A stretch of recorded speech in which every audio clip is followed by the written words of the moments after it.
future in mining and mining in future. Now that we have gained insights regarding the conference from the previous session, it's time to deepen the conversation with the upcoming tech sessions.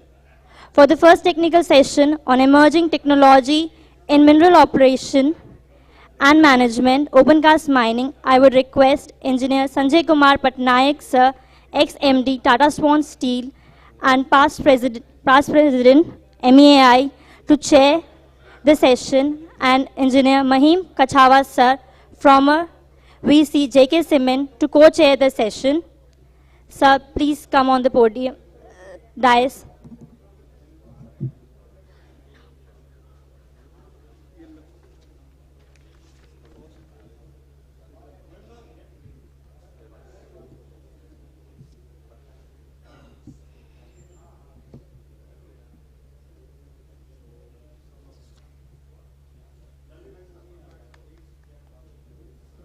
Yeah, everyone.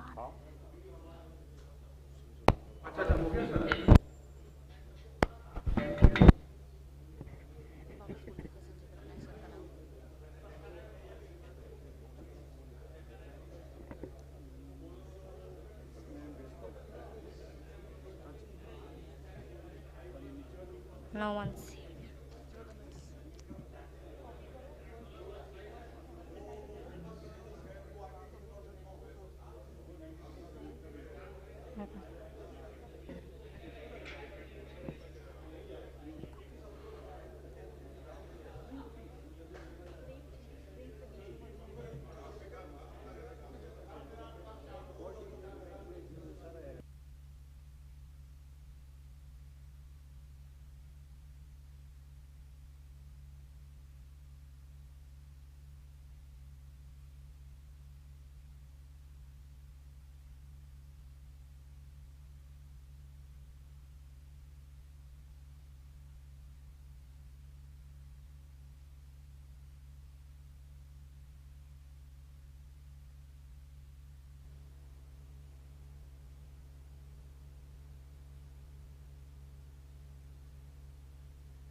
Hello.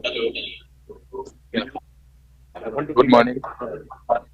One, two, three, mic check.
Hello,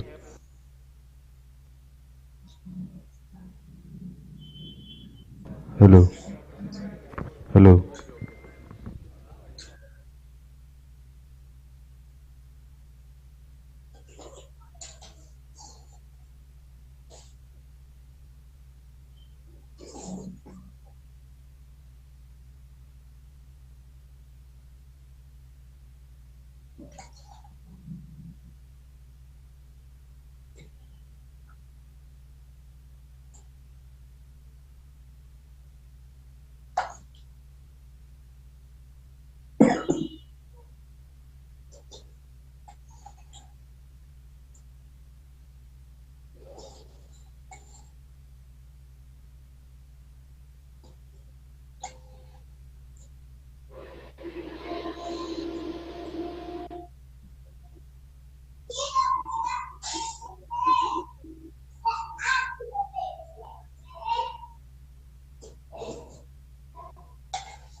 For our first technical session, we have Engineer Deepak Gupta Sir, Chairman MEAI Delhi Chapter, and Engineer Mahim Kachawa Sir as our Chair and Co-Chair.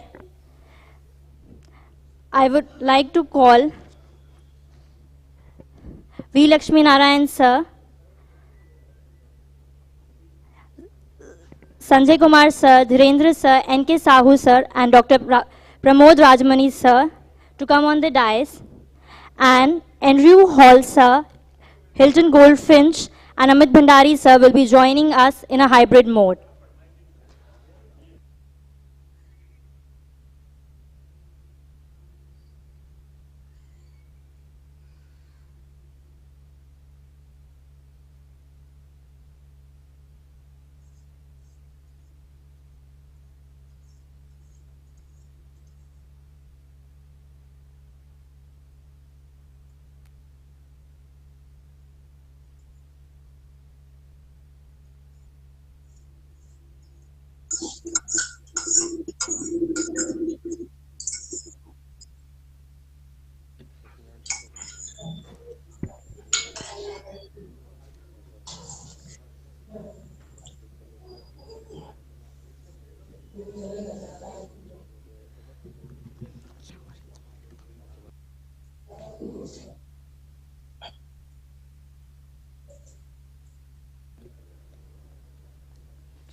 morning, everyone.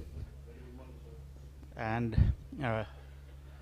we are going to start a session on emerging technology in mine operations management in open cast mining. And on the dais with me is, on my right, Mr. Lakshmi Narayana and Professor Jayantu from Department of Mining Engineering, NIT Rourkela. So he will deliver a keynote address and 20 minutes. 20 minutes is long enough. The purpose is that instead of us speaking from the dais, I would request that we give, everyone takes more time on the speaking main topic rather than making general comments. So with these words, I would request Mr. Lakshmi Narayana to give his keynote address.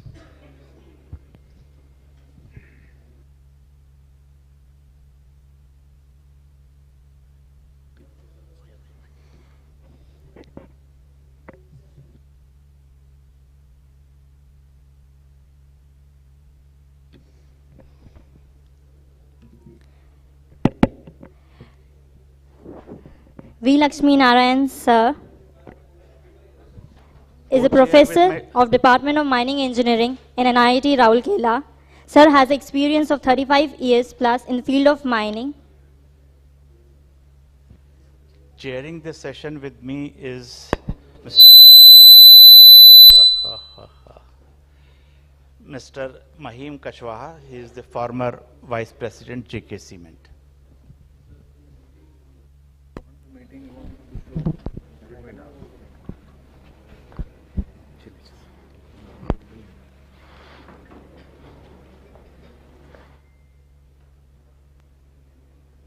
Start.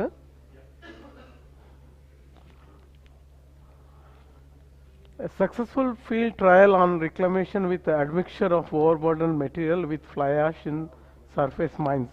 The geotechnical study, a case study this is, which was done in the... Hello? अच्छा इसको देख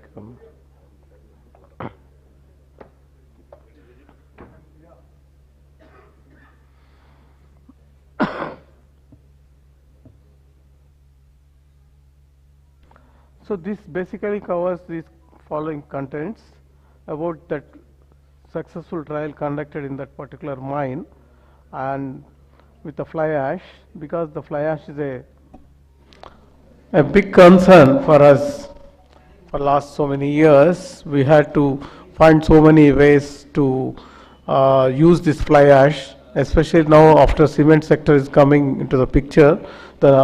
Around 30% of the fly ash is being used there. Afterwards, successful trials were conducted for the use of fly ash in the open cast mines and underground mines. So this is basically this paper gives the trials conducted in a particular open cast mine.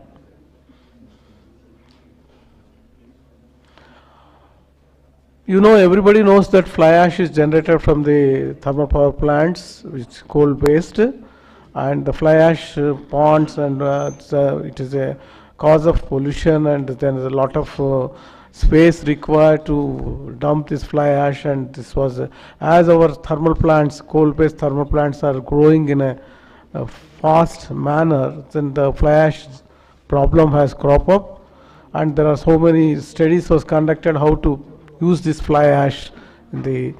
So out of these we have a board of the on fly ash utilization, also central board, and then we have some mines, they have tried 8%, 10%, 15%, then ultimately the 25% of fly ash mixing in the overburden has given a very good encouraging results, and the stope stability problems also taken care. So this is the trial where 25% of the ash was mixed with the overburden, and overburden mixed with fly ash. Alternative layers of 5 meters were dumped in the vaults. This is the location of mine. This is in Chhattisgarh.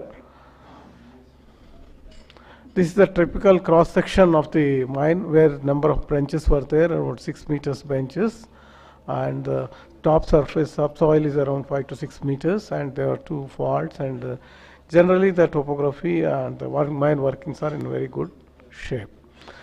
So if you see the fly ash scenario of, it was the fly ash generation when it was increasing from 10 millions, 20 millions to 40 millions when matter of concern, we started utilizing for bricks, then cement sector, then for road laying. Then that consumption was only 1 million tons in, if you go in 30 years back.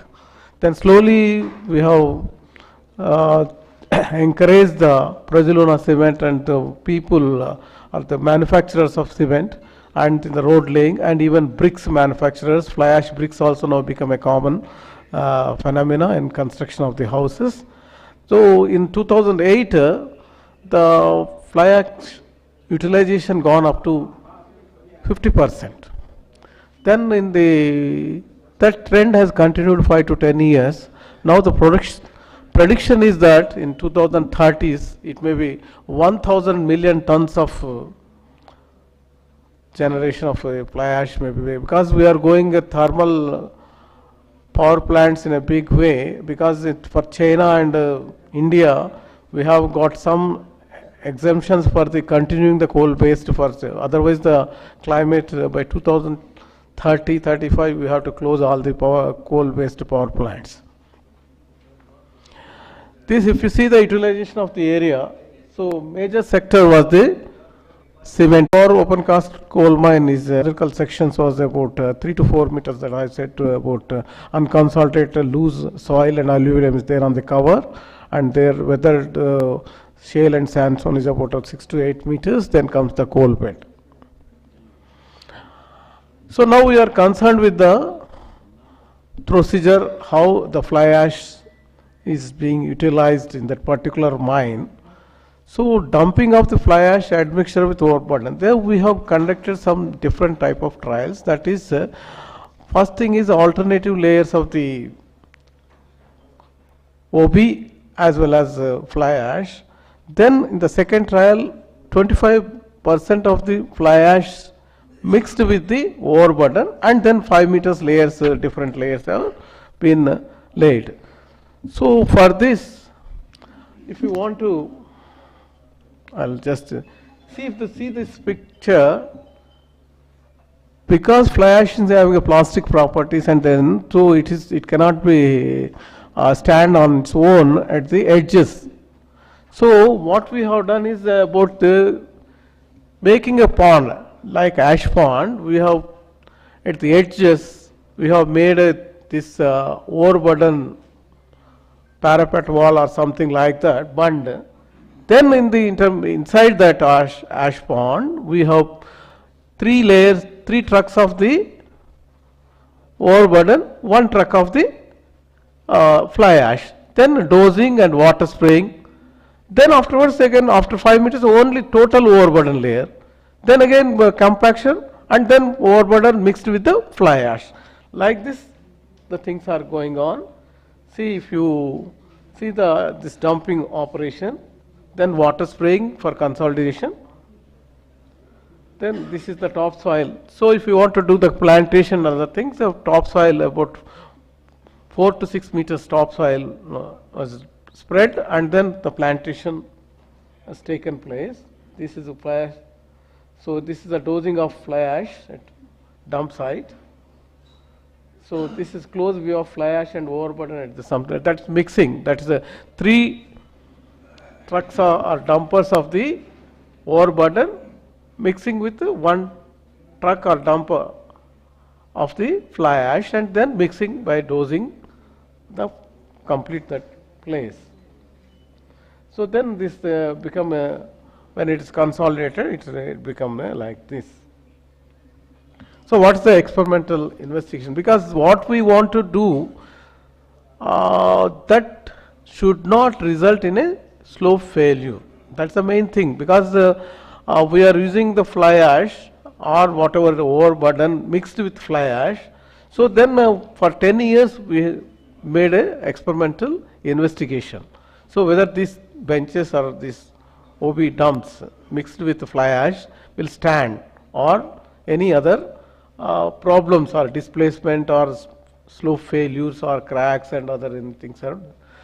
So these geotechnical investigations are carried for the determination of grain size distribution, specific gravity, compaction characteristics, optimum moisture content and versus maximum dry density, and to see the shear strength characteristics. So as per the standards, these parameters were measured and that taken into the software data input and get the results. The collection of field samples for testing physiomechanical properties of dump material, then this is the field test. Then grain size distribution of typical overburden and fly ash. To sign grain size, you can see this is x-axis is millimeters and percentage of fines. So because the fly ash is having a very micron size, that this goes up.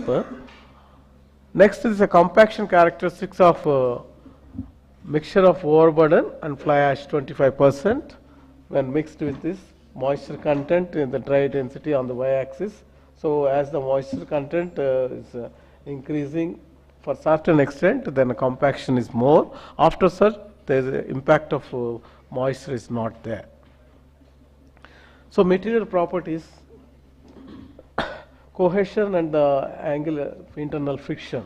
So overburden is and fly ash mixed with overburden and fly ash. So when 25% of fly ash is mixed with the overburden, it is going to the 150. So these things are definitely can be used, by which we are saving lot of money and a lot of space and the reutilization of the fly ash. Shear test results for the overburden. So that is the direct stress and the. So here the figures cohesion and internal angle of friction. This is the direct shear stress and normal stresses. They are in the proportionate. Then compaction characteristics of the fly ash. Once again, we discussed that how the dry density and the water content. So as depending upon a particular 20 or 21 or 22 point at that percentage, as compaction was much more. Then compaction characteristics of the overburden. So if you see the compaction characteristics of the overburden, here again dry density with the 10% of moisture itself, it is having a compaction. So the numerical analysis was done in the flat slope and versus in 2013, and then it was continued up to many more years. So we have conducted this with a bench angle of 32 degrees and 28 degrees. The angle of repose is 28. So alternative layers of OB and admixture of OB plus fly ash. Trial 1 is only alternative layers of OB and fly ash, and the trial 2 was the alternate layers of OB plus admixture of the fly ash, about 25% with the overburden. So this is the slope stability analysis.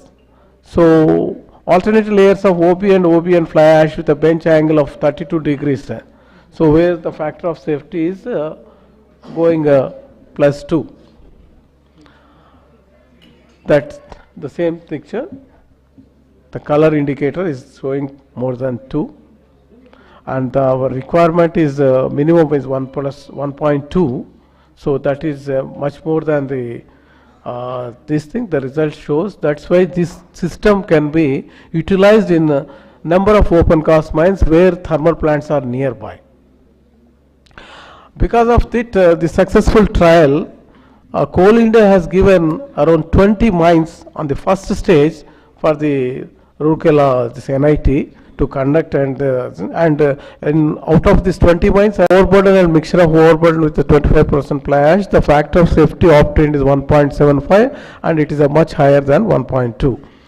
this overburden material does satisfy the maximum requirement of and can be along used with the fly ash. So the trial 2 was made for the dump prepared by alternate layers of overburden material with a mixture of overburden and 25%. Trial 1 is only alternate layers of overburden and fly ash. Trial 2 is the overburden with layer of the overburden mixed with 25% of the fly ash.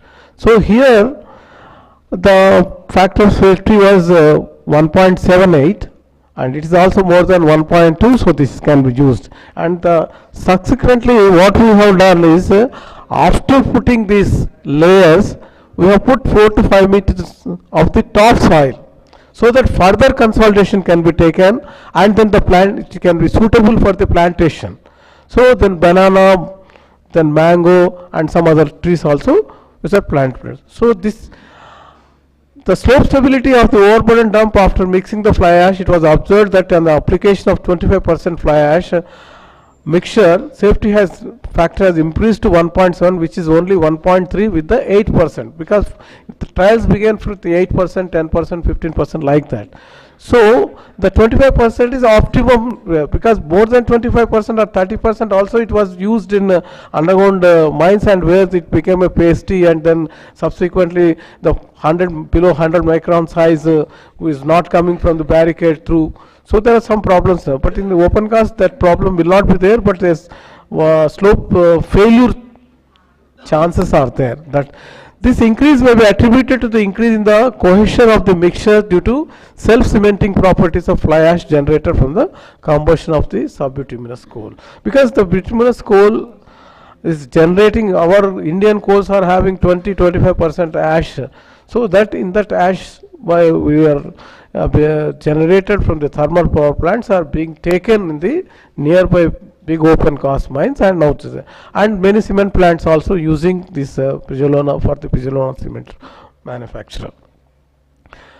The survey conducted, that monitoring stations we have put in every 25 meters interval, slope stability monitoring stations all over the dump area, and stability of the dump was monitored with a total station and monitoring station field at interval of 20 to 30 meters on the dumps at a distance of 5 meters from the crest.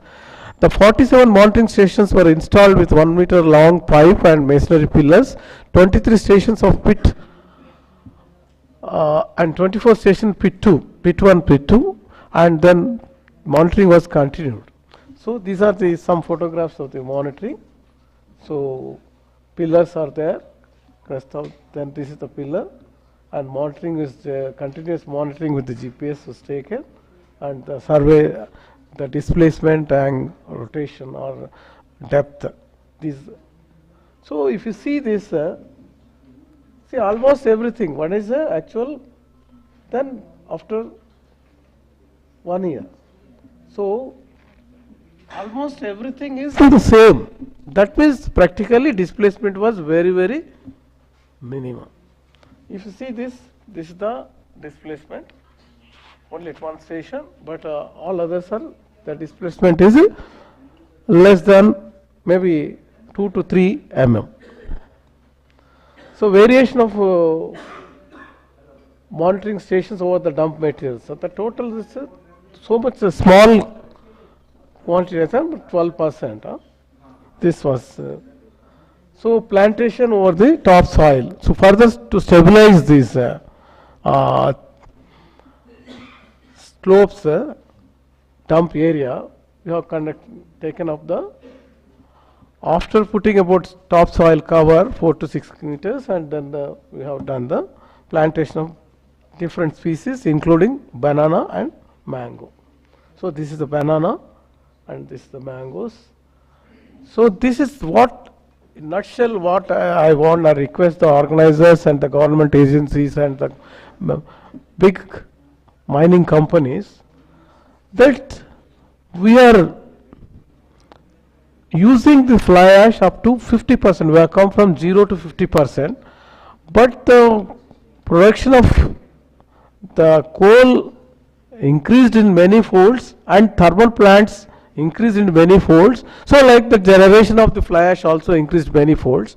So now all the stakeholders have to take a call to maximum utilization of this fly ash in the open cast as well as underground mines.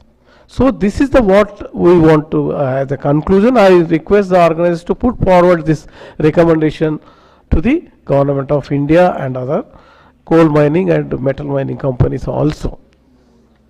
Nowadays the mining community has doing well with the intuitions with many empirical study and moving forward towards making a more as a science and from the art of mining with the modern trends of observational approaches of geotechnical engineering, including the multidisciplinary and transdisciplinary, because this PhD is being done by a research scholar of based civil engineering MTech and civil engineer Shweta, and she is also on the line, and electronics people have associated for the monitoring.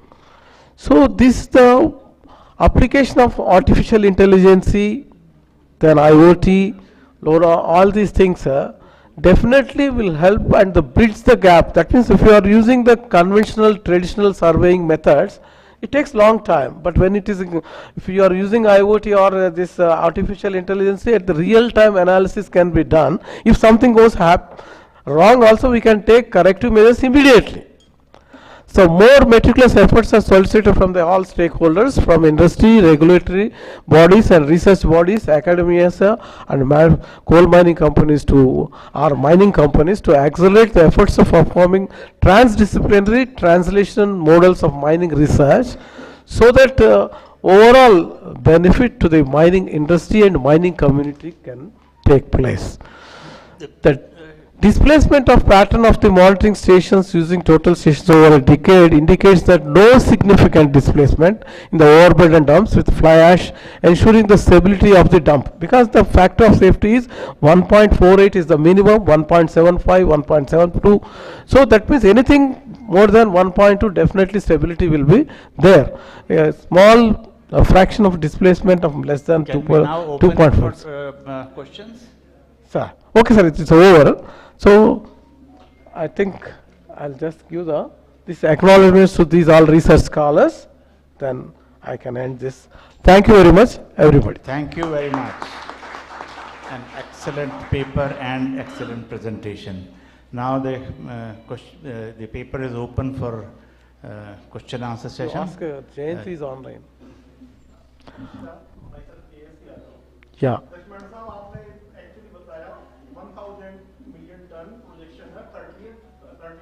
The prediction. अच्छा mic दीजिए.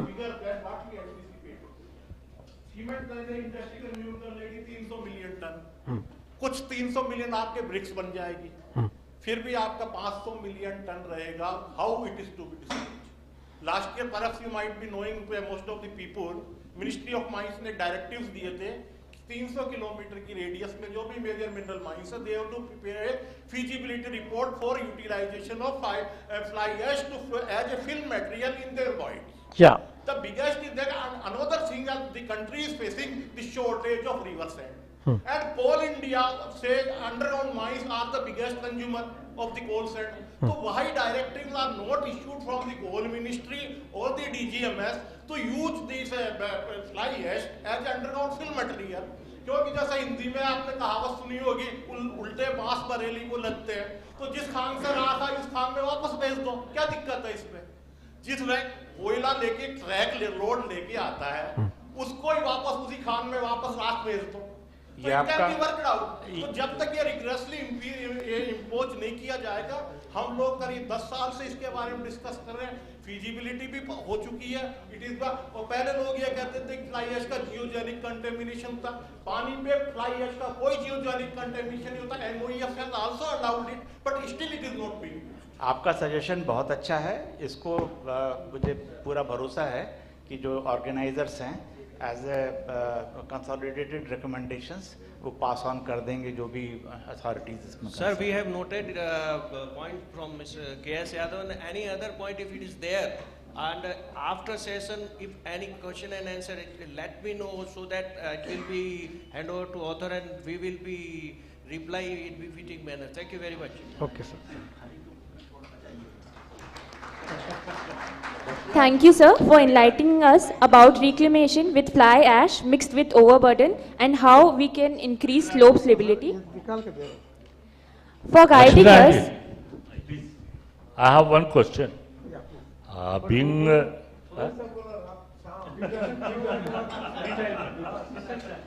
we have running short of time so that.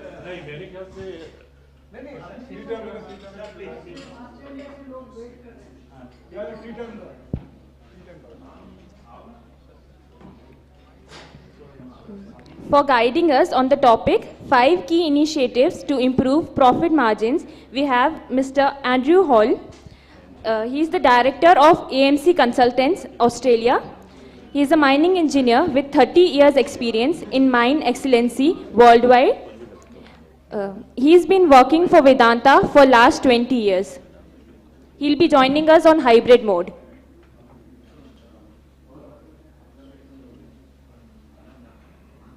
Hello everyone, and hopefully you can see me and hear me okay.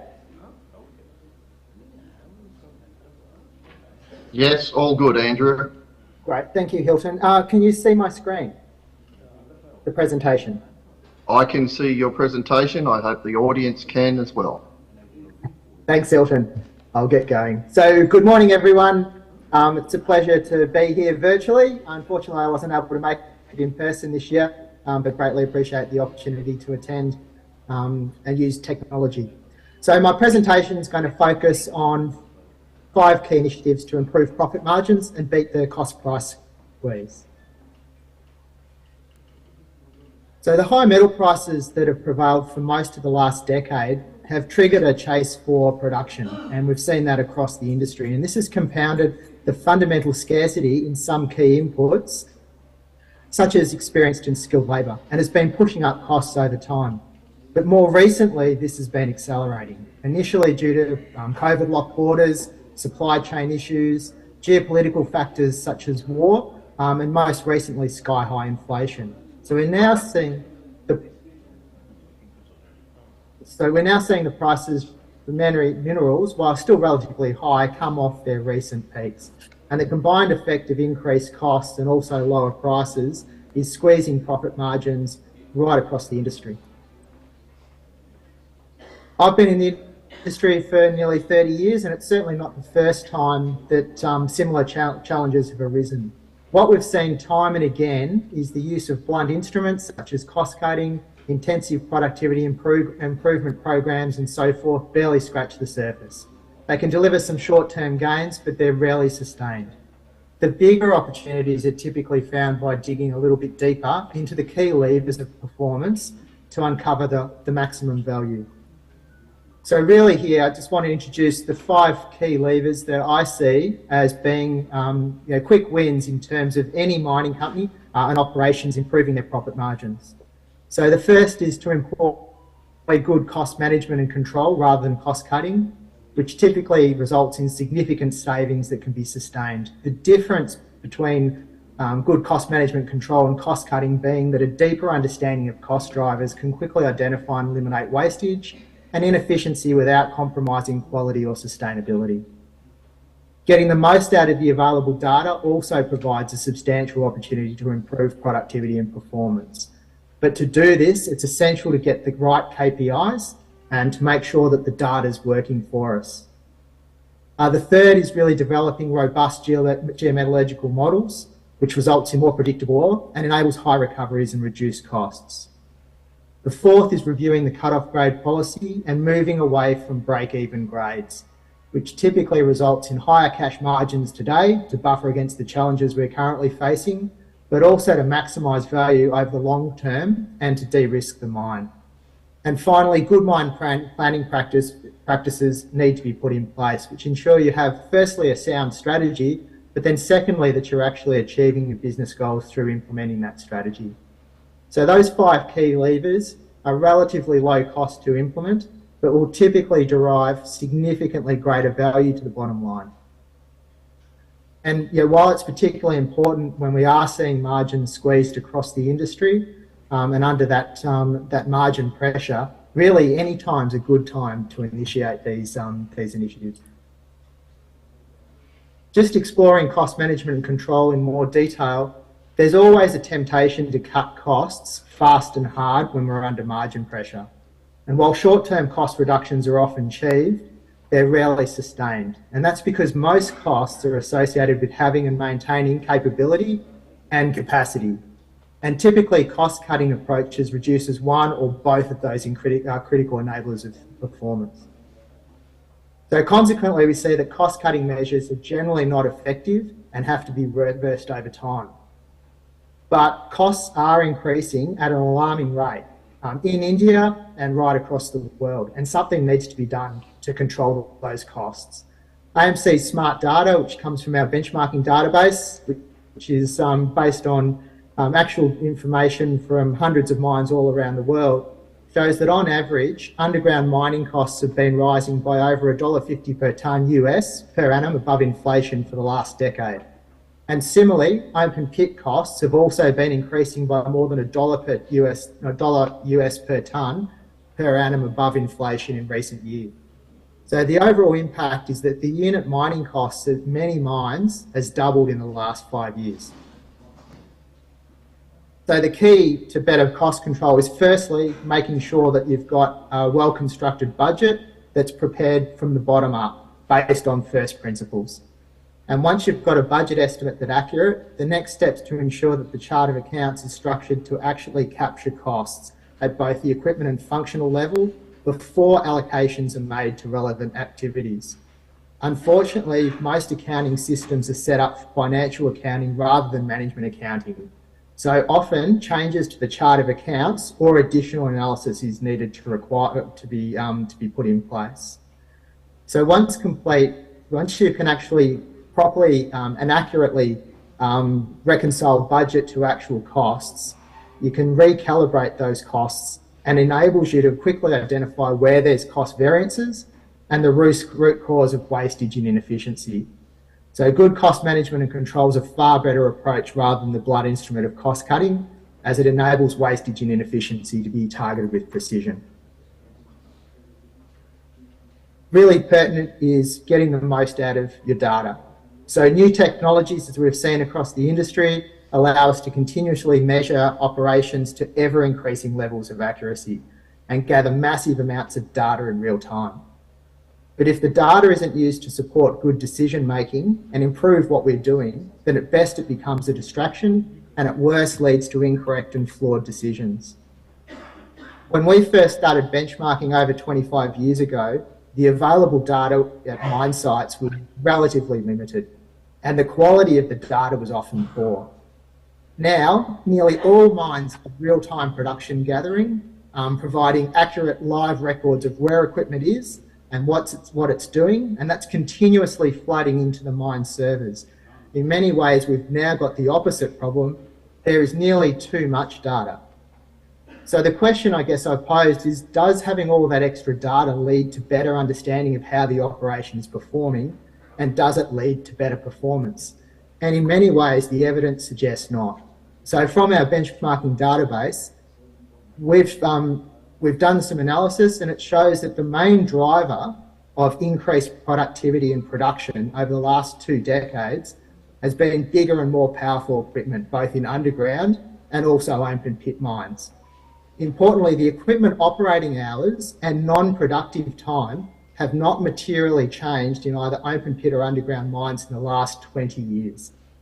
In underground mines, on average, the non-productive time for jumbos, long hole drills, and other drilling equipment is about 60% of total calendar hours. For load haul dump machines and trucks, it's about 35% of total calendar hours are non-productive. In open pit mines, the average non-productive time for drills is about 30%, and the non-productive time for trucks and loaders is approximately 25% of total calendar hours.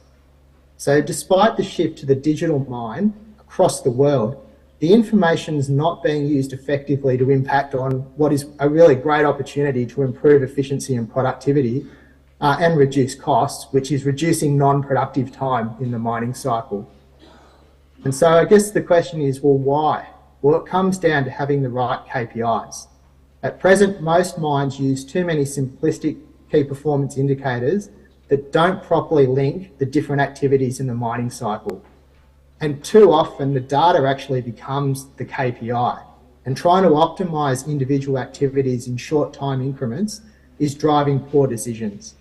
And the result is that we're not seeing the operational efficiency and improvements that we should be from the additional data that's available to us. So in my view, what's the right KPIs? Well, personally, my view is the most important KPI is compliance with the plan, but I'll talk more about that later. But there's not enough focus on the real critical KPIs that are the leading indicators to ore production and metal production. And they're KPIs such as ore stock levels and maintaining adequate ore stock levels such as drilled, broken, ROM, exposed ore, as well as the long-term stock levels for capital development, overburden removal, those sorts of things are the key leading indicators to performance, and there's not enough focus in the industry on those. Just to point that high-performing mines consistently, predictably achieve their targets, and using the right KPIs is a focus for those operations to ensure that the right things are getting done to deliver the overall, the desired overall performance. Yeah, and a big part of that is ensuring that we've got the right operating environment so that equipment can operate effectively and efficiently. And the key point out of all of that is that data and metrics are useful, particularly when we've got all of the data that we have available for mining operations these days. But they must be used effectively to inform the right KPIs and not become the KPIs themselves. Everything that happens in a mine really depends on the deposit and the ore body. And yet many mines still lack a detailed understanding about the mineralisation prior to extraction. So by leveraging the right data, ore body knowledge can be used to improve everything from grade control right through to metal production. So predictive geometallurgy is a proven process. It's become common in the industry now that leverages geology, metallurgy, data science and machine learning to produce full 3D block models of the ore body, which captures the response of ore to mineral processing. And while the natural variability of the ore body can't be changed, geometallurgy has enabled the most thorough understanding of the ore body. And it's low-hanging fruit for most mines, as most of the data that's needed is already collected. And all that needs to be done is used better to manage that critical issue, and in doing so gain practical insights into the ore body variability to increase recoveries, reduce operating costs, improve stability through more reliable mine planning, and ultimately improve cash flow. Simplistically, ore body uncertainty in mining operations costs money in two ways. Firstly, it leads to incorrect decisions at all scales, from short-term tactical decisions to long-term strategy. For example, if we consider a truckload of ore, if the estimated characteristics of the ore are exactly the same as the actual, the correct decision about where to send the truck is made every time. But uncertainty in the estimates mean predicted and actual are rarely identical. So even in today's digital mines, many trucks are sent to the wrong destination. This means that ore should go to the heap leach, for example, can be incorrectly sent to the flotation or to the waste dump. And those losses aren't recoverable. And that happens in world-class operations all the time. Secondly, understanding the uncertainty in the ore body leads to mismatches between plant operating settings and also the characteristics of ore feed. So correct settings continuously lag the presentation of ore to the processing plant. And again, that lag means that those losses aren't recoverable. That metal's gone to the tailings dam. So inadequate geometallurgy is increasing costs and also reducing metal production at mines every hour. Another key initiative is cut-off grade. So hill of value strategy optimisation work done by AMC over the past 20 years has shown by changing the cut-off grade policy, mines can typically improve cash margins and overall project NPV by 30% on average. I know it sounds too good to be true, but it isn't. So the question is, why aren't more mines doing it? And the simple reason is that break-even cut-off grades are so entrenched in the industry that there's great resistance to do anything different. Nearly every mining course and most of the textbooks we read present a break-even formula as the way to calculate cut-off. So I guess what's wrong with break-even cut-off? Well, break-evens are based on the economic theory that when marginal revenue and marginal cost of production are equal, profits maximised at that level of output. And a typical break-even calculation is shown on the slide.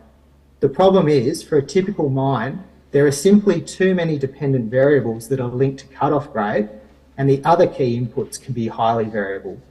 So a simple example in an underground mine is that the cut-off grade influences the mining shapes, which in turn impact the potential production rate, which also affect the operating and capital costs. So when you think about it, if you change your cut-off, you also change your production rate and your costs.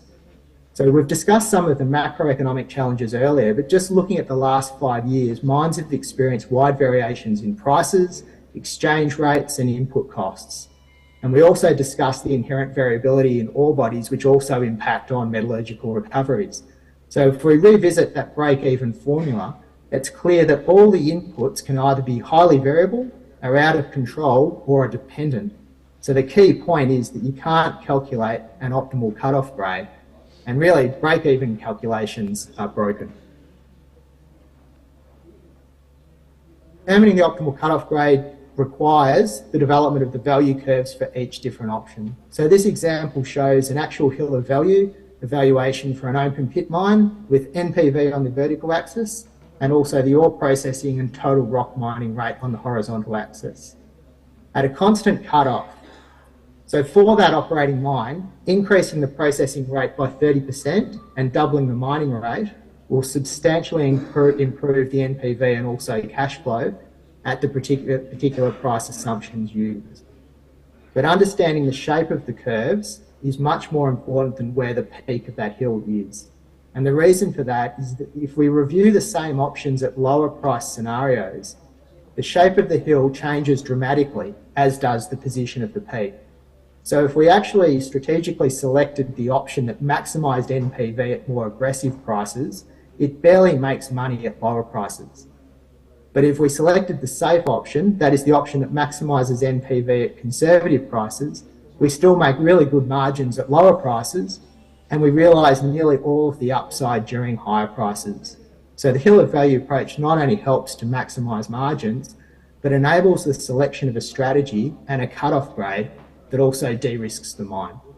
So getting the cut-off grade policy right is a significant lever in improving margins throughout the price cycle and de-risking the mine over the life. I guess the final initiative is really around mine planning. And good performance from a mine is really about achieving a good plan. That's delivering the corporate strategy day in, day out.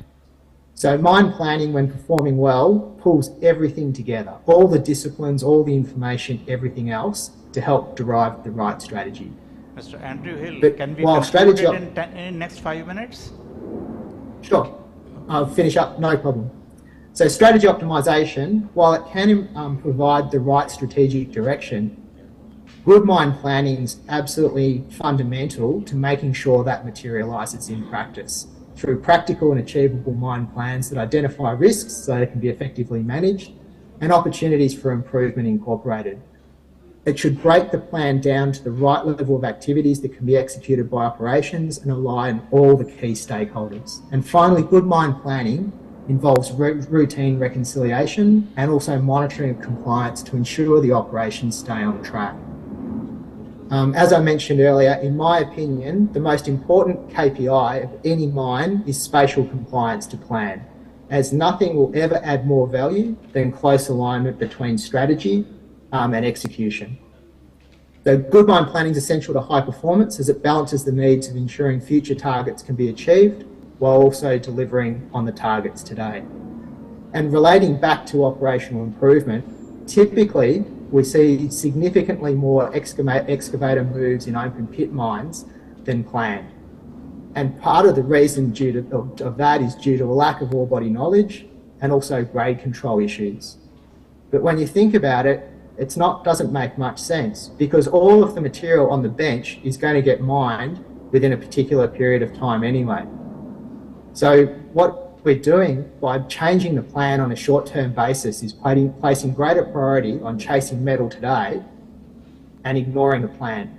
And that type of short-term thinking increases non-productive time, because every time you move that excavator, you lose production and you lose production time. A similar example in an underground mine is congestion being a major impediment to productivity.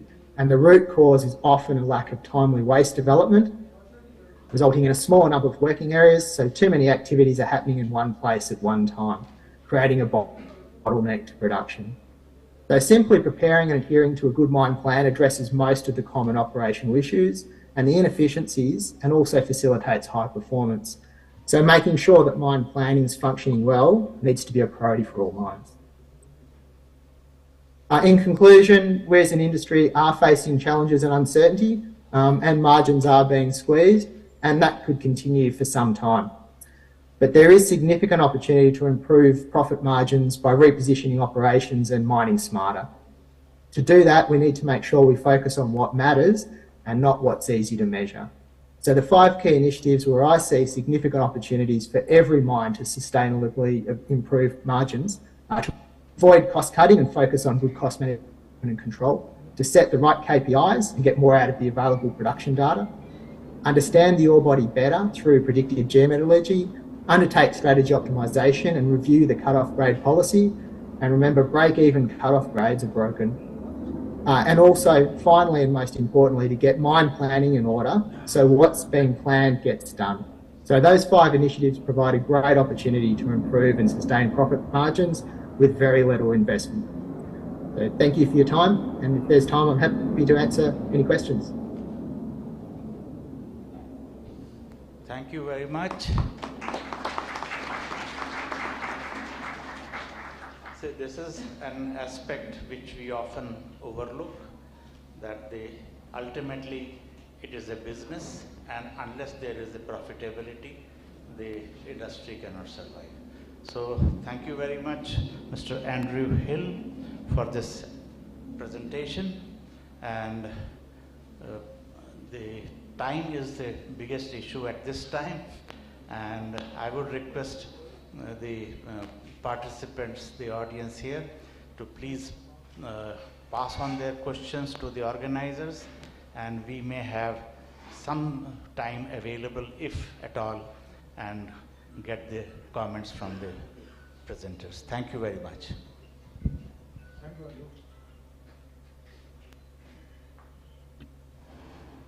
So, next paper is about mine excellence, current status of blasting operations in surface coal mines, digitization and way ahead, by Mr. Hilton Goldfinch and Dr. Sushil Bhandari and Amit Bhandari. So, who's going to make the... Well, good morning. Yeah. Good morning.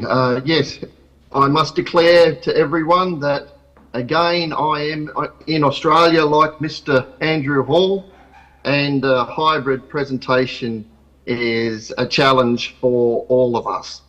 And I also say that I am a student of Professor Sushil Bhandari, as many of us in the room are. So it's good to be amongst mining engineers and the new mining engineers that we have coming up in the future. So today, what I would like to share is about the digitisation and the way ahead for drilling and blasting in the surface mines. Let me share the screen so we can get underway. And if I could have confirmation that you can see the first page. Can see that clearly, Hilton, thank you. Thank you.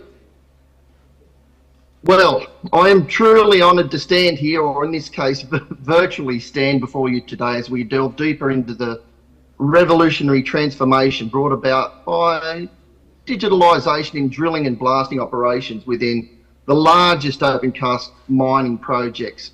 And let us not exclude some underground operations. Now, the journey we are embarking upon is one that promises not only to reshape our industry, but to set the stage for a more efficient, safer and environmentally conscious future. With all things, as usual, please note the disclaimer as we progress through today's conversation. There is no substitute for the personal and professional consultation to address your specific need or concern.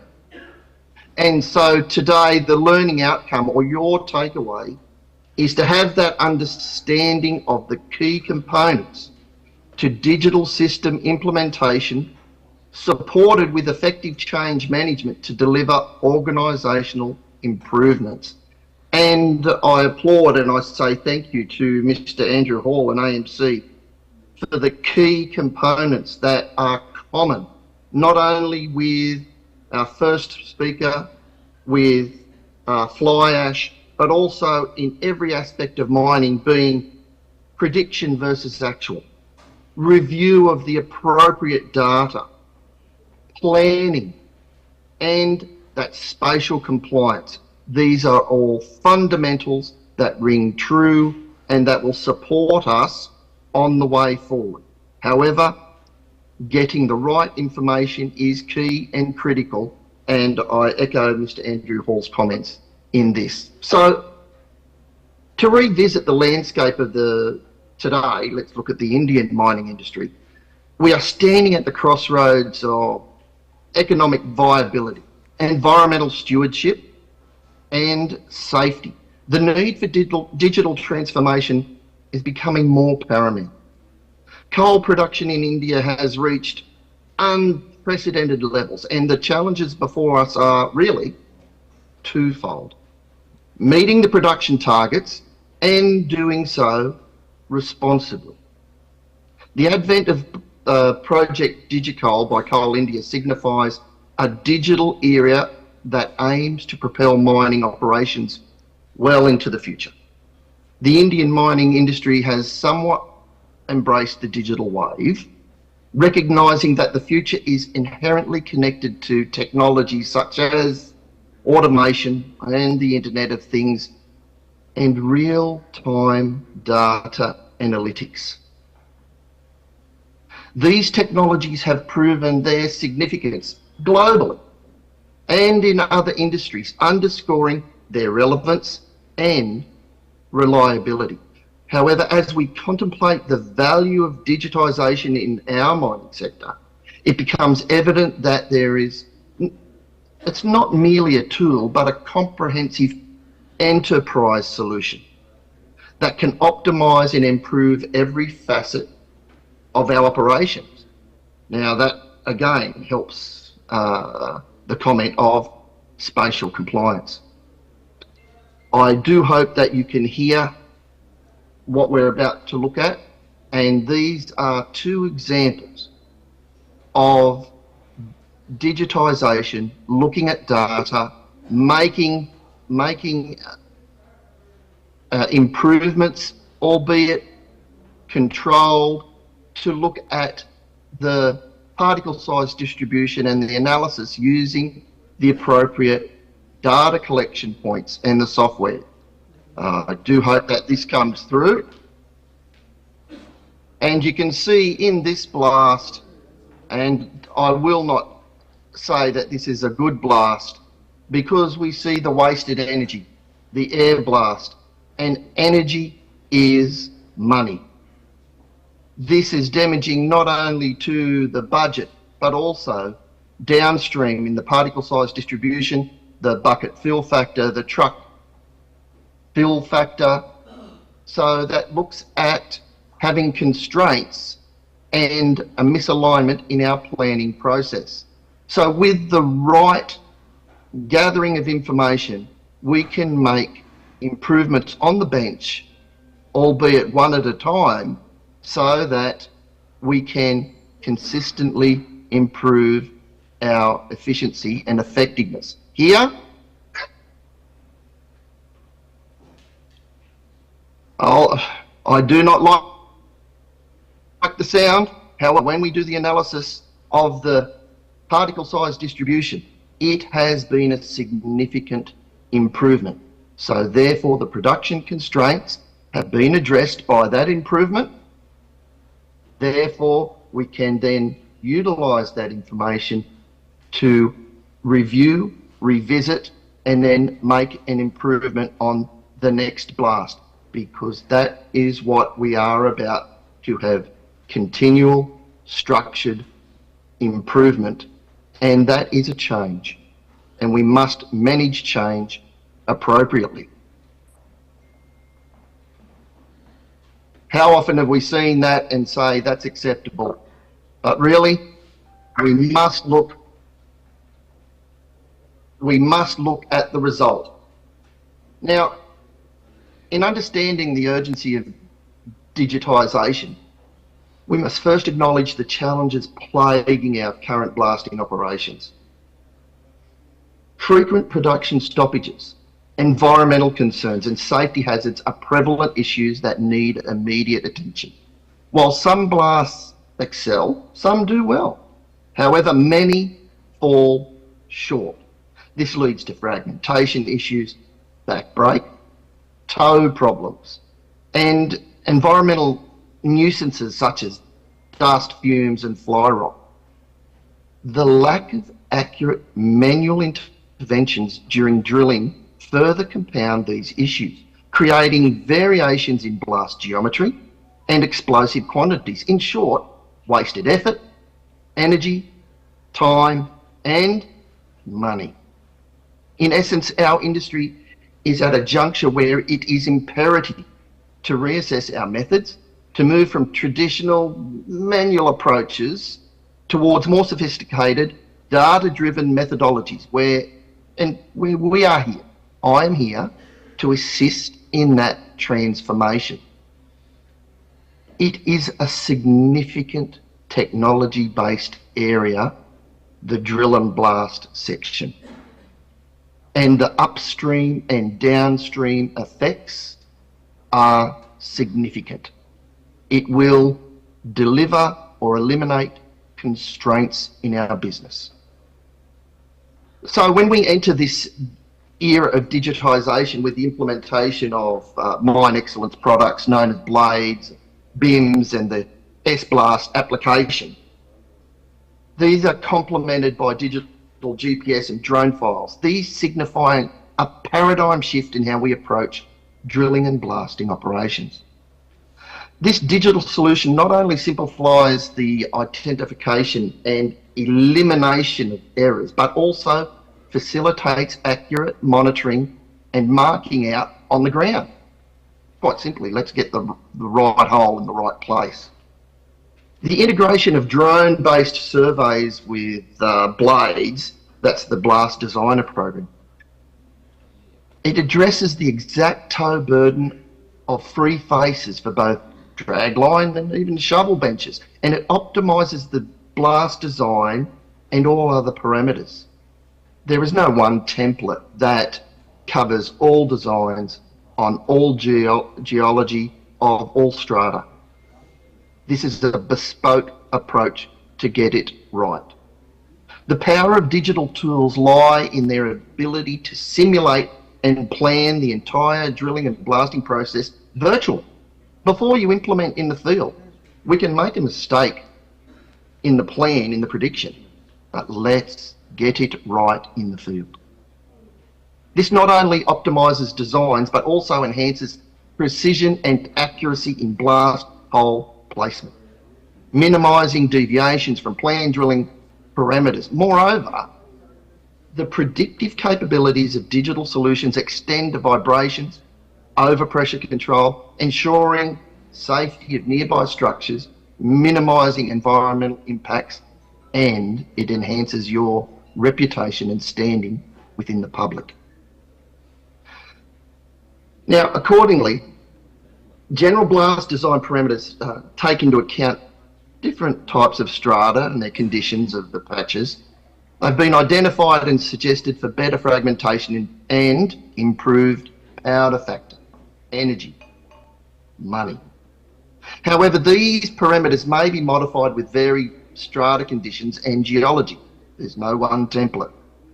Now, in these examples, productivity of shovels deployed in the contractor patches saw a growth of 10% in April 2023 to 4,333 per day in November 23. This positive growth has been seen due to improved fragmentation of the blasted material, the right product, the right size, in the right place.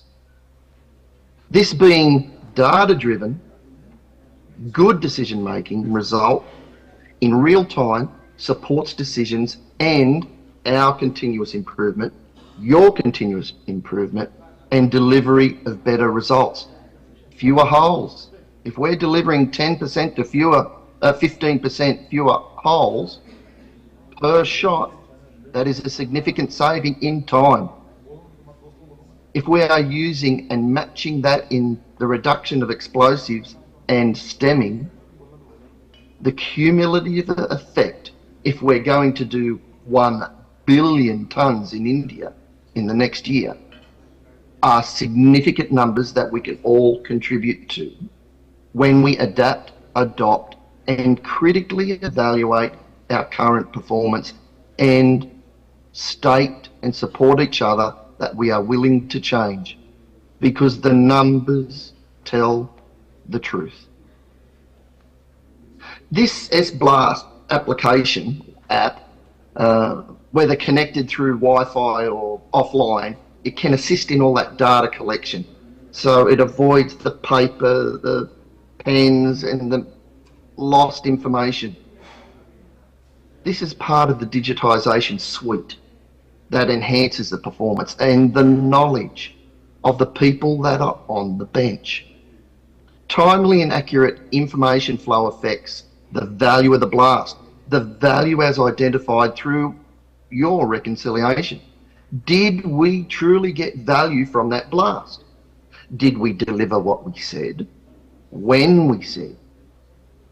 What did this blast really cost the business to deliver?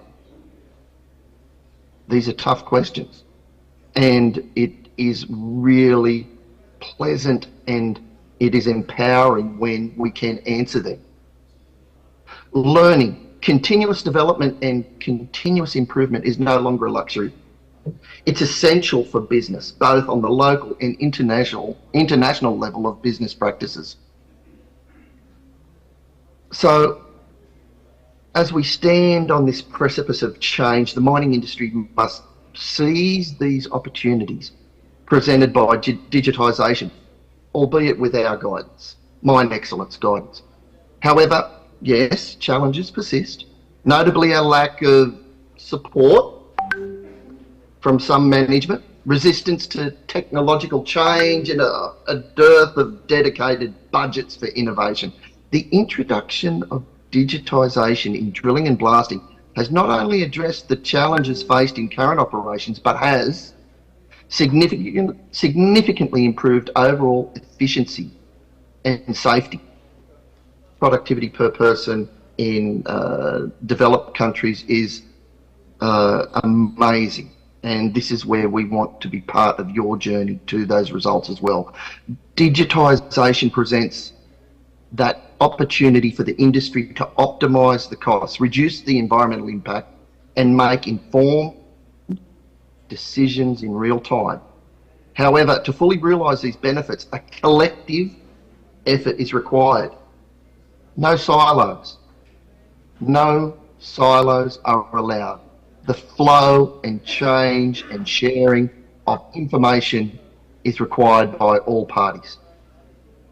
Stakeholders at every level, from the driller to the drill and blast engineers to the production engineers, need to be sensitised about the advantages and the limitations of digitisation.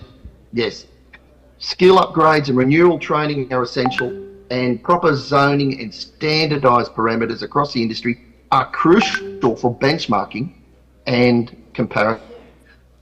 So looking ahead, key components: the integration of meteorological data and real-time monitoring offers an additional mention to the optimising of mining costs and environmental impact. Let's not forget the environmental impact of blasting operations through dust generated through the blasting process and the drilling process can pose significant health hazards, and it's crucial to control its release. Real-time measurement while drilling techniques and the integration of the weather data can assist in minimising these impacts. So yes, it is cyclic. Yes, we must support and we must measure, improve and motivate the team to support the strategy. So the digitisation, looking at the four major components, are again, like many aspects of mining, it is cyclical. The design patterns developed for the localised geology, for the localised fleet, and therefore the desired particle size distribution. This survey data being imported from all technology sources, including drones. The predictions for each and every blast of vibration, overpressure, muck pile, and that targeted particle size are all delivered, and the records are kept for reconciliation and auditing purposes. Following execution, the predictions are mapped directly over the actuals. This allows for identification and analysis of the blast performance, which can be then optimised for the next blast when it is scheduled. And so the cycle repeats. Now, for us to minimise exposure, technological irrelevance, to future-proof the operation, your operation, the key considerations are for your team to be supported, flexible, with tools and the architecture that is fit for purpose, so that as the business grows and develops and our new people, our new engineers replace others, the future is enabled. It is stable and supported with these digital platforms. Mine Excellence is here for you on that journey. So the continual improvement in practices delivered by process, education, make it system-based and have that continual analysis. Don't settle for an average outcome. Is that what you want, average?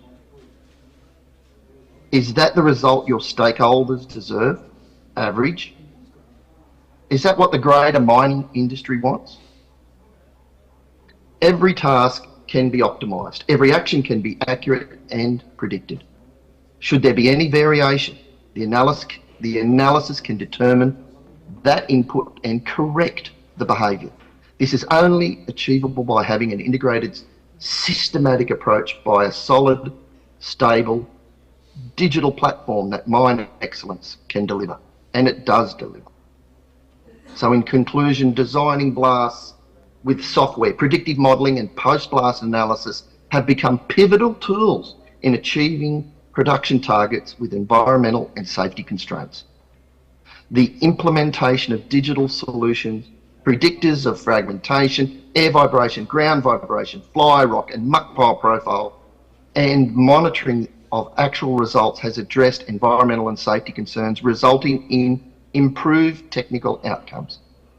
The journey ahead is one that will be shaped by the effective use of digital technologies throughout the mining life cycle. The integration of drone data and direct pattern integration with smart drill machines and explosive trucks holds the promise of substantial performance improvement. And as we navigate this digital landscape, let us not only embrace the opportunity and the opportunities it presents, but also ensure that our workforce operates efficiently without compromising safety or wasting resources. So, in order, I say thank you to our hosts. I say thank you to our mining engineers of today and the future, and I commend that we are here to help, assist and guide in your journey in developing and delivering the digital platform. Thank you. Thank you very much, Mr. Hilton Goldfinch. And suffices to say that Professor Bhandari would be very proud of his students. Thank you very much. So the next speaker is Mr. Sanjay Katur from NTPC Ranchi. Since we are already short of time, I would request him to conclude it not in 20 minutes but in 15 minutes. And I'm sure he can do it. Thank you.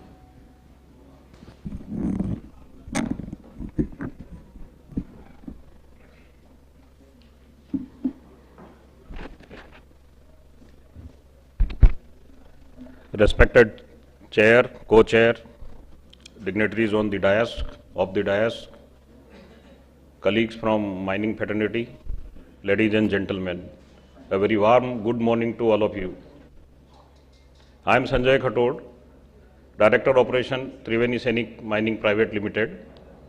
Along with me, Dhirendra Songara, DGM Operation from NTPC, and NK Sahu. He is the technical head of TSMPL.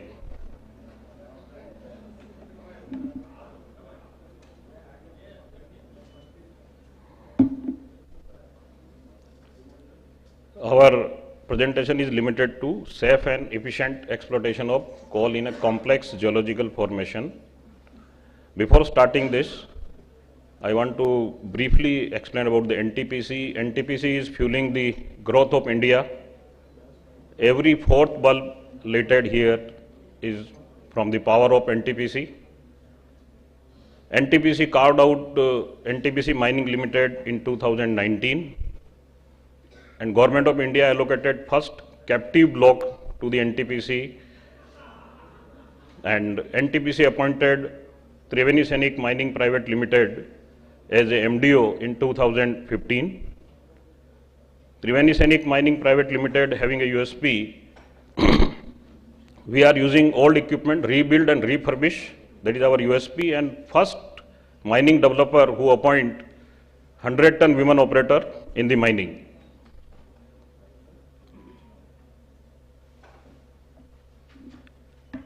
As we start, Triveni Sainik Mining Private Limited started the mining in way back in 2016, and first coal production came from 2017-18.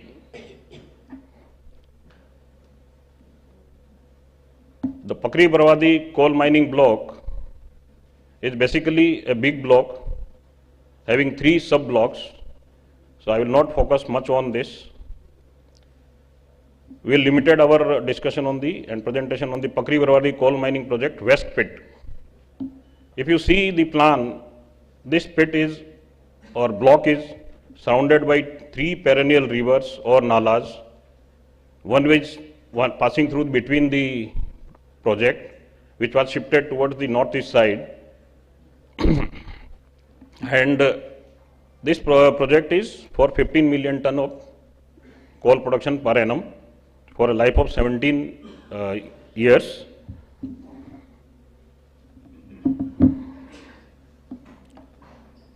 Why I want to highlight this block? Because this is not a simple coal mining. Generally, in our mind, coal is a sedimentary deposit and easy to mine.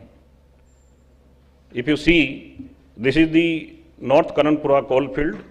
This block is situated at the northeastern part of Barakar series and having multiple faults. This, as I mentioned, this is not a simple coal deposit. It is having a seam gradient of 1:4 and 19 faults, which is crossing the coal seams, and throw of fault is varying from 10 to 180 meter and interval between 30 to 250 meters. And also thin seams and 5 seams, so you can understand what is the complexity of this deposit. Video play करेंगे?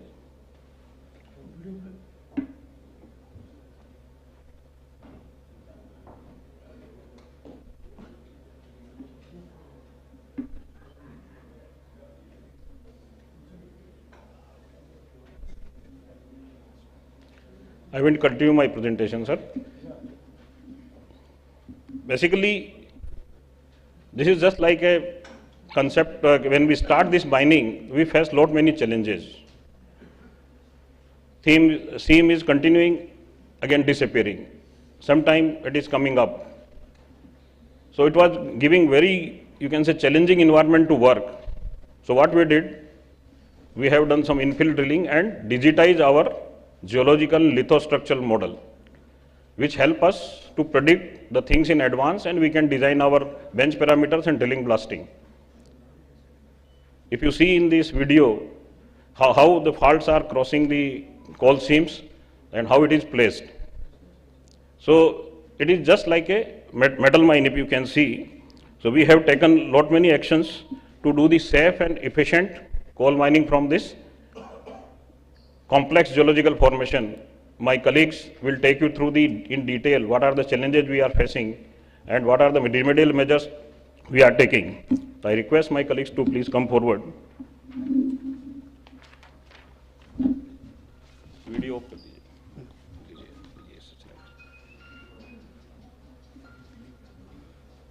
Good morning, everybody. The Pakribarwadi coal block is a complex geological formation. What's seen in this symmetric diagram, the cross section of Pakribarwadi coal block. In that coal block, the deposit is lower Gondwana formation mostly. Primarily the coal bearing Barakar formation and overlying barren measures, Raniganj formation and exposed in places near the south of the block. If you will see this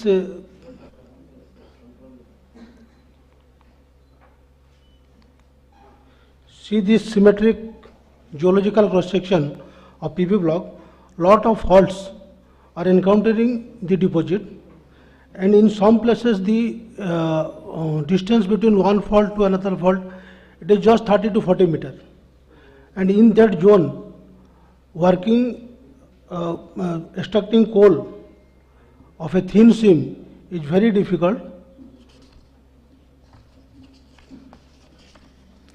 For that, we have conducted a geotechnical studies to assess the challenges in PB coal blocks. In that geotechnical studies, we have found out 3 zones of threats, that is northeast short wall, western end wall and southern high wall.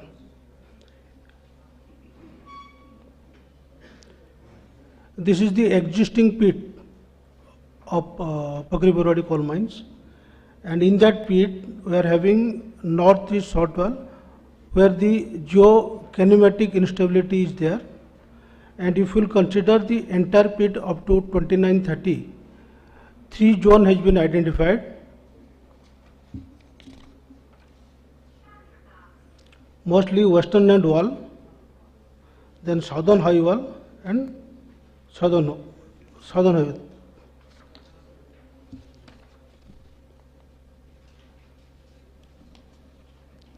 This is the fault lines showing for the 2930 mining pit.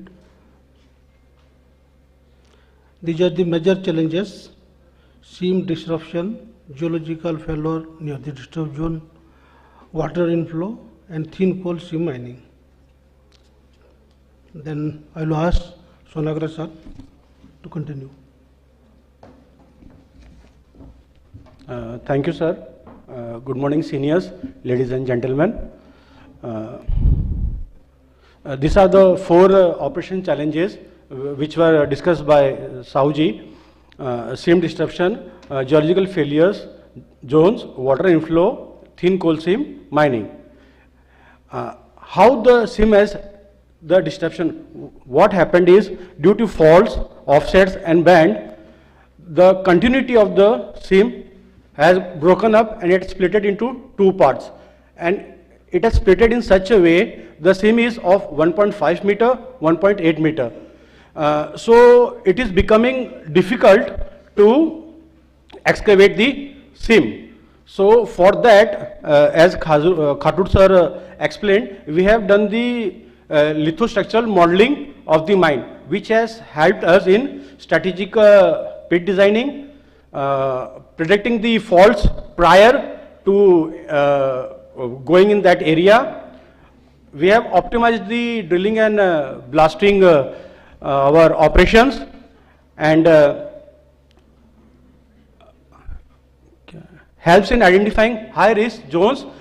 It has also helped us in identifying the very risk zones because of these faults and bends, so that we have demarcated this area.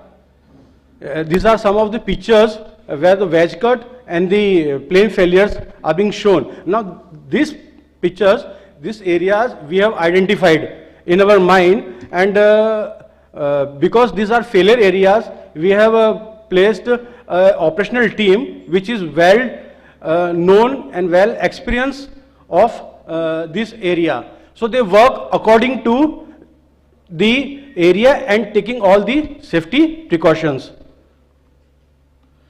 Now the water inflow, as sir already explained, we have perennial rivers or nalas surrounding our mine. So basically we are having 3 nalas. One is Domani Nala, one is Lotharwa and Kora Nala, and one is Pakwa Nala.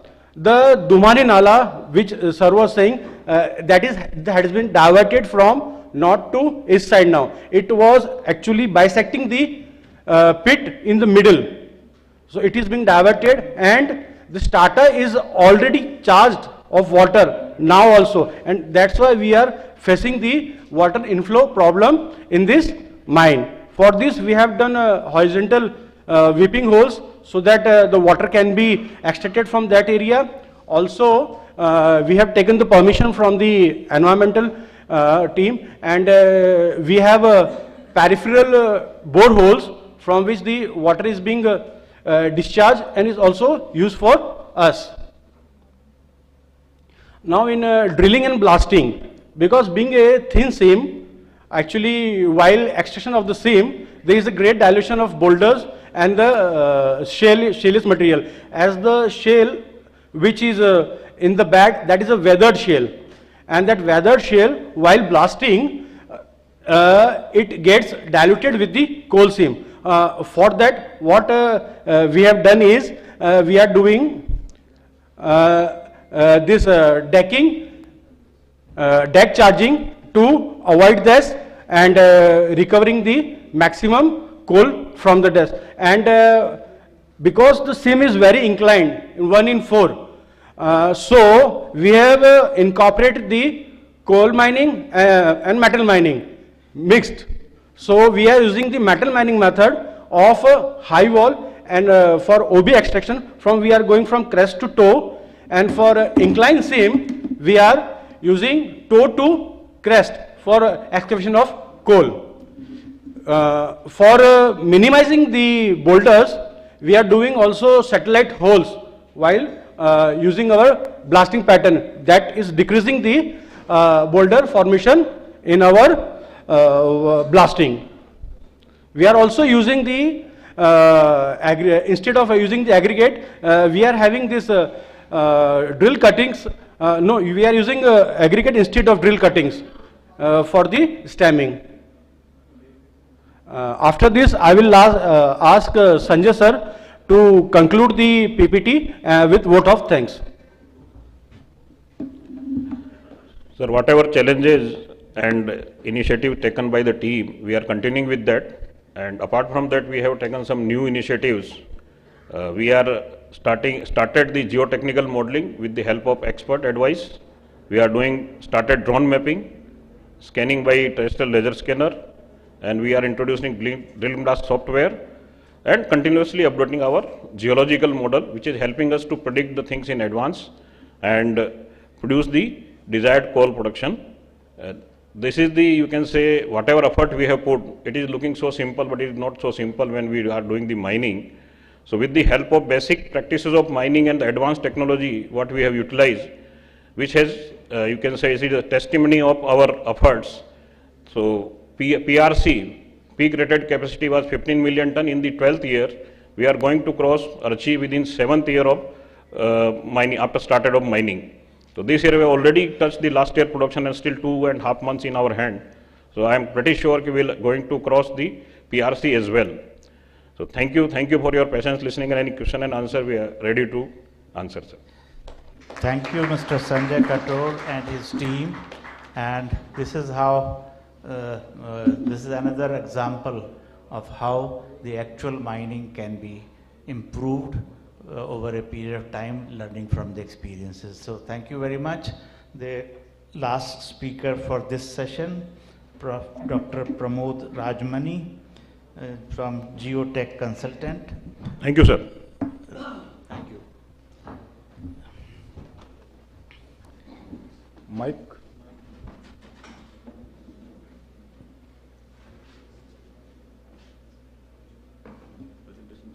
Sir अभी time start नहीं हुआ तब तक mic नहीं आएगा ये slide advance ही है ना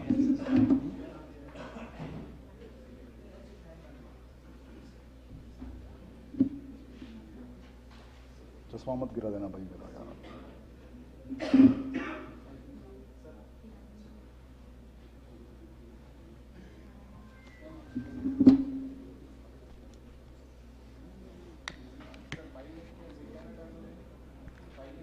Silkyara. Silkyara tunnel. So,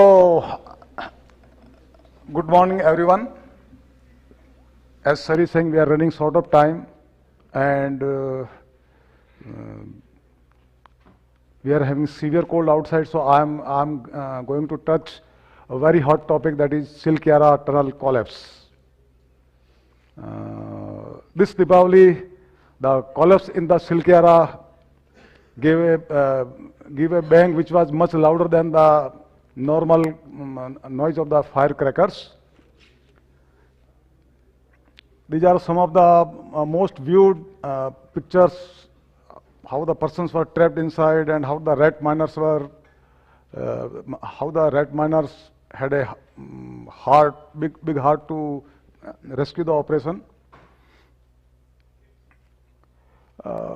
Some of the colleagues asked me that why they are tunneling in the fragile mountain, once you know that Himalaya is a very fragile ecosystem, and why we are doing tunneling there. I think, as you know that this was a part of the prestigious Char Dham Yatra project on one front, and another side, if you look at the beyond the Himalaya has been very fiercely pierced by our neighbor. So for the strategic importance, we need to, or we must go for the tunneling despite of the harsh conditions. So this shows a schematic pictorial disposition of the tunnel, and you can see that about 60 or 70 meter of the 60 to 70 meter part of the tunnel was collapsed, and beyond that were the miners trapped, or the workers trapped, and they had ample of time, ample of the space to breathe and everything.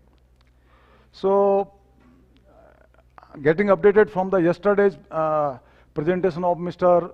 Cyrek Joseph,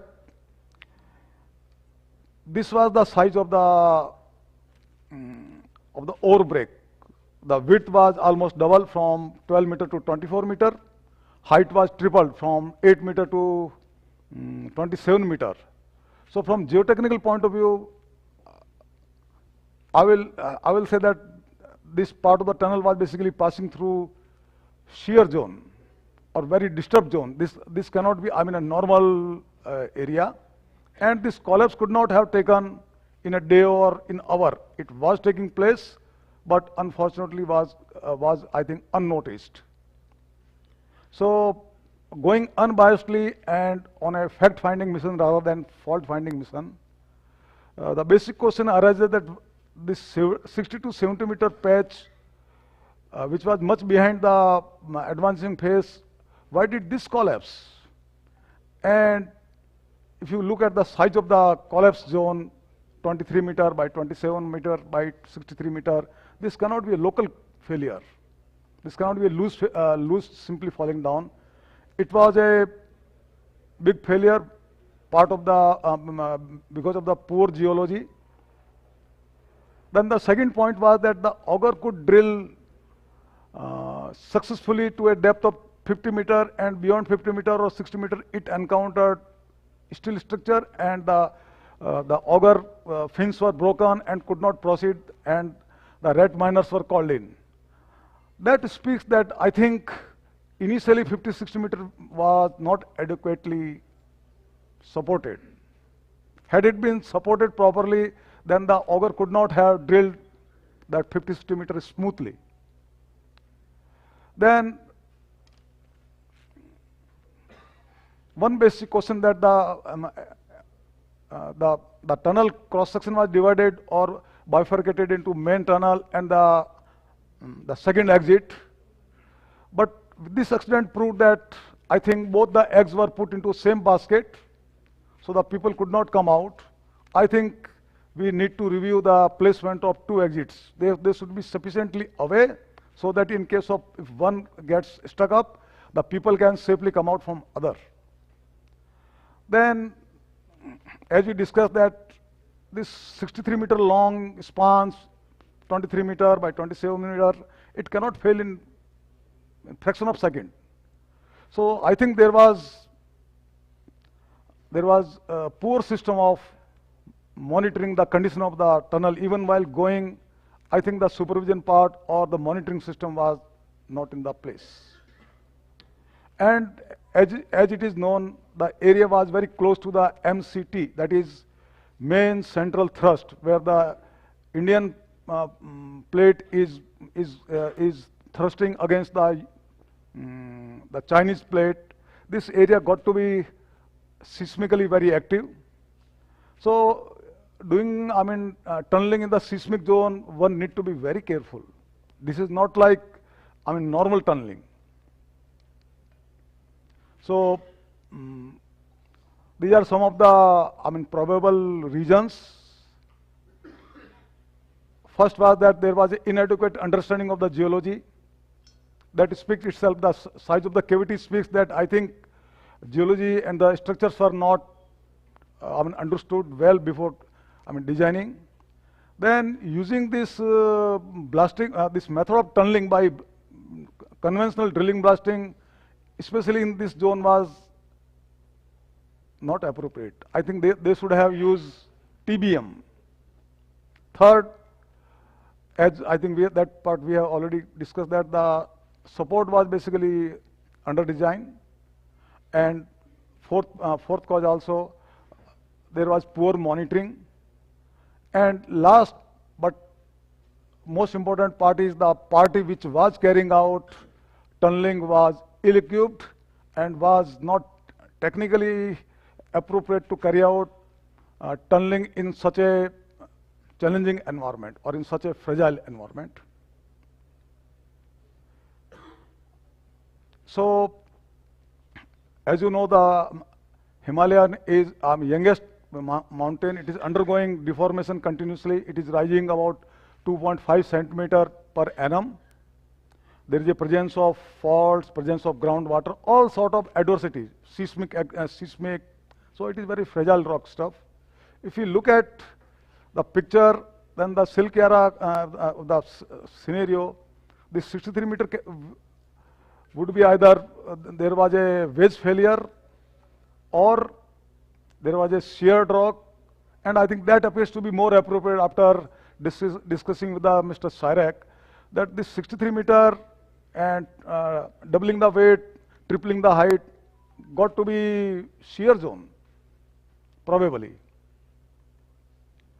And this was, I think, ductile shear zone that Mr. Vishwanath Saab understand very well, because once we were working together in the Rampur Agucha, he used to differentiate, it's a brittle shear zone or ductile shear zone, because I being mining engineer, I was not understanding that, but now after this tunneling, I understood that I think it was a ductile shear zone. Vishwanath Saab. Then one of the most powerful irritant was the area was very close to main central thrust. You can look at the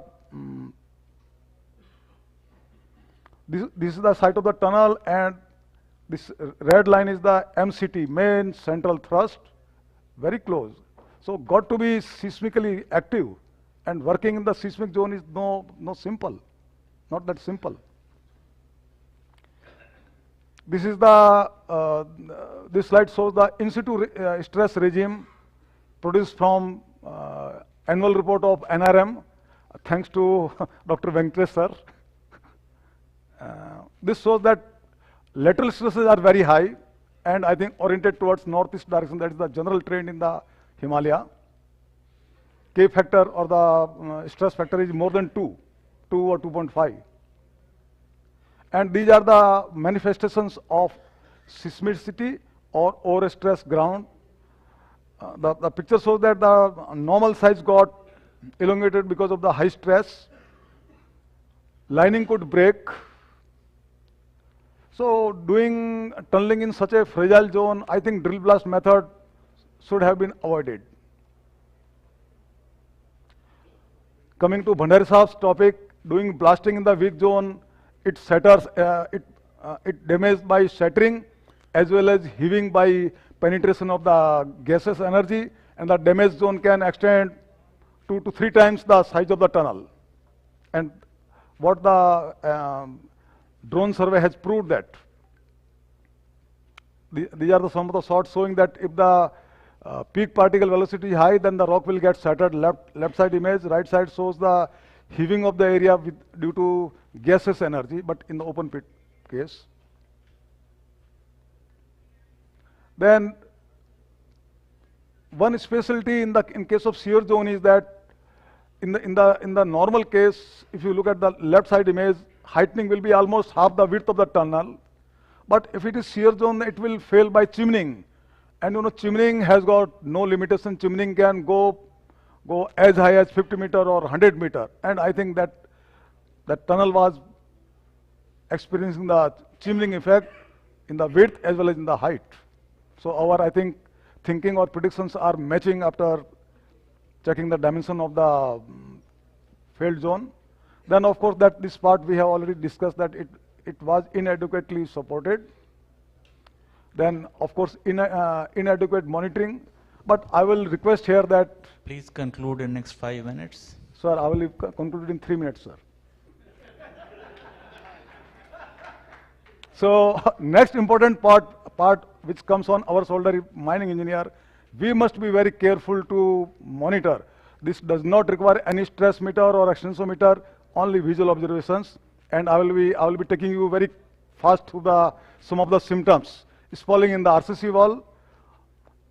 It does not require any meters, just your common sense and your interest or power of observations. Bulging of the RCC. Then cracking and the water leakage. This was grossly missed while doing the tunneling. Otherwise, this disaster could not have taken place, in my opinion. And of course, ill-equipped tunneling party, it is a common practice that big party take the contract and sublet to the small party. Their interest is only progressing, not going in the technical part. So one of the reason. And I think I would like to take you to give you a feel of the fragile tunneling. Video on cross kaya. This is not of the silk era, but just to give you a feel of the tunneling in the Himalaya. And credit goes to for this slide to Mr. Rajnish Purohit. I did get from him.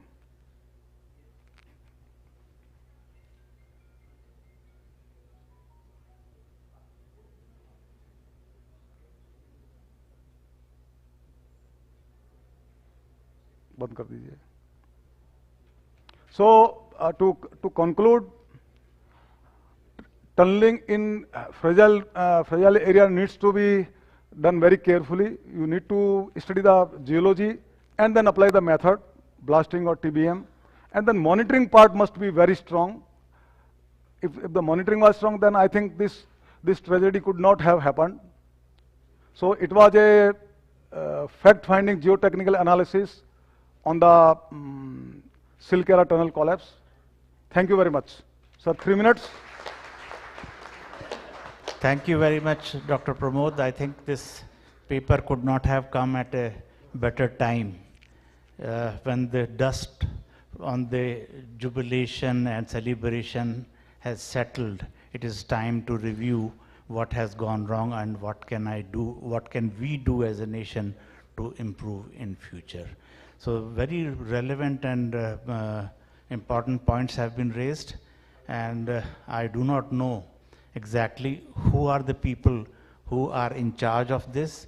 Possibly this recommendation can go to them for appropriate action, not only for this tunnel, but the other similar projects in India. Thank you very much.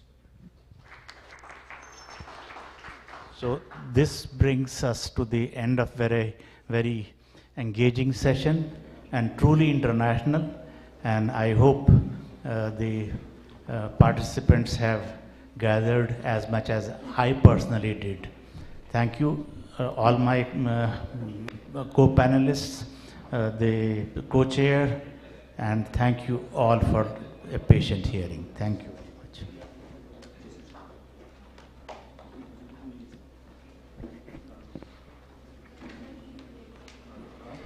Thank you, all the speakers, for the knowledgeable session. I would request Engineer Deepak Gupta Sir, Chairman, MEAI Delhi Chapter, and Engineer Mahim Kachawa Sir, former VP, JK Cement, to hand over the mementos to our speakers. Lakshmi Narayan Sir, Sanjay Kathor Sir, and Dr. Pramod Rajamani Sir, who have delivered these knowledgeable lectures to us.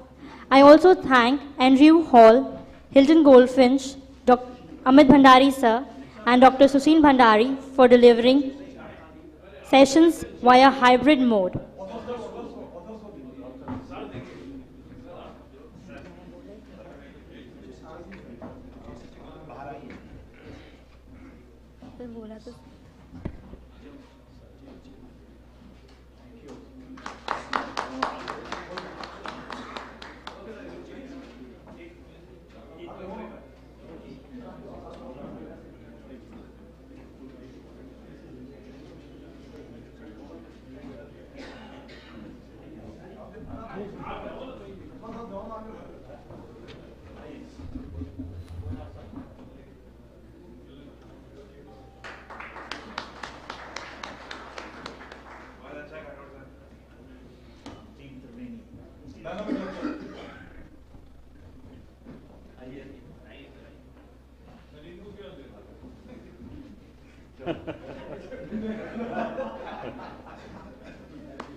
I would request Dr. D.M. Surana Sir to hand over the mementos to our chair and co-chair who has guided the session.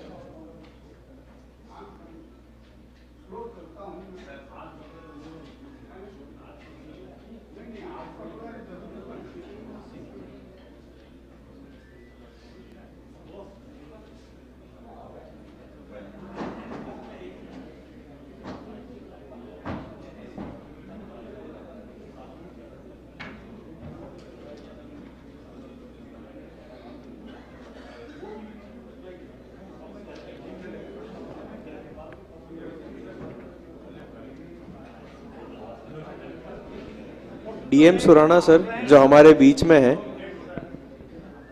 DM Surana sir जो हमारे बीच में है, वो इतने respectful person है हमारे बीच। इतनी as होने के बावजूद भी आज भी वो एमबीएम यूनिवर्सिटी के अंदर बच्चों की क्लासेस लेते हैं, उनको पढ़ाते हैं, उनके प्रैक्टिकल लैब्स लेते हैं। एंड इवन मैं भी उनका स्टूडेंट हूँ, मैं भी उनकी क्लासेस ले रहा हूँ। आई डोंट रिमेम्बर कि कोई भी ऐसा दिन है जिस दिन सर छुट्टी लेते हैं या बोलते हैं मेरी तबीयत खराब है। तो thank you so much sir. हम अब 15 मिनट के शॉर्ट टी ब्रेक के बाद मिलेंगे। जो अपना नेक्स्ट टेक्निकल सेशन है वो शार्प 15 मिनट में शुरू हो जाएगा, तो आप प्लीज ज्यादा टाइम ना लेते हुए वापस आएं।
12:32 12:32 सर 2:30 हो गया हाँ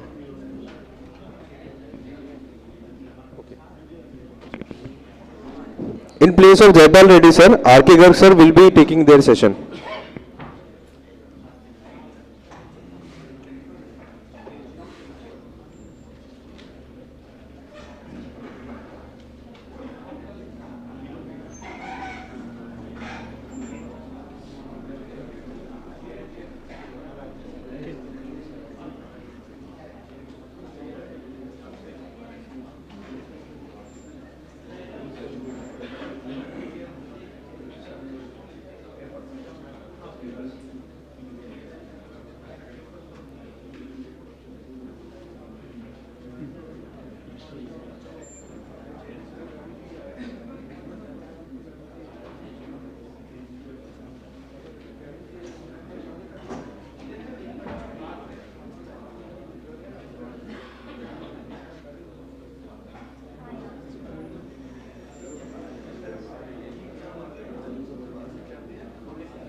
Our first speaker is Dr. J.C. Jhawar sir, who is a scientist in charge, SIMFR Nagpur. Sir is here to deliver a lecture on safe and optimum extraction of mineral in open cast mine through scientific pit slope management.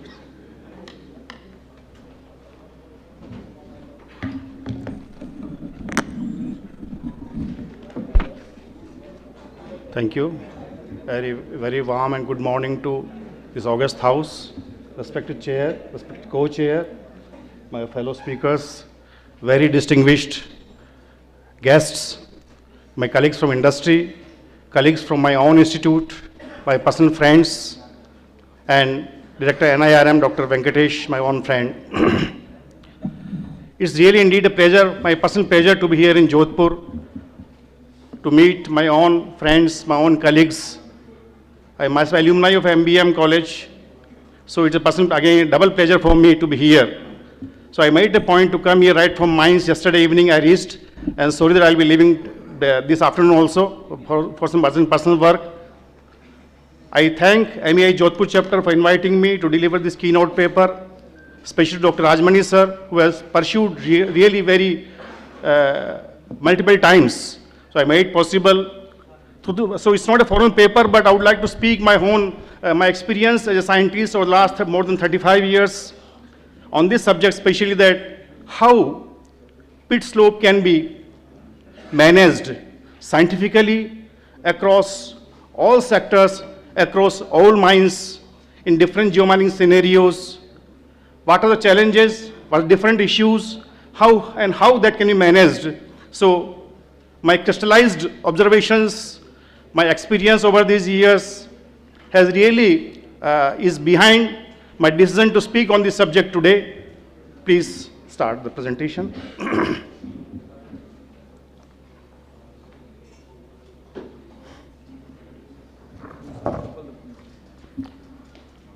I'm currently working at Nagpur Center of Simfer, where we have been working on multiple subjects, right from tunnel blasting. My own colleague, Dr. Amul, is there, who is looking after blasting work, leading blasting work at Nagpur Center, working for Bangalore Metro, Mumbai Metro, and all connected mining, rock excavation techniques. Then we are working for almost all the mines of Hindustan Zinc Limited for numerical modeling, slope design works, and then slope stability, and then other rock magnetic studies also.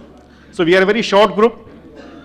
Since the time is limited, I will explain further on our activities at Nagpur Center also, but at this time I would limit myself to the topic given here, that is safe and optimal extraction of minerals in open cast mines through scientific pit slope management.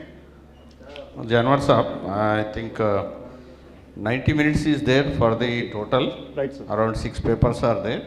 15 minutes we wanted to complete each. Okay, sir. Okay. Your Sure. keynote address, I think you can also try to restrict. Okay, sir. Okay, sure. And the question answers we will see at the last if time permits.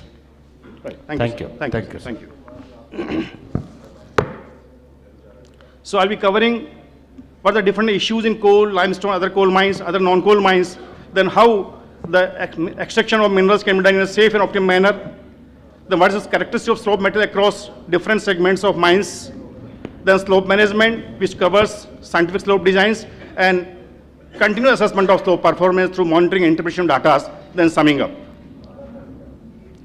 Now summarize different issues, which really key issues which concerns the stability of slopes in open cast mines, the presence of soil as an overburden as a top of the overburden, then effects of groundwater and infiltration of rainwater into the slope mass, then quality of rock mass, slope rock mass, which varies very widely from very poor to poor. Then the rock mass, the slope rock mass, and many of times is structurally complex and consists of massive, specific to jointed rock mass conditions. So we have to be site specific. We have to specific, slope specific rather, when we attempt to design the slope and to perform it in a more optimal manner. Then the most important issue is that sometimes we come across with non-uniform occurrence of ore body and mineral deposits. So then we began again to strategize the design of slopes. Then sometimes the coal mining conditions, we have to mine over developed coal seams, and the coal seams which are worked earlier through bottom pillar mining, which are under with or without fire. So these again challenge the designers to how to make a safe and optimal slope. The loading of slope due to overburden dumps, because we are often constrained by space. With the given intensity of open cast mining operations, the dumps are rising very high. We are working with a very high, very huge stripping ratio, higher stripping ratios, which results into large overburden dumps, so we have to place them. So sometimes we are constrained to place them very near the pit crust, which eventually loads the slope and affect the stability of slope also. So this became a typical problem which designer come across it. Then in presence of important surface structures, habitats near the pit slopes. Then comes execution of scientific slope design and monitoring of slope performance as we mine laterally and vertically. We have tried to divide the pit depths into different less than 50 meters, 100 meters, 100 to 200 meters, and greater than 200 meters. So the designer has to be specific in designs, what kind of methods to be used, how to assess the shear strength parameters to be used for analysis. Because here it is not there's no ready-made solution for that. Softwares are there, tools are there, but it is real engineering judgment which works really. So as a designer, I feel privileged to visit a failed slope. The failed slope has taught me too much than a stable slope. So we never miss the opportunity to visit a failed slope, because it opens our eyes in what conditions, in what factors which have led to the failure, and that gives an eye-opening assessment of shear strength parameters which can be used for further design of slopes. If we talk about very briefly the characteristics of slope rock masses in terms of soil, there are three characteristics which really affects the unit weight, cohesion, and friction angle. You can see in the typical different ranges. The rock mass, we typically come across the rock mass in the range of poor to good, which is characterized by Venus rock mass rating with 25 to 80, then cohesion 170 to 600 kilopascals, and angle of friction between 22 to 40 degree. Now divided the typical mines into three different categories: limestone mines, coal mines, and other non-coal mines. if we talk about limestone mines, we typically come across the limestone which is bedded, massive, spacely and closely jointed also, which having bedded joints and semi-vertical to vertical joints. The typical compressive strength varies from 20 to 65 megapascals, then RMR 30 to 65, characterizing poor to fair rock mass conditions. Then iron ore mining. We have two kinds of iron ore deposits, which is typically jointed but typically strong rock mass, and one is very fragile and very softer rock mass condition, slope rock mass condition in typically available in Goan conditions. This is particular case of Rajara open cast mine group of belong to SAIL, where the rock mass rating was 25 to 65, characterizing fair to poor rock mass condition. The rock mass was massive to spacely to closely jointed rock mass, and overall stability is guided by rock mass properties, not of intact rocks. Because very rarely the intact rock strength plays an important role, very rarely in the failure. In most of the cases, it is the rock mass which fails because of structural discontinuities, because of structural features and how it affects how the structures are oriented with respect to slopes across the large scale slope and the band scale slopes. When we come to coal mines, as Mr. Khator and his team has dealt with this key in a very complex geological formations. In Veer Nagpur, we are having a Vardha Valley coal field, which is again characterized by structurally very disturbed rock mass. We have very triple strike faults. So the biggest challenge for designers is to how to deal with the strike fault which runs along the boundary along the deposits. It's very rare. It's very, very common rather, I should say. So that's again, and when the mine working reach within 20 meters of strike faults, the typical symptoms of the slope is that the strata steepened, lots of instabilities are occurring, so that can be visually assessed. You are nearing the fault zones. Now the typical rock mass extremely weak to medium strong, usage ranging from 3 to 50 megapascals. So it means we are having a large variation of slope rock mass conditions. So designer has to be very, very specific. He should use his intuition, his engineering judgment as to how to deal with in a single open cast mines.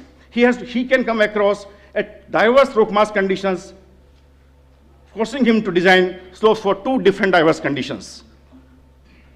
Then thick soil cover at the top of the overburden, presence of aquifer, infiltration of rainwater into slope mass and inadequate drainage. Then as told you, loading of slopes due to placement of dumps very near the pit slopes because of space constraints. Now, besides limestone coal mines, we have other open cast mines also like barite mines of Mangampet, BMDC. Then wollastonite mines, we are fortunate to have the biggest wollastonite deposit near Udaipur. Then rock phosphate mines and marble mines of one of the world's largest marble mine is near Rajasthan, operated by RK Marble Group, very well managed and best operated.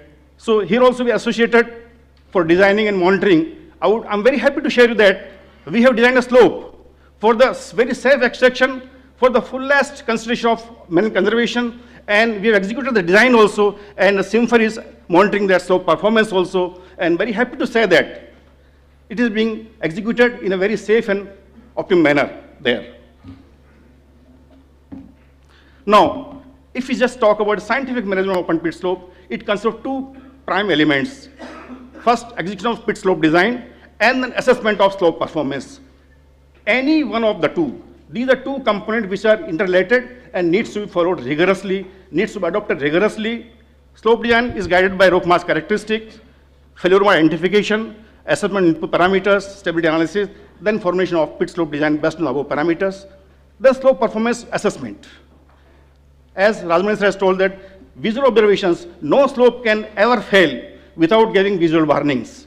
So if your team is very particular about the manifestation of slope, because all cracks, all slopes preceded by generation of tension cracks, widening, enlargement. So it's not important that you deploy equipment, sophisticated equipments only, but your team must be very particular about, very focused about identifying the which can visually observe those symptoms. Then periodic monitoring, real-time monitoring, and the most important, scientific interpretation of results for stability assessment. It should go hand in hand. Execution of design and monitoring, both should go hand in hand so that we can achieve the objective of optimum extraction while keeping the target of mineral conservation and sustainable mining operations. slope design. We have designed across all sectors of non-coal mines and coal mines and different mines in India. Across more than 70 cases we have studied. The slope performance assessment through slope monitoring, it provides information detection of potential unstable slope conditions, then performance and assessment of slope performance. There are primarily 3 instrumented monitoring systems: total station-based system, manual automatic, the 3D terrestrial laser scanner-based systems, airborne drone-based systems, and radar-based systems.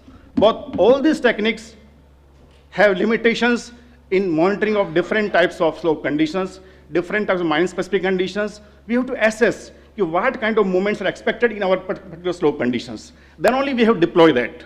But first and foremost is a visual observation of any sign of potential slope instabilities in any mines.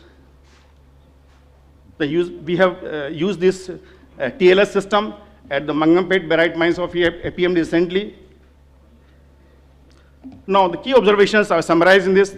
The management of open slopes involves the understanding and control of slope deformations. It requires an appropriate mix of theoretical knowledge and engineering judgment.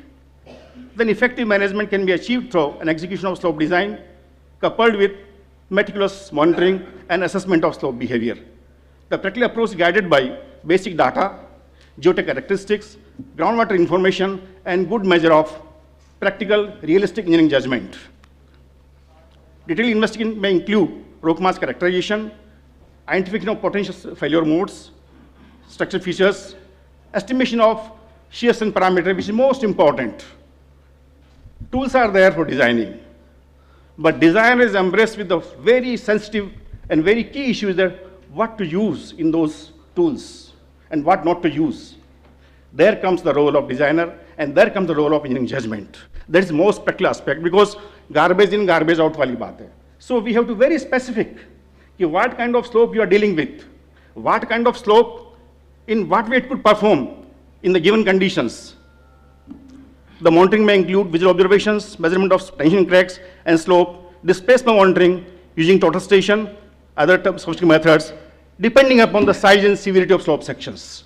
It's most important what kind of slope is there, what kind of movements are expected, whether large scale movements or bench scale movements. So we have to be specific in choosing the monitoring methods and monitoring systems. The significance of slope management will continue to increase with the progressive increase of size and scale of open pits in Indian geomining scenarios. The geomining conditions vis-a-vis slope stability in India vary widely. The slope forming rocks vary from being extremely weak to very strong, and the rock mass varies from being poor to very good. As I told you, it is not the intact rock which matters here as far as slope stability is concerned, it is the rock mass which matters. So the key issue lies is how to identify the rock mass characteristic, how to identify the properties of rock mass, because intact rock can be measured through laboratory. How to calibrate those parameters as far as rock mass is concerned, there lies the role of a designer, an engineer, and a practical designer for that sense. Periodic geotechnical review of rock mass, vis-a-vis slope stability and slope design, with the progressive deepening of mine vertically and laterally. It's of paramount importance. Here I would like to again stress in the August audience that what happens really कि भाई mine शुरू हो रहा है, आप design कर दीजिए, then report submit कर दिया, approval मिल गया, no forget. Here I would like to mention as a because what I've seen, कि designer has designed in the given scenarios. As you open up your deposit, as you work along laterally and vertically, new exposures may be there. Geotechnical characteristics under which design has taken place may change significantly. So a review is necessary, more than important, as you progressively move on with the mining. It is very critically important. So the mine management industry must be ready to involve the scientific agency here periodically to review the rock mass, to geotechnically review the rock mass and update the design parameters as the time goes on.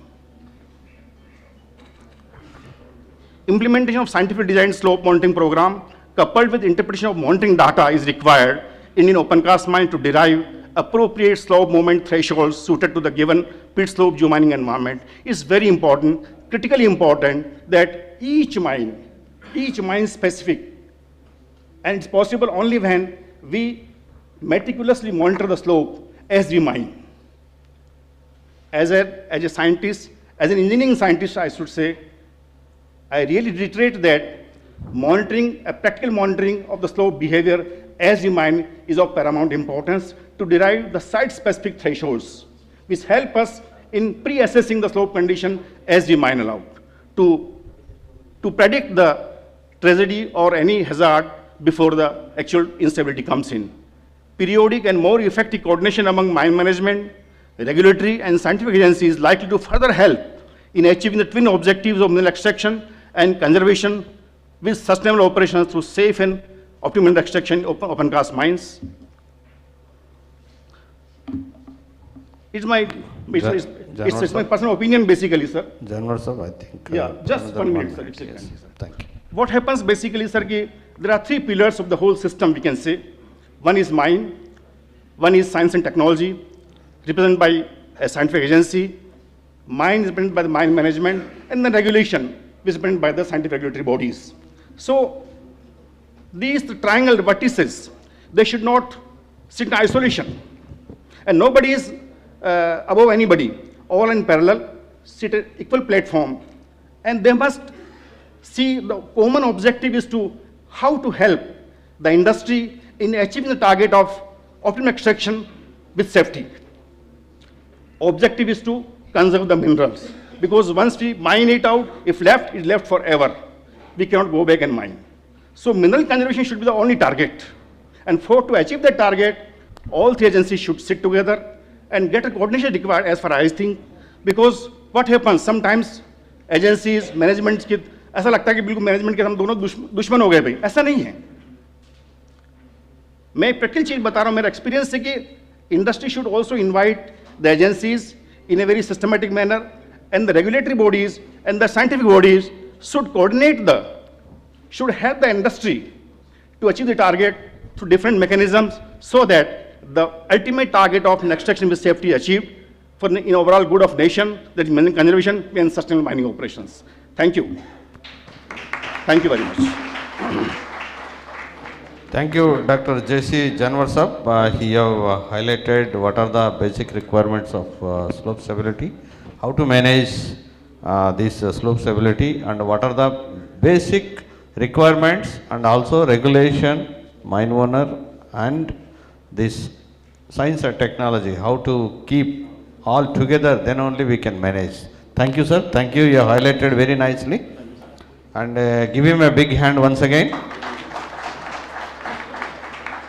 Now I request Jaipal Reddy and R.K. Garg sir, Executive Director, General Manager, NMDC, Hyderabad, to give his paper presentation.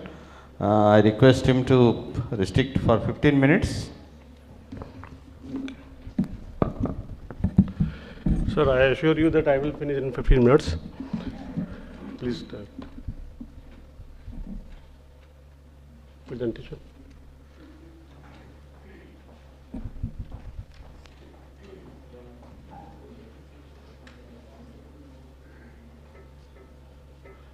Respected dignitaries on the dais, off the dais, dear friends, I am R.K. Garg, General Manager, Resource Planning, NMDC Limited, Hyderabad. Today I am presenting. You want my bag?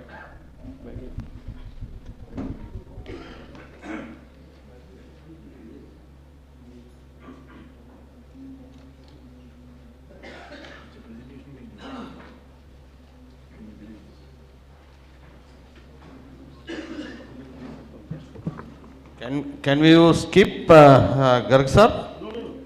Just we are starting. Giving them. Sorry.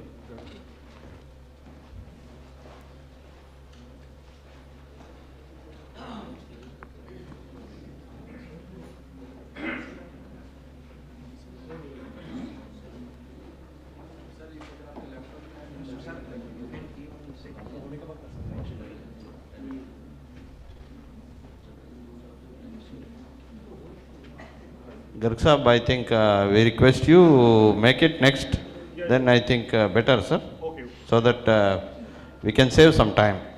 Now I request K.S. Solanki sir and Praveen Sharma sir, Head Exploration Vedanta Resources Limited, Udaipur. Solanki sir.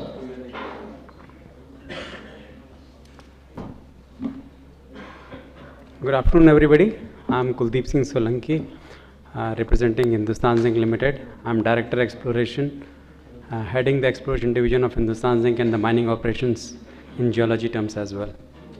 So, good afternoon to you all. It's an immense pleasure that I'm being given an opportunity to present my views about implicit modeling in front of you all. And thank you, Chair and Co-Chair, for giving me this opportunity, and my colleagues sitting on the dais. So, एक slide पहले ले लेना.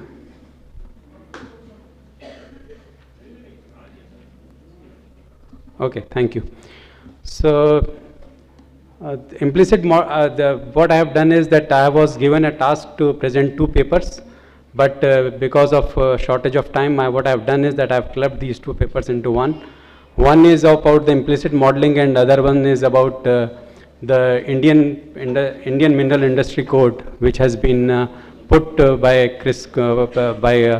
MEAI, wherein they have taken a task and put a presentation in. This is what I'll give you an overview while the presentation is on. So let me go forward with it. So my presentation will be about a vision of Hindustan Zinc Limited, exploration vision, then what is resource modeling, types of resource modeling, implicit modeling, process and way forward, and a case study as well. So next. So this is the vision of Hindustan Zinc Limited in terms of exploration is, it is committed to replenish every ton of ore being mined through zero harm, digital intervention and state-of-the-art technology. Since 2003, Vedanta has taken over. The resource was close to 154 million tons, and as on date, the last audit report, it is close to 460 million ton. And this 460 million ton stands off when it has already depleted 155 million tons. So you can imagine if the explosion would not have been there, Hindustan Zinc would not have existed even.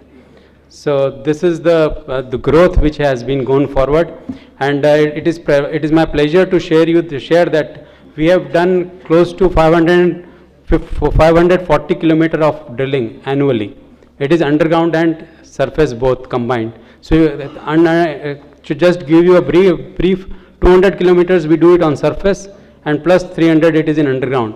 And this underground exploration drilling is the strength which gives us the confidence on that we can mine almost 17 million ton per annum. This year's target is to go to 18 million ton. So this is what our growth is. We spend close to 350 crores annually on exploration exclusively. So this is the scale in which we operate. Now I'm going to take you through the resource estimation building blocks. When you start exploration, you get targets, you drill those targets. Whilst after drilling those targets, you go to the post-drilling activities, logging, sampling, assaying. After that, you develop a mineralized envelope, you do exploratory data analysis, develop the creek model, and do the resource modeling and deliver it to the mine planning. So this is a very simple scenario. Today I am only going to touch one component of it because I can't take you through all. So this is about developing a mineralized envelope. Now in traditional manner, when you develop a mineralized envelope, what you do is that you do an exploration drilling. After that you get the intersections. Ideally you do a cross section. After that these strings are being stitched together to form a wireframe, and that wireframe is then evaluated that is there any validation required or not in terms of the correlation. So this is the standard method, which is an explicit modeling. The next one is the implicit modeling. In implicit modeling, what you do is that you use a mathematical algorithm just to guide the software. It gives you the mineralized envelope. You have to guide the software according to your the geology, how it behaves. Now from explicit to implicit, these are the gray, these are the different ranges, wherein from traditional methodology to the isogrid shales, this is what we go forward. There are various softwares which do this implicit modeling, ranging from Leapfrog, Datamine, Mencom. There are different softwares. What we have used in Hindustan Zinc Limited is to Leapfrog and Datamine, and the presentation which I am following today is only exclusively on Datamine. So this is the process. What you do is that you have to prepare in implicit modeling. What happens is that the key time consuming thing is data preparation. Once the data preparation is done and once the data is all aligned, after that it's just a push of the button and the model is ready for you. And even after that, if there is any changes that needs to be done, it is very easy to do that. So everything is about data preparation. So it starts from compositing. You composite the drill holes. After that, you group those lithologies together, assign them the lithological codes, and then you follow the wind modeling. So this is what the process goes forward. Here, what we have done is that I have taken an example of Rajpura Dariva mine, where we have done this implicit modeling. Rajpura Dariva mine, to give you an overview to everybody who is not from, who don't know about it, that it is one of the mine of Hindustan Zinc Limited, having plus 70 million ton of resources almost. It is a lenticular ore body comprising of main lens and east lens apart. Then main lens is further divided into three. We call them south lode, main lode, and north lode. The strike of this is almost 2.5 kilometers. Earlier we used to go forward with this conventional method, wherein we used to prepare these solid wireframes. The methodology was same. At 3% cutoff, we used to prepare the strings, correlate those sections. After correlation of those sections, we would go forward and link those and come up with the model. In terms of the implicit modeling approach, as I told you, the data preparation is the main thing. So we take the drill holes and desurvey them and put it in Datamine, and we give them the codes.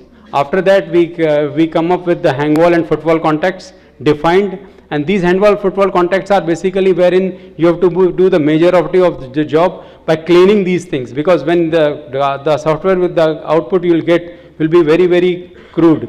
So you have to clean them in such a fashion that what exactly your geology speaks about. Because if you don't understand the geology, the things won't work for you. Then once the hangwall footwall contacts are in place, you go forward and develop this wind modeling, and the model is ready for you. And in case if there is any changes to be made, you don't have to unlink the strings or undo the things or nothing. You just change your data set and the model will be ready for you. And lastly, what you have to do is that you have to even validate the model, because what exactly you wanted out of it, it is what it needs to be validated when you come out with it. So validation of the model is one of the key things going forward. So this way, it is a simple comparison between the explicit model and the implicit model, and I can say with proud that it was only a less than 2% variation between implicit model and an explicit model which we achieved. So it was a great achievement from us. So this was all about a case study on implicit modeling. Now what I am going to take you through is Indian Mineral Industry Code. All mining engineers and geologists sitting here would acknowledge that mining is a big gamble. You can play with the data and you can fool anybody you want. It is only you who will understand that what you have done. So this is what the base of the mining is, all based on the trust. And this trust comes in where you have the codes in place who can take you that yes, this is what exactly we want. And why this trust has been broken, what happened was that there are many cases available on the internet from nickel to Brix scandal and all. What happens is that people, due to greed, they want to just do with the malefied intentions. They want to play with the investors' money, and then they come up. They land with the problems. And wherein to safeguard the investors' interest, the CRISCO has come up. It is an umbrella of basically, it's a public reporting procedure system. There are two reasons wherein the code is required. One is for the security, wherein the information is required for the investors, and the other one is the information is required for the government. The government basically needs this information for understanding and underpinning their future growth and where they want to manage the inventory, while as the investor needs it to safeguard his money. So these are two different scenarios where, CRISCO is basically, it was formed as an international best practices of reporting of mineral resource and ore reserves. It was formed to safeguard this any malefied intentions being done. So with this, it is basically an umbrella wherein you have the NROs, which we call it, and then we have the professional bodies who manage this NRO, who is also part of it, and then this is how we move forward. Total 17 countries are member of it. India is one of them. We developed this NACRI, National Committee on Resource and Reporting in India, which was formed in 2015, and I was part of this. Even Madhusudhana sir is part of this this committee, and we were the founder members. And when we developed this, it was approved by CRISCO in 2019, August 2019. Since 2019 to as on date, we are pursuing with the government that yes, this needs to be recognized. We had a couple of meetings. Even we had a meeting with the secretary this year in the month last month. They have given us 5 reports, and they have told that okay, if you can convert this reports from UNFC to CRISCO, let us see that how CRISCO standard, that is the IMIC, then we can see how it can be taken forward. So basically, this is a simple template of CRISCO, wherein the mineral resource and mineral reserves are being talked in horizontal and vertical axis. The resources comes when the confidence on resource increase, it comes from top to bottom, that is from exploration results to inferred category, indicated and measured. Once the confidence is there, then the mining engineers plan it, and they go from indicated to probable reserves and from measured to proved reserves. So this is what the modifying factors put in place. They follow this. It is a very, very simplified template, and this is what the fundamental of CRISCO is, and this is what the fundamental of our Indian Mineral Industry Code, which is the IMIC, is all about.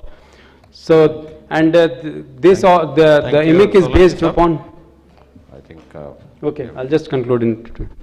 So it is about transparency, competency, and materiality. So these are the 3 pillars. When you talk about, normally IBM talks about UNFC, and in UNFC basically everybody is very much familiar about EFG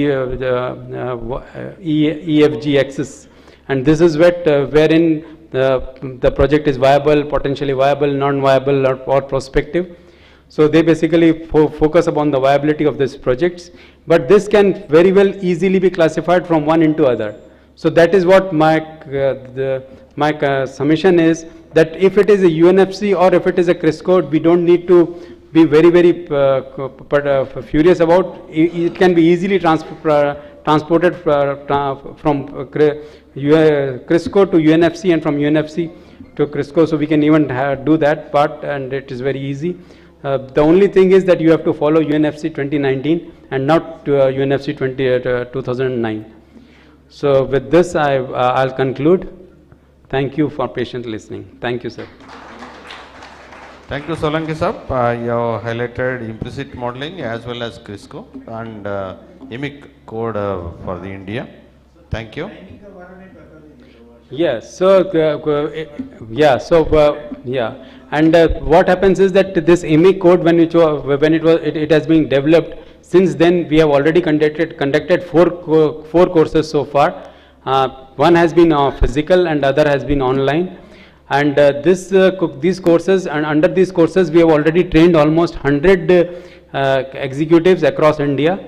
And these courses are being put in place time to time, wherein we encourage the people to take these courses. Once you have taken these courses, then you are given a certificate of competency, wherein you yourself feel that yes, now you can go forward and do the resource classification as per EMIC. That is what the fundamental of CRISCO is all about, that you should be able to do the classification in EMIC, and you are very well conversant with the terms and terminologies, and you comply with the code of ethics. So this is what. Thank you, sir. And yes, it is at a payment basis, and probably the institutions and they fund it. So thank you very much. Thank you, Solanki sahab, and give him a big hand. And now I request Jaipal Garg sahab, RK Garg sahab, to give his presentation. I think because of time constraints, you can talk to him during lunchtime, please. Okay? Garg sahab. Sir.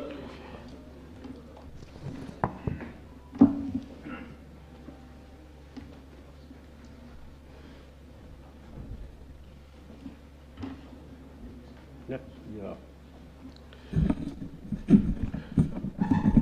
Respected dignitaries on the dais, off the dais, dear friends, I am RK Garg from NMDC Limited. I am General Manager Resource Planning.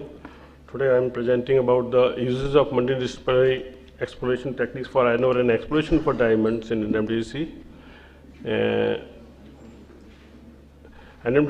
First something about NMDC Limited. NMDC Limited is a Navratna public sector enterprises under the Ministry of Steel, Government of India. NMDC is the single largest producer of iron ore in India. The company is producing about over 40 million ton per annum. This year we are going to produce about 46 million ton of ore in this financial year. From its highly mechanized major iron ore producing units from Baladela in Chhattisgarh and Donimale in Bellary Hospital region in Karnataka, NMDC has the privilege of having India's only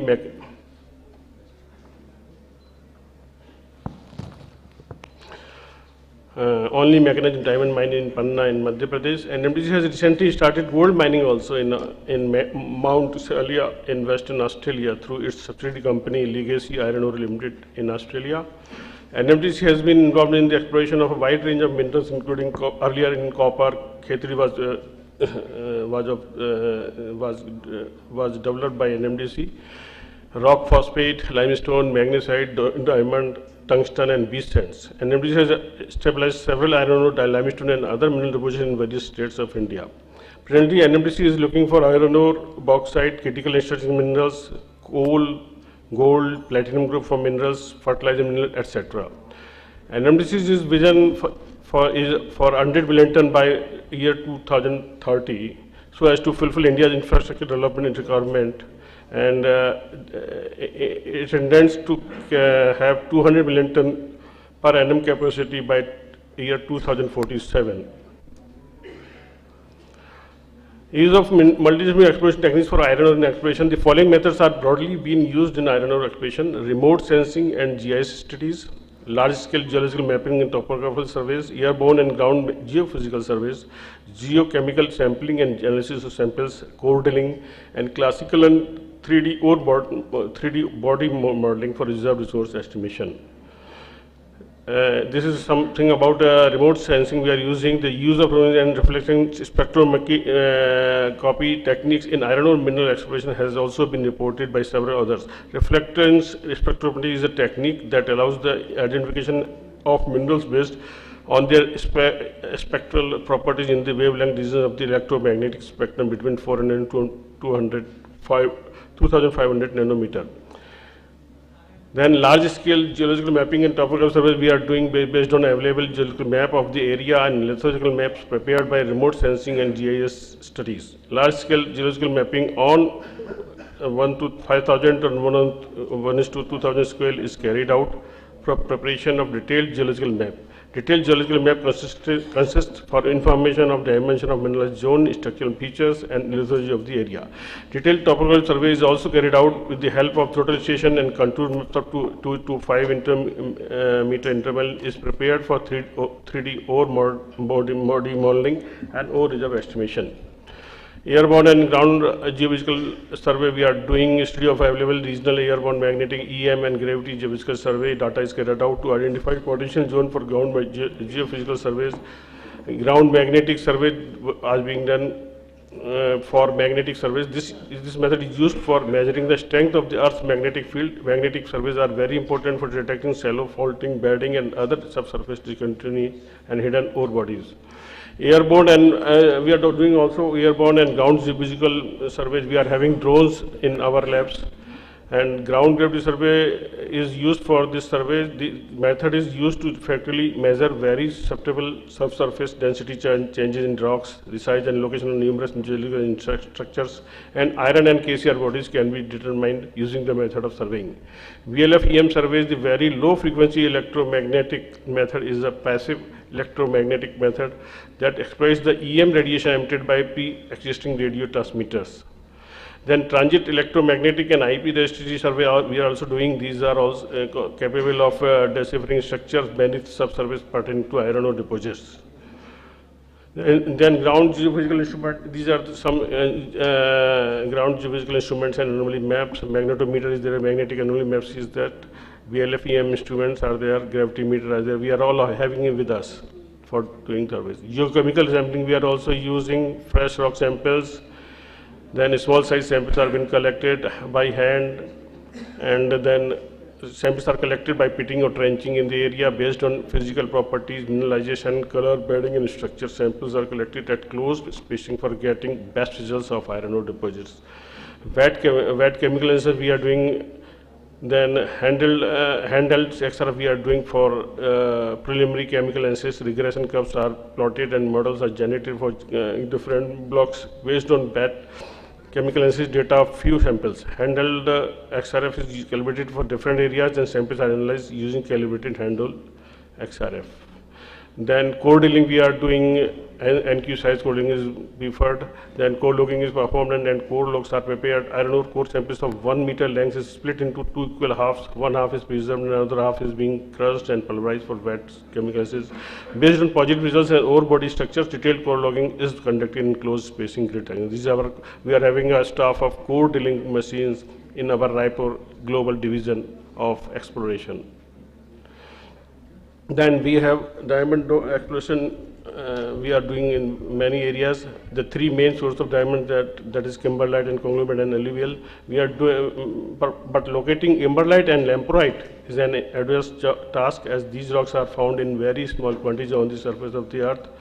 So far, around 7,000 rocks have been discovered in the world of kimberlite and lamproite, out of which only 10%, i.e. around 700, there were 10 chances of getting diamonds in rocks. Of these 700, only 10%, about 70 rocks are being mined commercially. The main problem of its recovery is to get it in small quantities, and it is easily disintegrated. That is why special techniques are used to find diamond-rich pieces. Diamond exploration technique, we are using field selections, crater margin, particularly our primary targets, remote sensing, satellite imagery, and aerial photography. Then we are using stream sediment sampling, which is the most important method for primary tool for diamond exploration. Then we have heavy indicator mineral studies, electronic probe, microscopic analysis, geophysical surveys. We are doing soil sampling, drilling, pitting, and trenching, core sample testing, and resource of modeling and report preparation we are doing. The stream samples we are using in catchment maps are generated in GIS software. Stream sediment samples are collected from trapped sites in first and second order streams. Normally 25 to 30 kg of this fraction of stream sediment samples are collected during field work. Stream samples undergoes screening followed by jigging and TV separation for collection of heavy minerals. Presently we are doing it in Chhattisgarh state. From the heavy mineral separated from the primary samples are undergoes for sorting, from which the kimberlite indicated minerals are separated through microscope for electronic probe micro analyzer EPMA. EPMA analysis is carried out for collecting major oxide data of kimberlite indicated minerals and preparation of external plots to correlate the geochemistry of these minerals. This facility is not available with us now, till now. We are doing it from BHU. This is the steam sample to EPMA stage. We are doing SS sampling, then screening, then jigging, then heavy concentration, microscopic sorting, common indicated minerals. These are the indicated minerals are sorted for EPMA. Then we are doing heavy media separation. Geophysical surveys we are doing then based upon the EPMA results. If it is somewhat favorable, ground geophysical surveys is conducted on the positive catchment areas. On positive catchment areas, anonymous zones are demarcated, soil sampling work is conducted, and it is analyzed to understand the presence of trace elements like niobium, zircon, potassium, magnesium in soil samples. Considering both these targets, target testing, drilling is carried out on the target for the discovery of the kimberlite body. After the discovery of the kimberlite body, volume delineation drilling is conducted to understand the shape and size of the deposit. The micro diamond study is conducted to understand whether the kimberlite is barren or diamondiferous. For pre-feasibility study, large volume of samples are collected through LDD drilling of 8-inch core diameter, followed by pitting and trenching for evaluation of the project. We are having a mine in Panna, which was further explored by doing the underground mining in the kimberlite body. Kimberlite samples undergoes proceedings at the DMS plants. We have a DMS facility near Panna. For macro diamond study, after the completion of the processing, diamonds are collected for the valuation based upon the drilling and processing results. 3D ore body modeling is generated through mine planning software.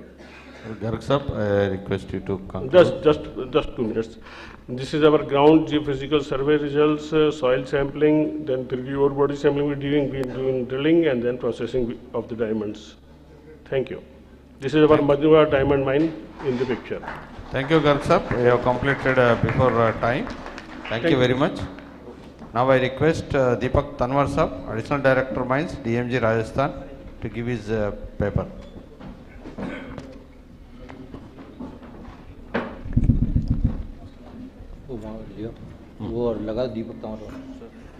I request Tanwar Sahab, maybe 12 to 13 minutes you can conclude, sir. Honorable Dais and respected delegates. Yes. As you see, the topic is the guardians of the earth, harnessing the cutting edge technology to combat illegal mining. Till now, we are using human resources or human manpower to combat illegal mining, but as you know, there are limitations of human beings, and there is also dangers to deal with illegal mafias. There is paucity of the time, and there is also lack of human resources. Therefore, now it is time to use technology to combat illegal mining.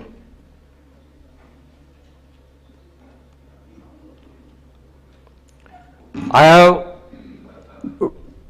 spread my topics in the following headlines. You just see that whenever we go for the economy, it always destroys the ecology. Thereby, economy is inversely proportional to ecology, and here that comes the role of the sustainable mining. Now, the main technologies which I have mentioned, and our department has particularly used drone mining also in the year 2020, and we got a good results. Main technologies that we can use to combat illegal mining are remote sensing, artificial intelligence, predictive modeling, geofencing, Internet of Things, blockchain, geospatial, advanced surveillance cameras, robotics and automations, and drones that are also called unmanned aerial vehicles. Basically, these technologies are conglomeration of two or three things. It's mainly of spatial technology that covers your remote sensing, GIS, GPS, and internet mapping. GIS and spatial technology are one and the same thing. If we locate a particular point or a location on the earth, then it is a GIS, otherwise it is a spatial technology. GPS is used by US defense, likewise Galileo is used by European countries, and Russia has its own set of technology and softwares. And internet mapping is also one of the criteria in which we are extensively using Google Maps and Microsoft Virtual Earth. And remote sensing, as the name suggests, it's made of two words, remote and sensing. So in remotely we emit the radiations, and that radiations are sensed by surveillance cameras, and that monitor the physical characteristics of the land, by which we can have a good idea of illegal mining. This is what the definition of illegal mining, which is not under purview of any rules and regulations, and which is against the environment. What are the ramifications of the illegal mining? Broadly, there are three ramifications: environmental, as you know. Next is social and economic challenges. In economic challenges, I would like to mention particularly depletion of valuable mineral resources. That is the most important part. We can enhance our inventory of resources by tapping such type of illegal mining. Here is the remote sensing. In remote sensing, as I told you earlier, it's used by the satellite or light aircraft, and messages are sent. On the basis of the remote sensing, Government of India with the help of ISRO has developed a software known as Khanan Pehri, in which triggers are sent to the enforcing agencies, and they can monitor it very well. Artificial intelligence is a algorithm of machine learning. Machine learning is also a subset of artificial intelligence.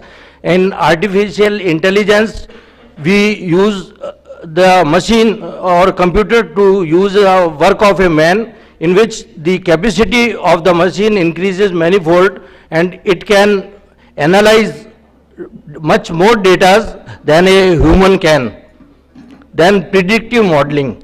Predictive modeling is sum total of all these techniques, in which satellite imagery, geological data, and we have this the past history of the area and current data, and then on the basis of these data we can predict the future models.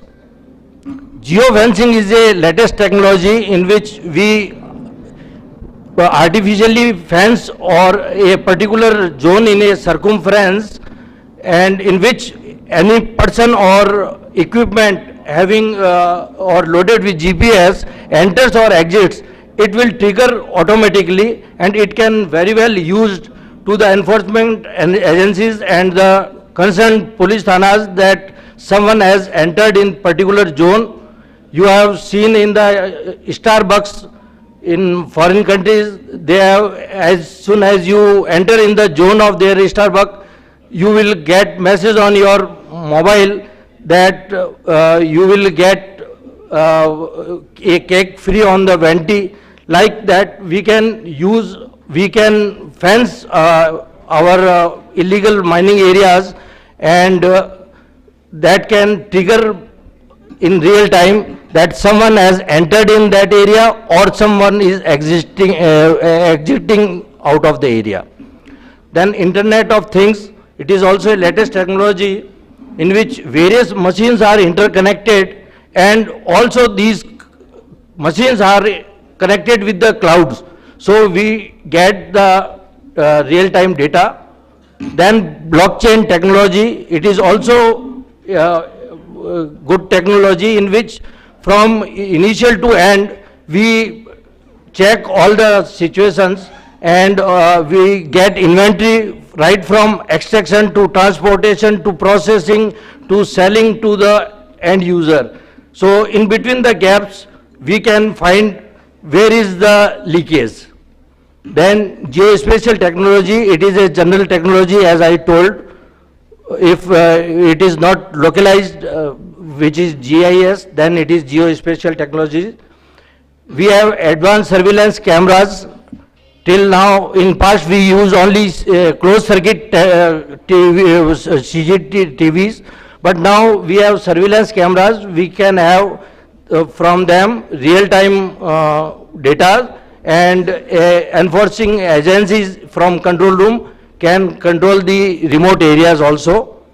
Robotics and automation is a mixture of science, engineering and technology in which the human work is done by the machine, and it is also utilized in the dangerous areas also, and in drones also. A drone or unmanned aerial, it is used by the department, and drones have basically two main advantages. One, we can have assess a remotely area, or secondly we can have a bird's eye view of a particular area, and it is a cloud-based technology that can evaluate, and with accuracy you can get how much extraction has done legally or illegally. In Gotan we did in 2020, and we measured 40 odd mines of mineral sand, river sand, which were given just adjacent to river, and we found that in 40 leases there was a leakage of or illegally they mined 800 million cost of mineral. So it was very helpful, and Rajasthan was the pioneer in the first time we used this technology, and we got a good result. In drone especially we have 30x zoom. We can have the nameplate of the vehicle, which vehicle has come, who are the persons involved. We can track them all. These are coming with night vision cameras also. In night we can also have vehicle numbers also. Orthomosic is a technique that is drone is used. In general we capture a single shot, and a single shot cannot provide so many details.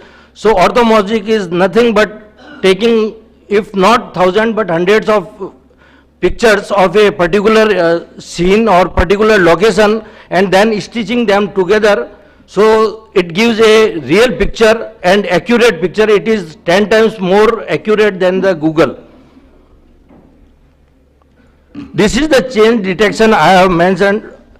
On 8 March, if we see, there is only 2 pits, and on 9 March, if 1 pit is developed illegally by a person, legally or illegally it may be, but we can have detect from this technology. This is the 3D point cloud on which the drones are used. In drone base we have locations in which we can measure length, breadth and depth. Actually GTCTs of 2D, we have 2 dimensions only, but as you know, Earth has a 3-dimensional. Z component is lagging, so by cloud computing we have Z also. Thus we can compute the exact volume of the illegal mining. It is the length measuring, so it automatically measures the length and it gives you the how much excavation one has done. then we can measure area. If we have depth, then we can calculate the volume. It's a pit, and if we have all the three dimensions, then we can have exact volume of the illegal mining, and we can curb it. This is the process how 3D cloud is working. It is a particular example of Gotan. These are the leases which are given nearby river.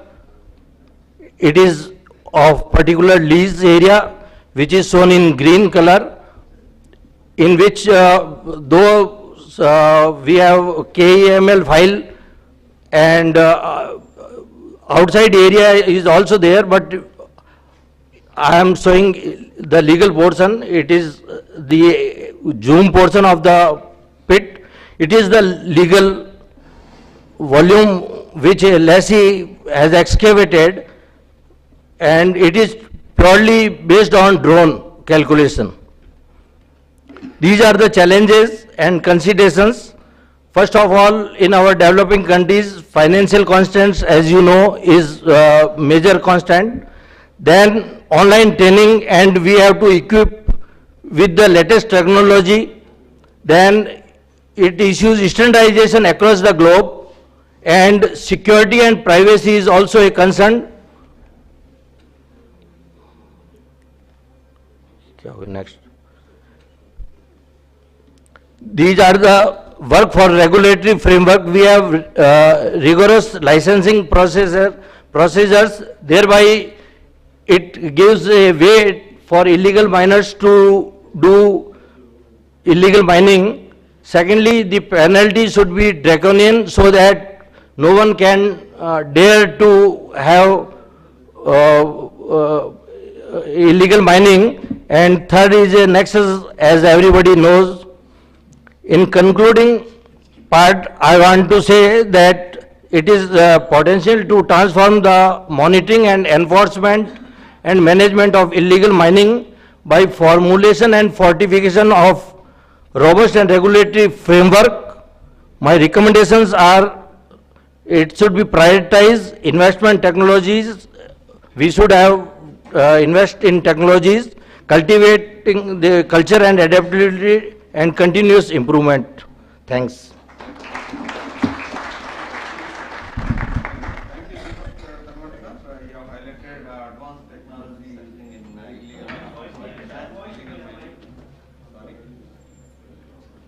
Thank you, Tanwar Sahab. You have highlighted all advanced technology, how to use for the curbing of illegal mining. Thanks once again. And this is a very apt subject for this conference, I feel. And now next, Dr. C.H. Rao, Chairman of Vizag chapter. He will give his presentation on advances in natural stone mine review. Yeah, I think another 12 minutes. Yeah. You can close, sir. 12 yes, minutes. Dignitaries on and of the dais. I thank Mr. A.K. Jaiswalji, Jodhpur chapter chairman, and his team for allowing me to present paper despite my very last minute request. Thank you for that, sir. See, National Mineral Policy, we all know in 2019 has stated that a disaggregated approach in respect of every mineral has to be taken up. And what has happened is there are 55 minor minerals are grouped as minor minerals despite various differences among them. Here, basically my presentation would be talking about how diametric stones, granite and marble and other diametric stones can be separated as a separate mineral identity based on their intrinsic character and evaluation, and other mining methods and various other carbon footprinting and all that. I'll go very fast. I won't take much more time. I think I'll finish it in 10 minutes. I'll just go through the slides. This is the slide. Yeah. The first differentiator is mineralogical classification, geological classification, extent versus. I will rush through this. I will not get into the total land share diametric stones is about 0.005% in the overall geological potential area of India. So it's a very small. This is the overall production and across the country, across the state. These are the same thing in histogram. Andhra and Telangana is together there actually. And then the second differentiator is export value and mineral versus diamond stones. A very important point. Out of the overall production in the world, 84% is about industrial mineral, construction minerals. They are called development minerals. UNDP says they are development minerals. 13% is energy. Diamond stones comes under the industrial minerals and construction minerals. And this is a comparison of major versus minor mineral exports in India. They're almost same. I'll show you one particular diagram where you can see. Yeah. Iron ore export from India around 2 years back, as per the capacity data, Ministry of Commerce, is $1.2 billion. Whereas the granite exports, blocks and products, other dimension stones, is $2 billion. So you can see the focus is more on major minerals, whereas actually the minor minerals are not much been given focus. So these are the various exporting minor minerals. In comparison, dimension stones are very, very high. Okay, then I'll jump into the third differentiator, mining methods of granite. This is a very important point and relevant to the current topic of the seminar, where I think I'll go into the pictorial point of view so that it will be easy to. So there are various factors here. I will not go into the details. How diamond stone mining is done without much of blasting. They're all done with most advanced mining mechanization, wire saws and all that. The dust factor is low, the sound, dust and pollution factors are very, very low. And this is a chainsaw method. See, this is an underground marble mine. You can cut, it's like, it's quarrying basically, block by block, continuous drilling separation. You can see, this is a continuous drilling. There is one box cutting. You can actually extract a block from within the mass below. And it's a typical mechanized granite mine. And so these are a few examples. So based on the mining methods, mechanization and mining methods of granite and marble and other dimension stones, we can practically assume the kind of carbon footprint is very, very low. So look at, this is the mine closure plan of a marble mine in China. It's not in India, but how a closed mine can be converted into a beautiful picnic spot. So the fourth differentiator is environmental factors, the impact of dimension stones on the carbon, on the environment. This is the published data across the world. The carbon footprint per ton by various dimension stones are very, very low. So the embedded carbon footprint of dimension stones across compared with other products, aluminum, brass, lead, zinc, plastic, copper, cement, glass, ceramics, if you compare that, the stone footprint is very, very low. So this is what I'm trying to say. The embedded carbon footprint of stone is very low. This is published data by the world-renowned journals. So I'm not getting into that. Then employment potential is very high. In fact, there are 60,000 minor minerals in India, minor mineral mines in India. Out of it, about 30,000 mines are in Rajasthan itself, and a huge employment generating sector. But the thrust sector, but unfortunately the focus is very, very low. So this is the ratio. 1:10 is the direct-indirect employment ratio that we all know. And sixth differentiator is how dimension stones are compared with the sand, clay, aggregate mining. In terms of the, you can see a stark contrast of mining of natural stone versus sand and other This is the illegal data, sir. We are referring to how minor minerals, there the natural stone mining is not much there. This is across the states. I will jump these figures. So the effects of granite mining in environment is very, very low in the surface water, groundwater, air, soil, fauna and population. So the appeal, see, I am also representing Federation of Minor Mineral Industry, India. So I am also chairman for the Mining Engineers Association in the Visakhapatnam chapter. The appeal is that we have been appealing to the Ministry of Mines to separate the demonstration stones as into a separate mineral category with ease of doing business and the clearances and all that, ECs and all that. So, and we have been working on with the GMDC Council meeting also. Nothing is happening for past 7 years. So, thank you. I wanted to just focus on the how granite, being a huge industry with large potential and all that, with all the differentiators I spoke to, can be separated from the other minor minerals and given a status so that it can have a wonderful future. Thank you very much, sir. Thank you for this. Thank you, Rao sir. Thank you for giving up highlighting of all the equipments, what is happening in the other parts of India. And now, before going for the last technical paper, I think there is a request from the Janwar sir. He wanted to leave from this. I request organizers to arrange a memento to him. Janwar sir, please come on the dais. I request Engineer K. Madhusudan sir and Engineer P.C. Dariwal sir to hand over the memento to our respected speaker, J.C. Janwar sir.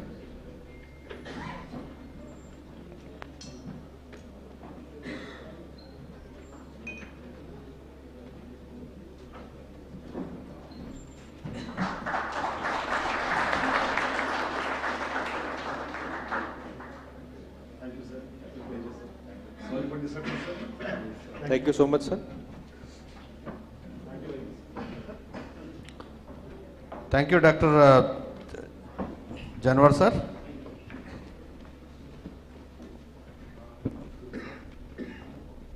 Now we can proceed with our next technical lesson. Now I request Sri Devraj Tiwari, GM Tata Steel, to present his paper.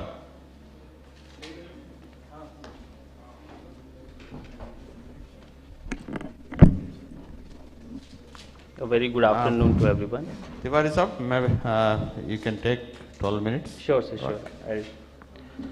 So yesterday Deepak Tamar Saab was saying that it is really very difficult to speak in front of the professors or the seniors with whom you have learned the ABCD of mining.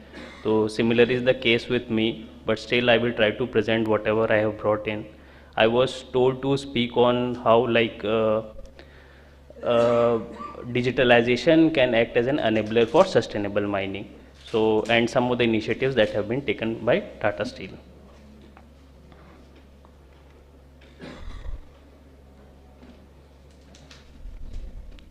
So this is my first slide. This slide mein basically I wanted to say that how mineral rich is India.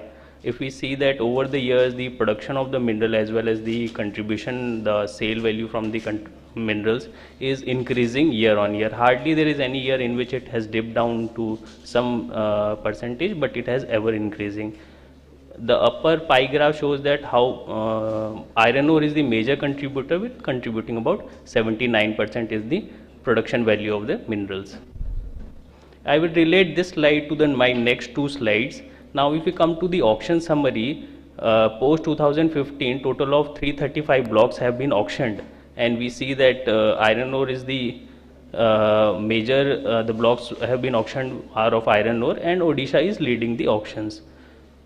What 2 points I wanted to mention here are the graphs towards the right hand side, that number of reporting mines particularly of iron ore has remained stagnant over the past years. However, the production has been kept on increasing. So this shows that there has been an increasing pressure on the existing mines which are there, and this is pointing towards unsustainable operations.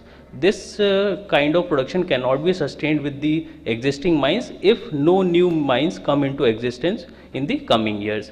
And also at the bottom right, the graph shows that the bids which Deepak sir was also mentioning yesterday are over 100%. So in terms it becomes a winner's curse. And if we analyze that, what is it? Is it that area which is, if greater area is offered, so bidders are bidding more than 100%, or is it the mineral reserves, if they are more, the bidders are going above 100%? So we can see that there is no particular correlation. This clearly shows that there is a haste among the miners just to get the raw materials and get the mineral security, which is leading towards unsustainable operations in mining in India. Now coming to the key issues in mining. So if we see the history, in 2005 this ESG concept came with UNGC, United Nations Global Compact, and in 2006 with the inclusion of this concept in principles for responsible investment, it was mainly included for the financial sector, with major banks taking part in that. However, this concept became very popular, and in the years it has enriched, means it has engrossed into all other sectors, and mining is no exception to that. And ESG performance of every company is now seen by the investors, the social people, as well as the government. Now coming to the sustainability development framework as rolled out by Ministry of Mines. So SDF also, like in 2000 with the launch of Millennium Development Goals and its review in 2015, it was seen that not all goals are achieved and very minor progress has been made into the goals which were targeted under Millennium Development Goals. With this concept and the agenda for 2030 sustainable development, United Nations came with the Sustainable Development Goals, 17 SDGs, and similarly Ministry of Mines, in line with that, launched this SDF framework. The point I want to mention here is that now if we connect it to slide number 1, while iron ore contributes the major production as well as the major contribution to the value of the minerals, the star rated mines, iron ore, 135 mines have applied over the past few years, and we can see that the percentage of 5-star rated iron ore mines is hardly 12%. It was very less in FY21-20, and last FY22 it has increased to some extent, but not to that expectation. So this clearly shows that the mines which are producing more, which are contributing more, are still on the verge of below 5-star, below the at par performance which IBM expects. Now coming to the digitalization and automation. So most of the slides are pictorial, so it will be easy for the audience to grasp. Starting with the history again, so Industry 1.0 came with the mechanization. Industry 2.0, second industrial revolution in 1870, came with the concept of mass production, and in 1969 the Industrial 3.0 which prompted automated productions, and Industrial 4.0, which is currently running, comes with the concept of smart factory with the use of technologies which Deepak Saab also mentioned, like automation, IoT, machine learning, and the market is growing at a CAGR of nearly 17%, very bright market, and mining is also an equal contributor and adopter of the same. Now coming to Tata Steel has also adopted this digitalization journey under the concept of umbrella idea of connected mines. So under connected mines there are basically 3 pillars: connected assets, connected processes, and connected people. So connected assets, all the assets are sensorized and track of is maintained by the management. Then connected process, the output of one of the process is used as an input for the next process. All the processes are integrated, so there is a real-time tracking. Loss of time or loss of energy or there is a delay is to the minimal extent. Connected people with the introduction of technologies like smart cap, Suraksha card, or these smart watches. Not only health tracking is done, but also they gave a real-time signal to the management and also improves the safety aspects with these people who are entering the mines or who are into different areas of plant operations. This slide basically shows that how technology has integrated into the mining sector right from the exploration till the logistics parts, and this sensorization is done at all the levels, sensing levels, model layer as well as the control layer. And apart from this, sensorization has also been implemented in predictive maintenance, like if particularly my experience if I share, so when we were handling this fleet management system at Noamundi, we could from the vehicle health monitoring system we could get nearly 18 to 20 parameters of the vehicle health. So if we keep on monitoring, that is definitely going to give us an indicator that which machine is going to get breakdown. So instead of waiting for the machine to get breakdown, that can be called and predictive maintenance can be done. So that is really something very much predictive and very much if this machine can be taken out of the system, it can save the delay time as well. Safety and security, digitalization has been implemented, workers' productivity with the workers getting tracked, their performance is getting tracked, their location is getting tracked, and also autonomous operations have been started. Also at our Noamundi mines, autonomous drills have been started, which are giving really very good performance. Two types of automation or methods of automation is adopted in mining. One is the equipment automation, which I already talked about, autonomous haulage, and business process automation, which is equally important. So in this remote operating centers are there, and smart variables, which I talked about, they are integrated in business process automation. Now if we see the capex which is involved particularly at our company, so it comes out around EBITDA of $0.7 billion, more than that, and whatever investment is done, 40% is spent on the foundation, means bringing up new digital initiatives. 33% is spent on its sustenance, that is the maintenance of these initiatives, and 27% on the transformation, that is the upgradation of the systems which have been implemented. These are some of the technological transformation journey of Tata Steel. So fleet management system, which I already talked about, then integrated operation center. So now at Jamshedpur, all the mines control is given at Jamshedpur. There, from there, real-time tracking of all the equipments, assignments can be sent to the dumpers, stockpile, mixing commands can be given. So it is really now the miner doesn't have to be at the mine site. Commands can be given from any point of view, and important is like real-time tracking can be done by the management. Sensorization of the assets is the third important step which is taken in this digitalization journey. Apart from that, drone we have heard, so all the benefits of drone technology are also being taken at Tata Steel. Real-time rake tracking, so if when the rake is going to come, earlier it was a problem that there has to be a lot of delay because of the unavailability of the rakes. Now since rakes are tracked, so operations can be planned in a same rhythm. And apart from that, ROC drill machine that is already operational at Noamundi from autonomous drills. Real-time quality monitoring is also being done so that the quality aspect can be taken care. In this, what is important, I personally have used the mine plan on phone, MPOP software. So in this, the field supervisor or the foreman can be given access to this, and they can see whether as per the mine plan mining is going on, or is there any deviation, any kind of block which we are excavating that is in that particular year it has been planned as per our mine plan or not. So very useful, I would say. Apart from this, similar training as well as safety related automations has also been done. Fatigue monitoring system, proximity sensors, smart cap has been implemented. So these has really improved the safety aspects of mining. This particular initiative is related to water, so it is being done by again a startup, the more growing FluxGen. So it was also talked about PM Modi in one of its Mann Ki Baat session.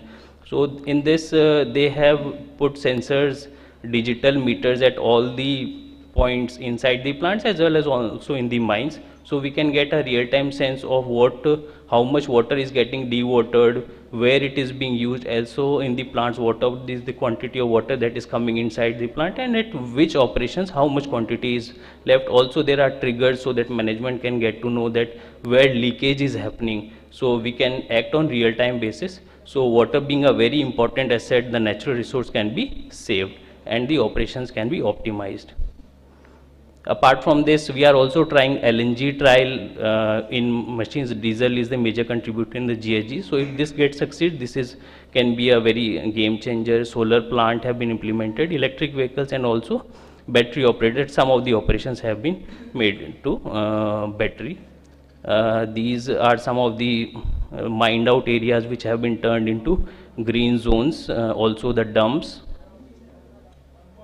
Apart from this, the common methods, Miyawaki plantation, erosion control, geotextile and vertebral system, also tree plantation is tried. We didn't get so much of like survival rate, but still this is being tried, and I could say some good results have also been obtained by Tata Steel. This is one particular project related to biodiversity, in which one of the silkworm which was getting extinct, that is being again through local villages as well as silk sericulture board, this is again being brought back and the biodiversity of that area is regained.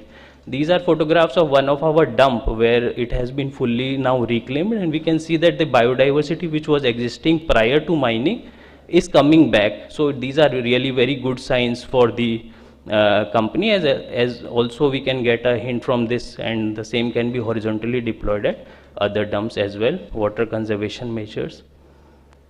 ATP is zero discharge slime pond, so that the outside water doesn't get contaminated. Societies and important stakeholder, all the tasks are implemented through Tata Steel Foundation. And in terms of diversity and inclusion, women operators, female engineers as well as transgenders have been brought in, and they are also operating machines, presently under training, and soon they will be operating the machine. That's all from my side. Thanks.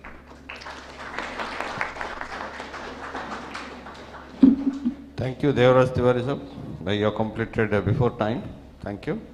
Now at the outside, I thank all the presenters who has completed, and they have presented very well, and they have given a good inputs to the audience. And thank you once again for all Dr. J.C. Janwar sir, and R.K. Garg Sahab, Solanki Sahab, Deepak Tanwar Sahab, Dr. C.H. Rao and Devraj Tiwari. Give them big hand. And once again, thank you for the audience for patient hearing. And we could not take questions because of time constraints. You can discuss with the authors during the lunch time or any leisure time next time. With these few words, I request our co-chair, C. Dhariwal Sahab, to give many points. Hello. It was really a nice. It was a good presentation by all the and yesterday Bandari Sahab was worried about the future of mining. So in this session on emerging trends in exploitation and exploration, good information is given, and we all will share the information and implement for the betterment of the mining industry.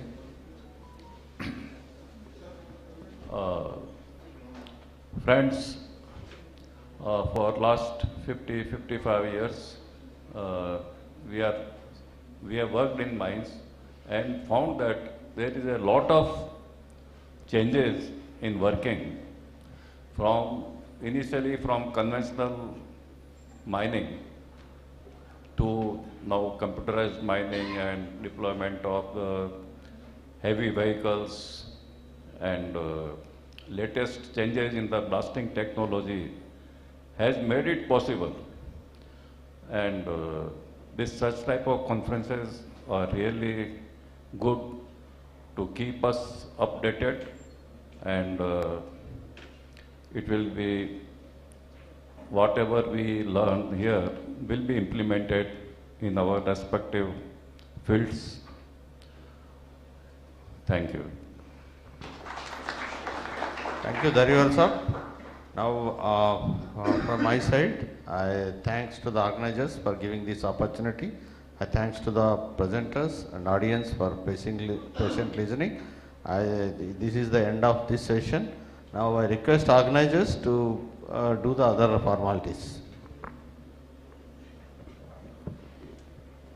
Now I would request Engineer Madhusudan sir and PC Tariwal sir to hand over the mementos to our respected speakers. The first speaker is Professor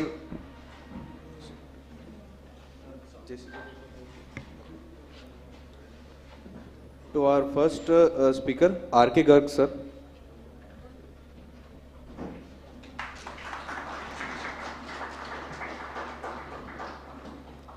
Our second speaker is K.S. Solanki sir.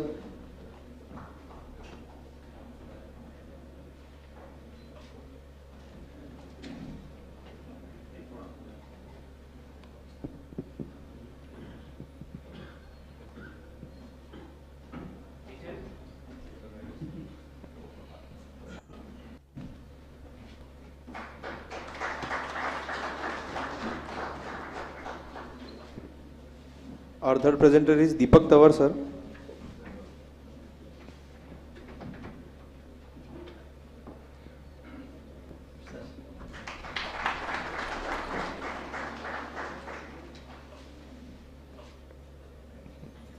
Our next presenter is Dr. C.H. Rao sir.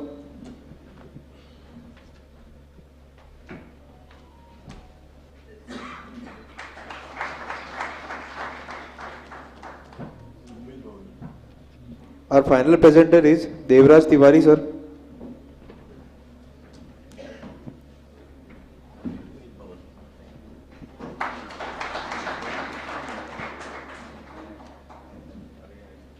I like to thank to all the speakers for delivering the knowledgeful sessions to us.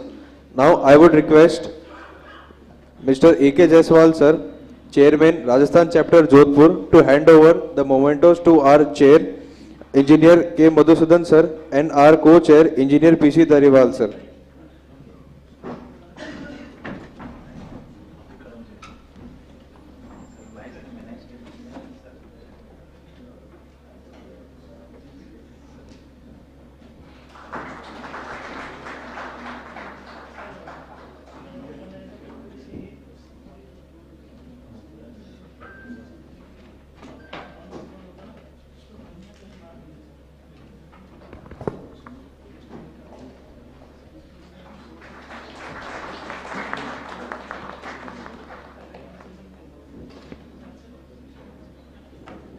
I thank both the chairpersons for mentoring us for the session. Now there are two announcements. Tomorrow after the submission of this conference, there will be a PPT presentation session for the student members of the MEI Student Chapter Jodhpur. So interested delegates may attend the session in the Department of Mining Engineering, MBM University. And also, we have a special request to organize a session on slope stability by Mr. Manthan Chauhan, Senior Manager, McAfee, during the lunch. Interested delegates may attend the session and others may proceed towards lunch. There is a special announcement for you all. We are running short of time, so kindly be specific after lunch, and our session chairman Sri M. Narsi and Sri V.S. Mathur Sahab will be chair and co-chair. For other speakers, J.K. Mohanod, Bhanu Bhatnagar, Rajendra Gora, Lalit Mohan, Dr. Alam, Sanjay, requested to load their presentation so that we will directly go to our presentation session. Thank you very much. You are requested for lunch.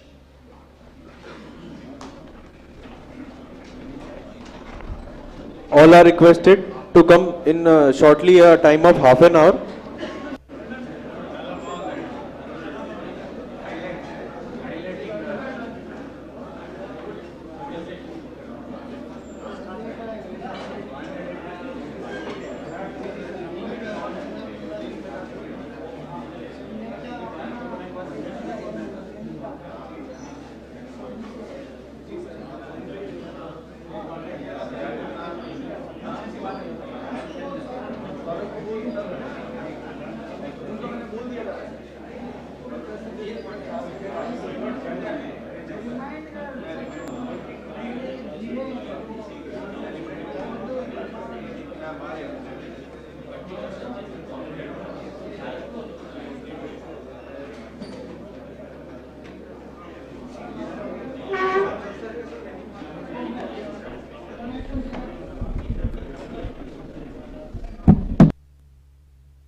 Good afternoon, everyone. I am Prachi Sandhu, currently pursuing my bachelor's in mining engineering via MBM University.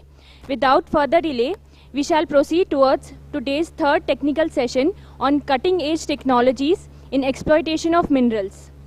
For this, I would request Engineer M. Narsai, the Secretary General of MEAI, to chair this session, and Engineer G. Dhananjay Reddy, the second. V.S. Mathur, sir, to co-chair the session. Sir, please take the seat at dais.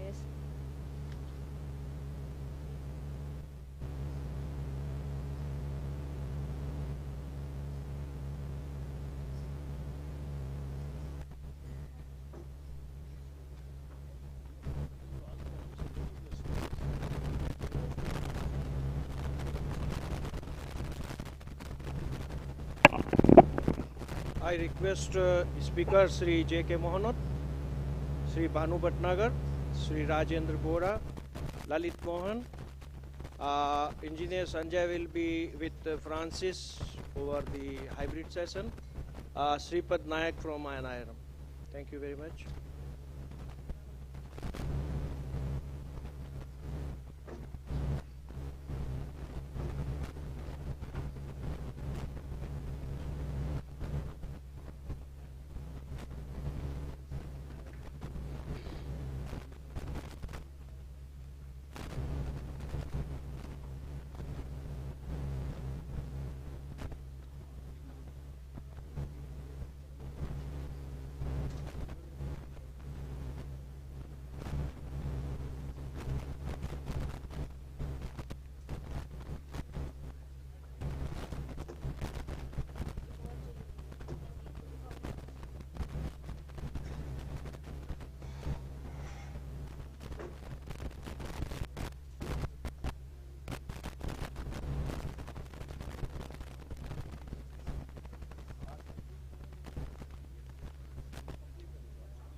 Good afternoon, everybody.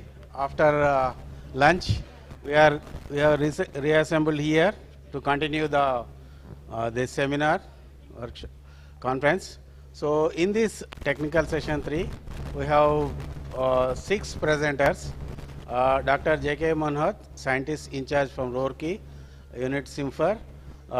Shri Bhanu P. Bhatnagar, head mining raw materials, Adani Cements Limited. Rajendra Bora and Abhishek, AVP Wonder Cements, L&T Mining, Lalit Mohan Soni, Infosys India, Sanjay Purohit and Ashwan Khade, Rajasthan, India, Sripad Nayak, scientist and HOD numerical modeling, NIRM, Bangalore. Now I request Dr. J.K. Mohanat, please, you may present your paper. The time allotted is, I think, it's keynote address, sir. Please go ahead with your keynote address. Okay. Good afternoon, everyone. Respected chair, co-chair, and delegates. The topic of my is on potash mining. You may be knowing that potash, that Rajasthan is rich in potash, but long term back the exploration was done by GSI, and the grades were not determined properly.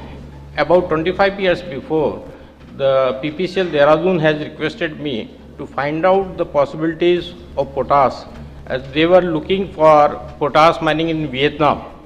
So at that time, about in 1998, I just searched in Indian Mineral Yearbook that they have given the resources of potash, but not mineable reserves. So I thought it's a very big deposit, and why there is a uniformly low grade. So I looked in the matter, and I personally visited to GSI Jaipur office and asked them, but they have not disclosed the report. So it has created the doubt. So I referred their library and seen the their team reports. In team reports, I also found that they have done the core drilling using water. The potash is a water-soluble mineral.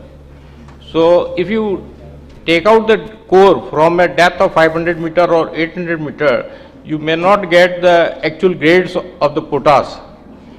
So if it is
the potash is, it's a K2O, potassium oxide, is an important fertilizer mineral essential for the growth of plant yield and nutritional values of crops. This is a natural fertilizer. Presently, we all are using a urea that is harmful for our health, and if we can work out this natural fertilizer, then it is very good for our health. And nowadays, all pulses, dals have no nutritional values because of urea. If we can use this potash, then the nutritional values will increase and yield will also increase. It is very good for the tea plantation, rubber, and other uses in glass, explosives and chemicals. We all mining engineers know that potassium nitrate is used in explosive as a saltpeter deposits. India's consumption of potassic fertilizer was 5.25 metric ton during the 2021. The entire requirement of potash in India is met by import, since there is no commercial production in India. Even 1 kg is not produced in India, or we are having the largest deposit in India. The GSI has identified the deep-seated vast reserves of potash minerals in Rajasthan during 1974 to 82, and they have declared that it is a not mineable grade because of the incorrect exploration method. So we have to decide the grade is low or the exploration technique is a low, which we have to decide that one. The potash deposit in large area increases for its commercialization after detailed exploration. So we can go for different techniques of detailed potash exploration. Thus there is exists huge investment opportunities for potash mining in India as an import substitute mineral. If we can produce, we can also export to neighboring Asian countries. This is the map for geological exploration and details. The exploration done by GSI in 1982 in Nagaur Ganganagar basin by 70 boreholes with 60 kilometer drilling. That was a very big project at that time, and potash is found in halide cycles.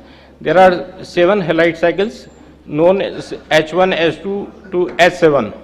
H1 is deposited first because at a million years before this area was a sea. So it's a evaporite deposits, and the deposit which deposited first is known as H1 cycle. So in that way there are total 7 cycles. The host mineral is a sylvite. Halide deposits, halide is a host mineral, and the sylvite, KCl, sylvinite, KCl plus NaCl, ores of potash are most prominent in S2 cycle. In S2 cycle, the grade is high. The mineralization up to 9.89% of potassium has been found in S2 halide cycle. That was reported by GSI. It may be more if we go for in situ grade estimation, because they have done by coring from depth. The prospective locations are Kalu, that is near Lunkaransar, in Bikaner area, Jodhpur, Satipura, Bharusari and Lakasar sub-basins. Summarized logs of potash boreholes is given here. It is mostly polyhalides, and the thickness is of polyhalides is varying from 90 meter to 400 meters. At a depth of 300 meter, that is lowest depth is at Kalu area, and with the presence of H1 to H6 cycles of halides, and the thickness at Hansar and HEG group is 469 meter. The total deposit is under Marwad's supergroup, and the subgroup is HEG, Hansar and subgroup. So they have done lot of work, but they have done the same mistake in every exploration program, because they have not, at that time also gamma ray was available and it was in their proposal, but they have not used, and still they have not used. The potash related terminologies are: element is known as potassium, and the sodium, that is Na, mineral is sylvite, ore is sylvinite, that is a mixture of sylvite and halite, and product is known as potassium chloride, KCl, or in popular name is muriate of potash used in fertilizer. Unit of measure is potassium oxide, K2O. We measure in percentage of K2O, and the other compounds are K2SO4, potassium nitrate. So, and the potassium carbonate K2O3 is called as pot plus S. That is a crude form of the potash. So there is a conversion formula, 61% in K2O content multiply given by KCl by 0.61 to determine the tons of K2O. So, and multiply given tons of K2O by 1.64 to determine the tons of KCl. Means 10% of K2O will contain the around 16.4% of KCl. So this is the conversion factor between K2 and KCl. Indian potash resources have been estimated as 23,091 million ton, out of which 18,151 million tons are indicated resources. Means they are not proved as reserves, but they are indicated resources. Allowable grades of potash deposits are based on core recovery, not the actual in situ grades. The in situ grade of potash should be more than what has been reported, because potash is dissolved during coring. So it's just like a common salt. The table shows the grade, and the maximum reserve is in Rajasthan. Rajasthan reserve is about 89% of total reserve of India for the potash. So our northwest part of Rajasthan is richest in potash deposit. So I have suggested that they should use the gamma ray probe. This probe consists of, this is gamma ray crystal is there. We can lower it with cables. It is connected with, nowadays computer connected gamma ray probes are available. So we can, because the potash respond to the gamma ray just like uranium, thorium or hydrocarbons. In I have seen the records of ONGC. They have detected potash deposits in this area during their hydrocarbon exploration. So from their records I have seen that the grade is higher than what GSI is reported exclusively for this program. World scenario potash reserves are estimated as 3,500 million ton of K2O, and the Rajasthan resource alone is 20,572 million ton. It means the Rajasthan resource is more than 5 times of the world reserve. If we can prove that it is totally mineable, then we have 5 times more deposit than the total world. But still we are importing 100%. We are not producing even 1 kg in Rajasthan. So the deposits are mainly located in Canada, Belarus, Russia, China, USA, Germany, and world production of potash is around 40 to 50 million ton, and we are importing 5 million ton, means the 10% of the world production we are importing. In spite of we are having the largest deposit. The import of potash by India was 4 million ton in 2019 and 5 million ton. It is around 5 million ton always, and the cost of import is 8,000 to 9,000 crores. It is varying. So there are two methods. First is conventional method, that is used in Canada. Canadian deposits are more deeper than our Indian deposits. They are mining at more than 1,000 meter, and our deposit is around 700 meter. So in conventional, you all know that there is a service of potash boring machines. That potash borer can mine up to 900 tons per hour, making paths of up to 8 meter wide and 3.5 meter high. And it consists of conveyor belt and ore storage bins and production shaft for roasting of ore to the surface. So this is a general layout of any underground mine. This is the photograph of mining by potash borers. The different types of potash borers, high speed, are available. The next I propose is technology, is the solution mining technique. It consists of injection holes, means what brine is injected in the holes through the network of holes, and we extract the dissolved solution in the surface, and naturally we can dry in the surface ponds, just like plain salt. So in Rajasthan we have location advantage of temperature, that it can naturally dry. That benefit is not available in Canadian mines.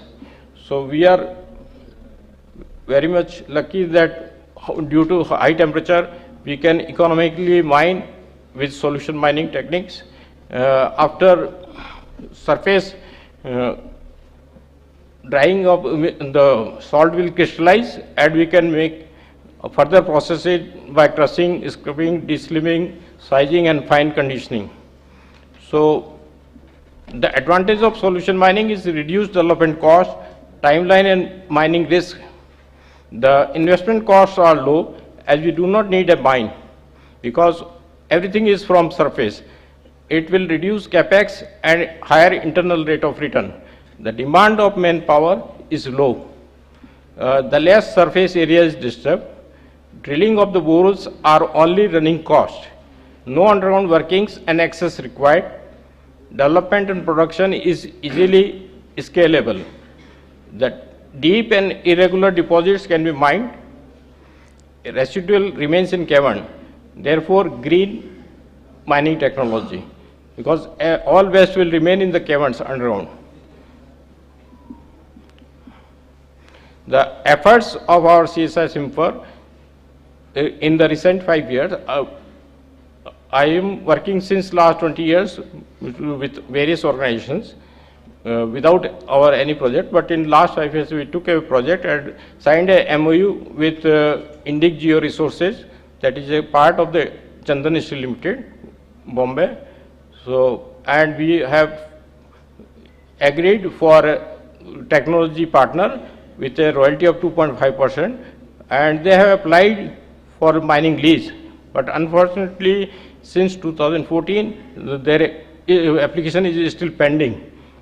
So we have taken this matter to Niti Aayog also, and Niti Aayog has conducted a detailed meeting and reviewed the provisions of MMDR, and with their help, intervention of Niti Aayog and Ministry of Mines, Government of India, they have revised the schedules of MMDR. Earlier, the mineral potash was not in the schedule of MMDR, so it was included in the schedule of minerals, and royalty rates and selling price were fixed. And now, from July 2023, it is included in the critical mineral. Sir, you have 5 minutes more. Sir. Okay. So there are used potash reserves are available in Rajasthan, but no production because of inaccurate grade determination. The available grades of Indian potash are based on core recovery and not the actual in situ grade. This is the main point here, that during detailed exploration, the correct in situ grades can be established using gamma ray logs for identified deposits. The whole deposit can be suitable for solution mining due to its depth and arid temperature, which will help in the natural drying of potash-rich solutions on surface ponds. It is a positive points for deposit in high temperature area of Rajasthan.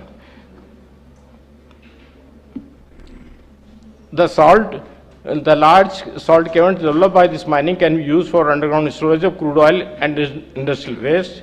Therefore, solution mining can be better method for potash extraction after detailed exploration and correct estimation of in situ grades using gamma ray, neuron logs and other latest techniques.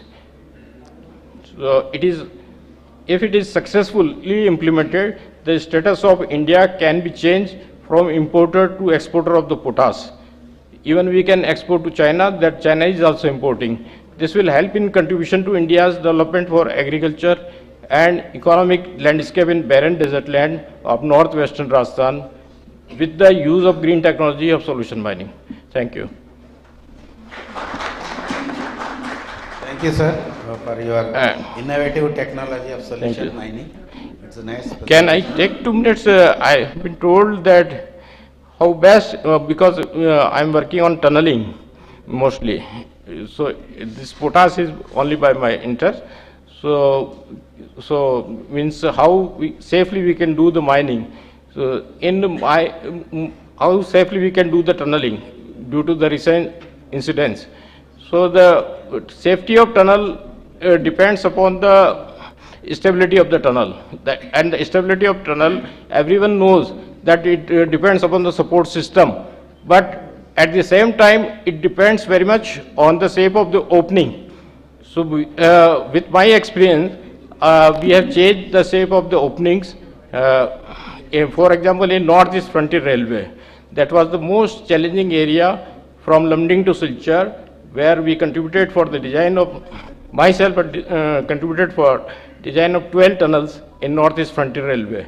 That is now operational. That project was started in 2000, and for 10 years, their progress for tunnel number 10 was only 300 meter. With the consultant of various consultants, including IIT, Indian Institute of Science, but they could not drive in such a condition. So the railway board has contacted me, and they have deputed 2 chief engineers. Yes, sir. We are going in a different topic, sir. So that tunneling area. Sir. Tunnel portion. Yeah. So in that, I suggested to change the shape of the tunnel from D shape to horseshoe shape and the elliptical shapes. They immediately changed the shape, and the tunnel was through within 2 years.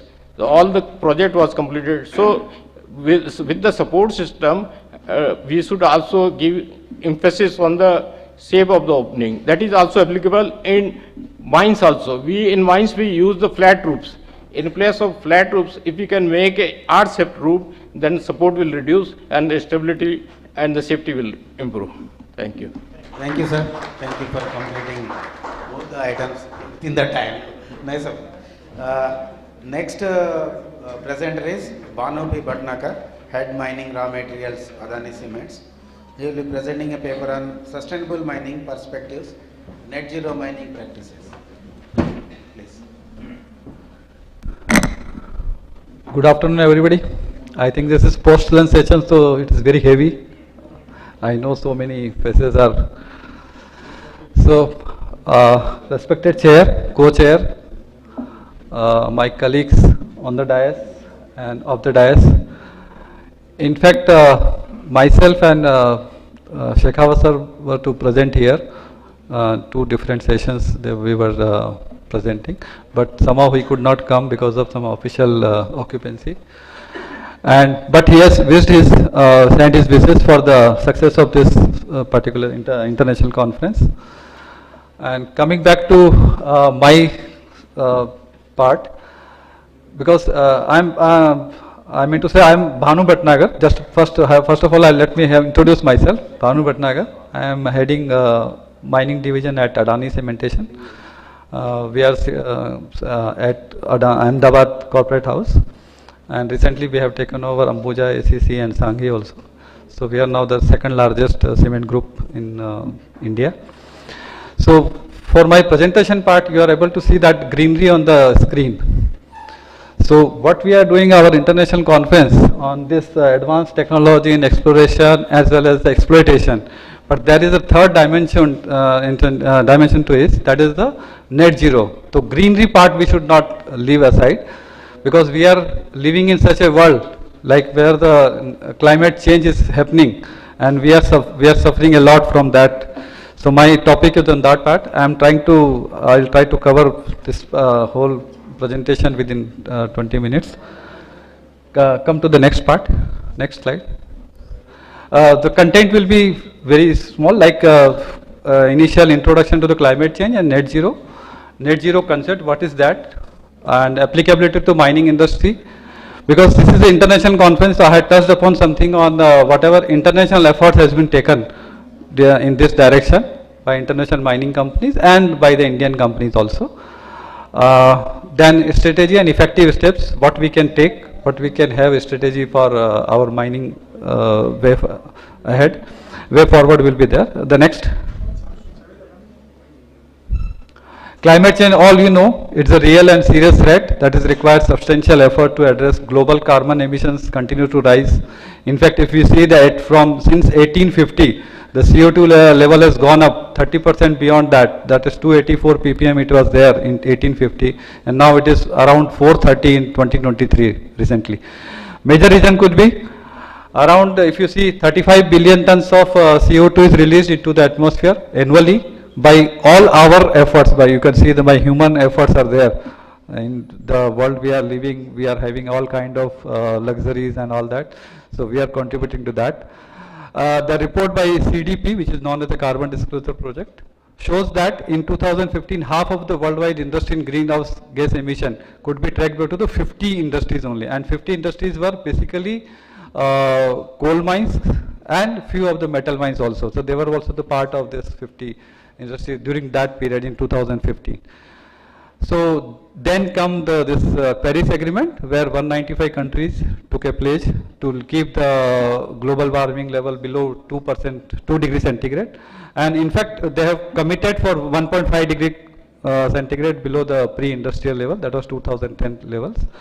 So basically, if you look into this, crux of this slide is, if you really have to achieve the simultaneous effort and advance towards this exploration, exploitation in a green manner, then only, if you see, ultimately it is going to hit our revenues also, because we have to make certain efforts also. Then only we will be able to achieve the net zero. What is net zero? I am going to describe in the next slide. Next. Planet is warming stage. These are published figures. Already pre-industrial level, we are above 1.1 degree centigrade. 68% population of the animal is already lost since 1970. 8 million pupils has been displaced every year. You are able to see that flooding and everything is happening all across the globe, and people are moving from here to there. So this displacement is happening.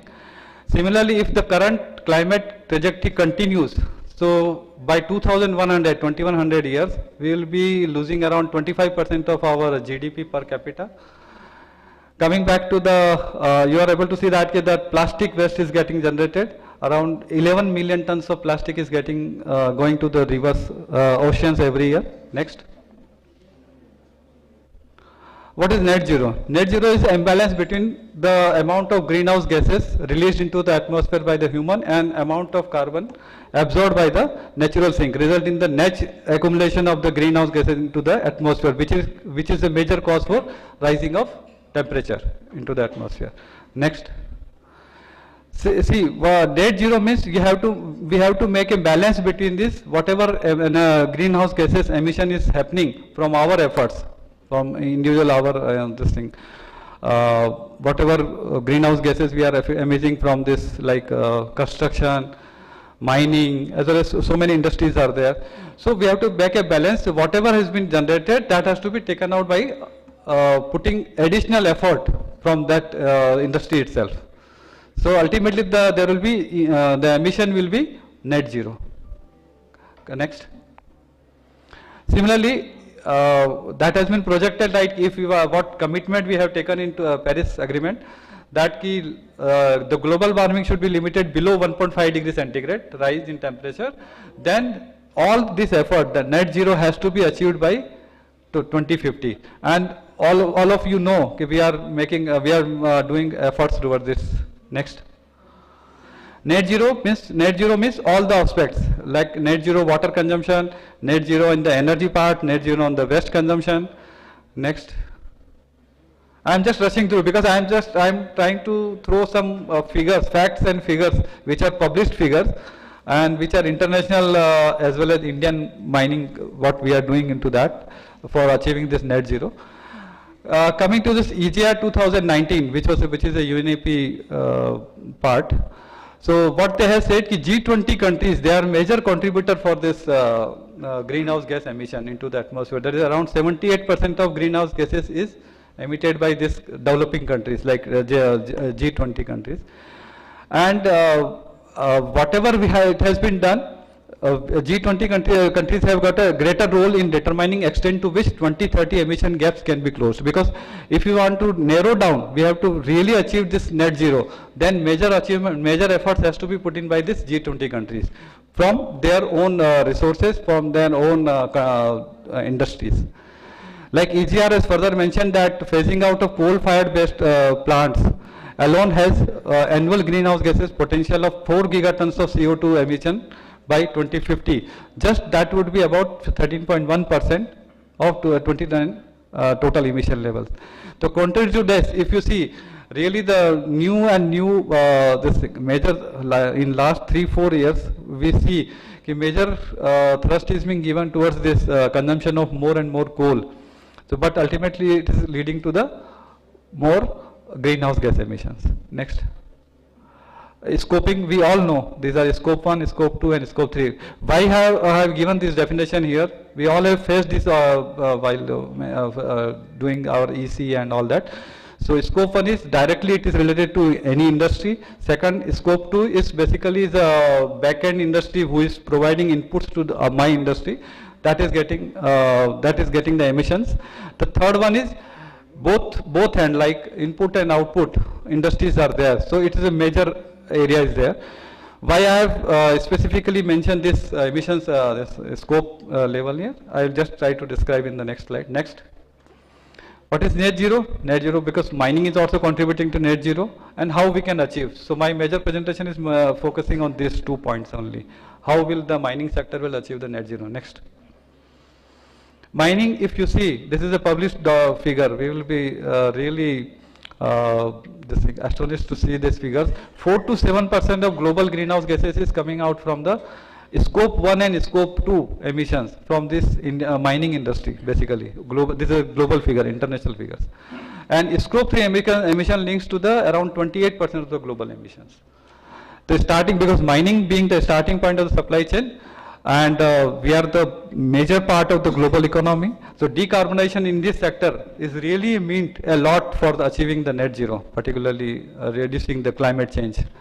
So mining companies will play a critical role. On the other hand, we are also vulnerable to the society pressure and policy changes. Recently, you might have seen in last 7-8 years, there are a lot of changes that happened in the mining. And mining is very, you can say, it might be badly affected or it might be worstly affected or it might be a good way affected also. So things are getting changed. Next. These are the well-known things. So, our top 4 industries who are major contributing to the greenhouse gases are oil gas, electricity, mining, and industrial waste. And they are basically responsible for climate change, water scarcity, material scarcity, fuel, energy fuel consumption, wealth disparity. Next. Sir, 5 minutes more. Yeah, just I am rushing through.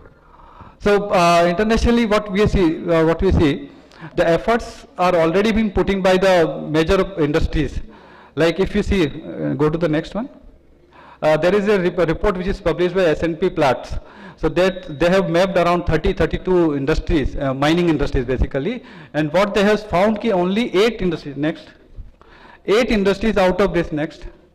Out of these 32 industries, only 8 industries have committed to really put their efforts to achieve net zero by 2050. Whereas in this 32 list, only one company of India is there, that is Hindustan Zinc is there. Next. So India, we are part of the G20 and we are the 4th largest emitter of greenhouse gases. India also, again, the same strategy we may have to take, that is reducing the coal-fired power plants. If total mining, if you see from Indian mining industry, 1.9 to 5.1 gigatons of CO2 equivalent is of greenhouse gases is generated annually. Out of that, coal mines is generating around 1.5 to 4.6 gigatons of. So there are lot many numbers are there in my presentation. They are from the sources. Next.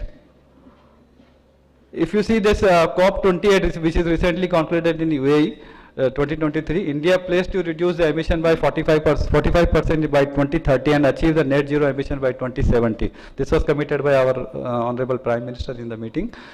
And if you see from the 2 graphs which are from the International Monetary Fund, if you see India by 2029, we will be the highest in GDP, whereas on the second graph it is also shown that we will be highest in population also. So with these 2 major contributing, and we are going to become, we are already the 5th largest economy. So there are new growth opportunities in India for mining, manufacturing and supply of low carbon goods and services. So basically we have already started thinking in the direction. Efforts are being already put in. Recently in the morning presentation, Tata Steel, Mr. Tiwari has spoke about whatever the efforts has been taken by the Tata Steel towards this direction. Next. These are sustainable levers. Morning, Tawar Sahab has spoke about this, sustainable levers in the for the mining, because each lever is having itself is a very big, vast subject to discuss. Next. What steps to take to be taken to the net zero? Define your strategy first of all. Second, set your targets. In this setting of your targets, you have to be aligned with your financial partner also. Next, implement it, and the 4th part is, which is a major part, 4th, go to next, track and report the progress. So this is the most critical part. Next. So what strategy we may have to achieve for achieving this net zero approach in mining? There are so many methods already. There are enforcing agencies, they have already implemented some certain part in the for the mining industry.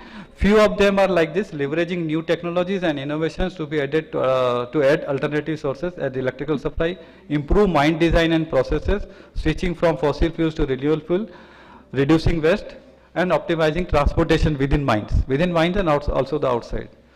These are the photovoltaic solar panels, which you can see from the graph that from 2010 it was very highly costly available.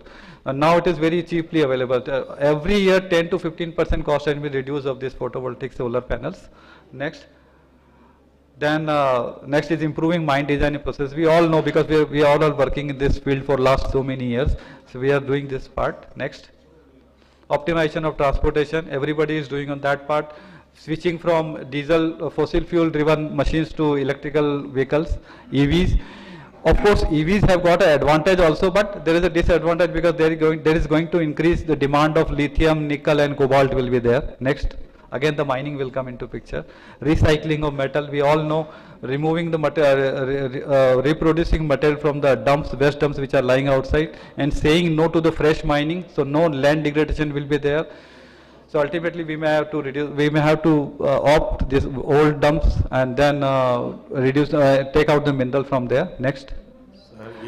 Yeah, the last one. This is the way forward. So way forward, the net zero for every industry that this has to be achieved. But and mining is not far off from this thing. We may have to, we can achieve this by having social harmony. There are certain points which are given there: social harmony, circular economy, reclamation part, zero discharge water programs, low carbon economy, and we are already moving that direction, because I am happy to see that morning certain presentations were there. They are already showing this, they are very, we are already conscious and we are moving ahead in that direction.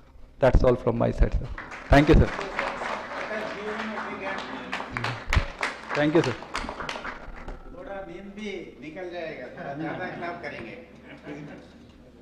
Okay, thank you, Patnagar sir. Thank you, sir. Next is Mr. Rajendra Bora and Abhishek from AB Wonder Cement, L&D Mining. Surface miner, a boom to Jaisalmer limestone extraction. So your time is 15 minutes, sir. Sir, I will try. Okay. Good afternoon, sir. Respected chair, co-chair, and august audiences. I welcome on this session. This is key exploitation of mineral, it's advanced technology. I would like to thank MEI for giving me an opportunity to represent here. Along with, I would like to thank RSMM officials and team who helped in deliberation and to conceive an idea of implementing or adapting this surface miner. I would also like to thank L&T and Ridgen surface miner companies who came over there and seconded my idea. Last but not least, I would like to thank my company management. They, after my persuasion, they heed my request to have a go ahead for the surface miner trial, and which we could do and proceed, and we have a good ray of hope.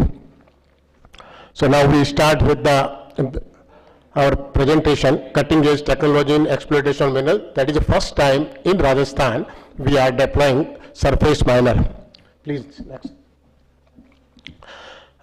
This is a view of our mines, Parevar limestone mines, where we had a study of two surface miners. One was Ridgen and another was L&T KSM. Next.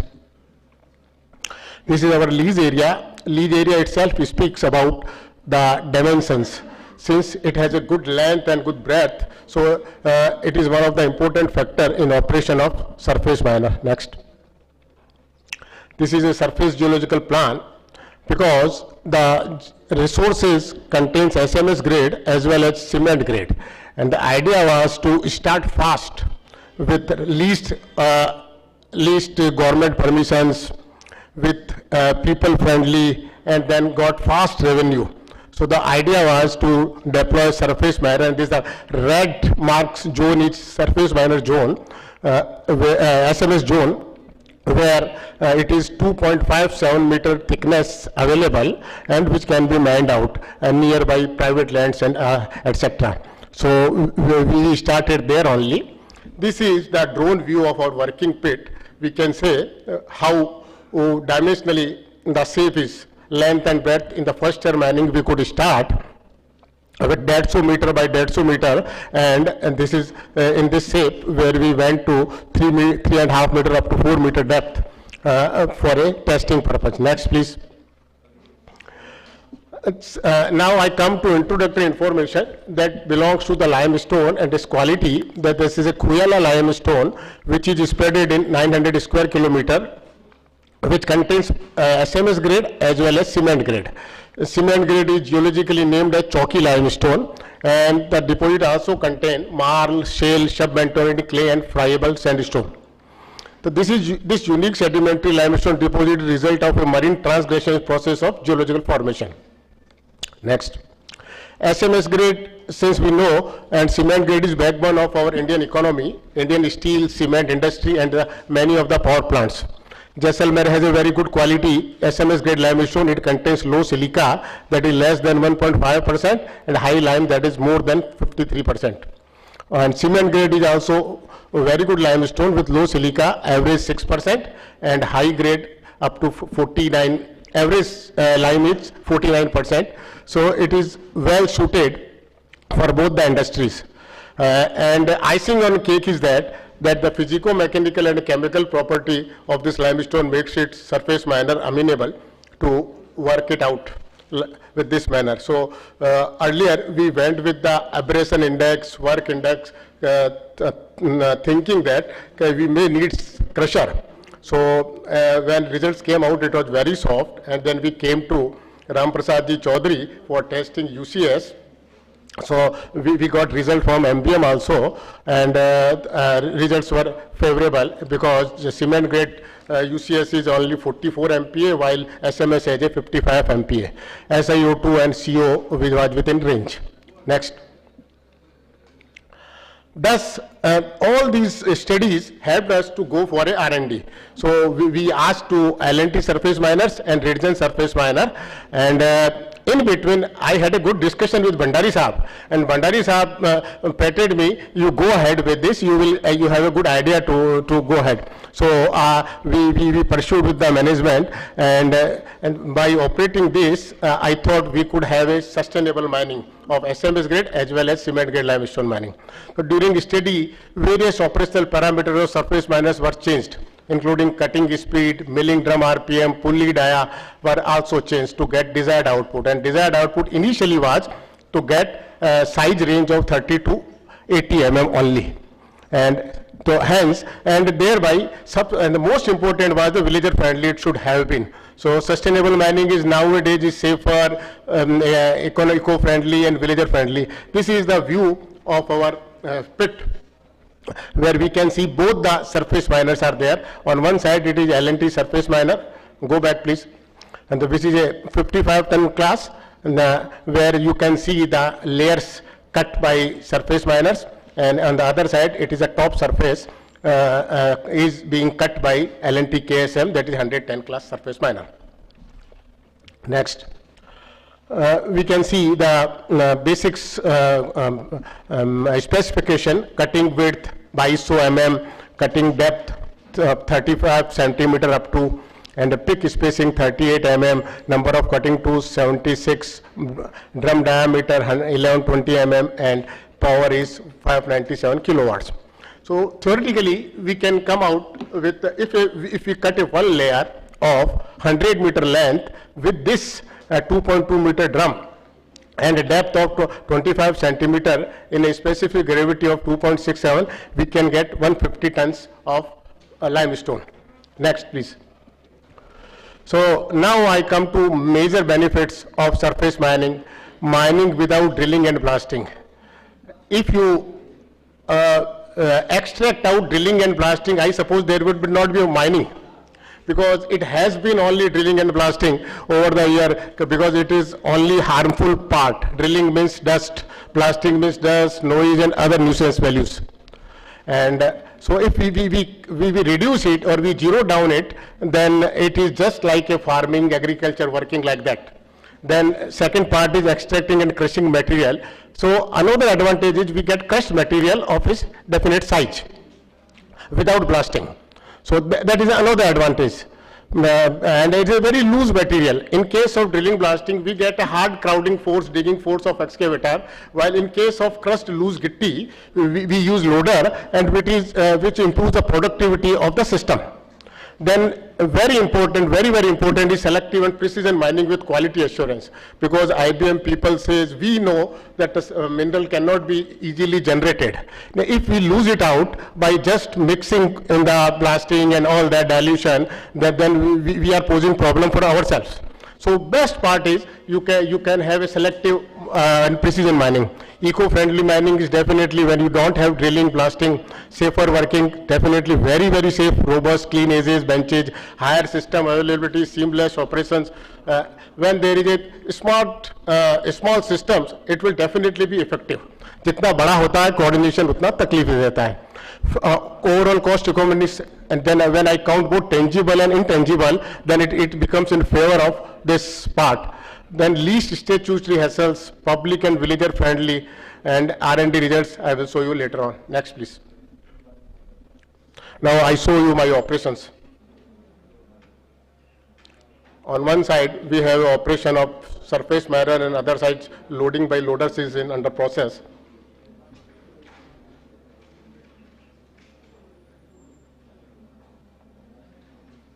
This is at a depth of around 2.5 meter or 3 meters. We are working there with a very loose material, so you can easily load with the loader.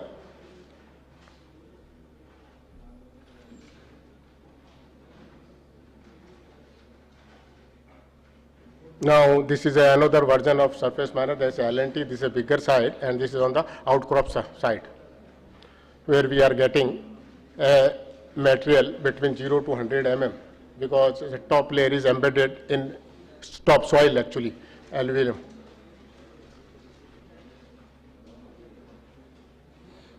And very closed enclosure, less dust.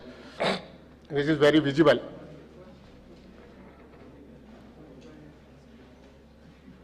So now I come to detailing of the benefits, and that is without drilling and blasting, no hazards, fly rocks, ground vibration, air blast. 5 minutes more to complete, sir. Yeah, sorry. Emissions, noxious gases reduced, elimination of drilling, noise and dust reduced. It ameliorates health of worker. No silicosis problem should be there, and other occupational health diseases. No chance of, no need of explosive matching, N4 mixing shade, etc. Next, please. This is a 0 to 100 mm material size in the picture. Next, please. Very important is selective extraction of SMS grade limestone, cement grade. If clay, then you can separately mine out. If IB is useful, then you can separately mine it out, and up to 20 or 15 centimeter thickness it can dig it out. Hence mineral conservation, nation's development. Next.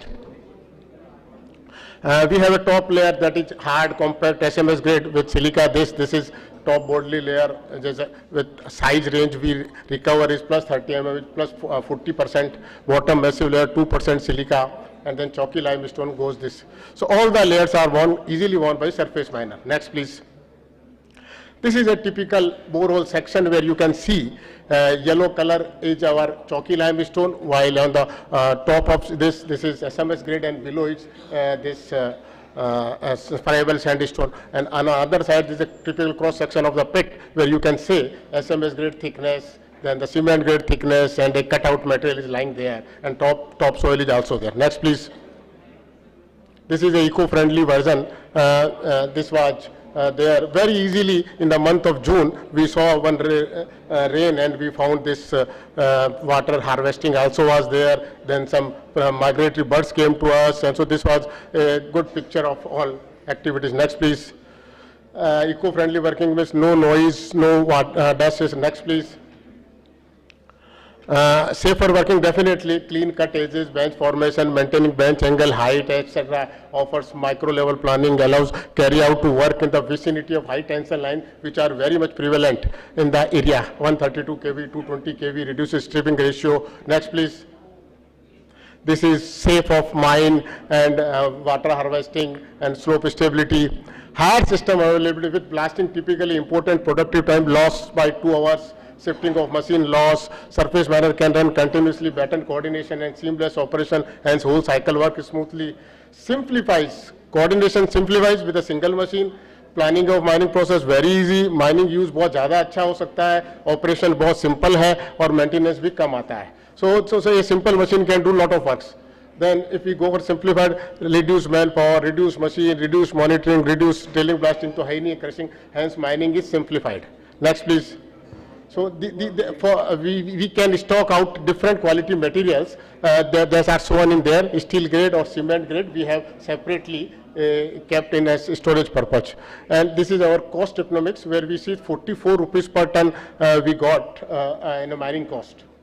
Next please. This is favorable economics. If we go by conventional, then it goes 53 rupees, while here it's 33. So it is 37% less expensive. Next please. The least statutory hassles with respect to DGMS, this IBM, EC, PESO, RFPC, CGW, zero public hue and cry, and peace of mind is more important, that is available here. These are rehabilitation, haul roads, etc. Next please. These are the R&D which we did it. We changed RPM, we changed cutting speed, we changed milling drum RPM, we have a less cutting speeds, and we got different outputs. Next please. The four areas we selected. Yeah, just last minute, sir. And this is L&T Komatsu, where we operated for 70 hours only, and Ridge was operated for 720 hours. So there is a not exact comparison, but yes, there is a, and the size range we received was there 38% or 37%, and here sample size was 24,000 metric ton, while here 1.45 lakh tons. So this is a chart of this. Next please. Conclusion, transformative force in a new hub of limestone, reduction fine size generation of SMS grade limestone steel a challenge, more suitable, feasible, economical Jaisalmer deposit. Next.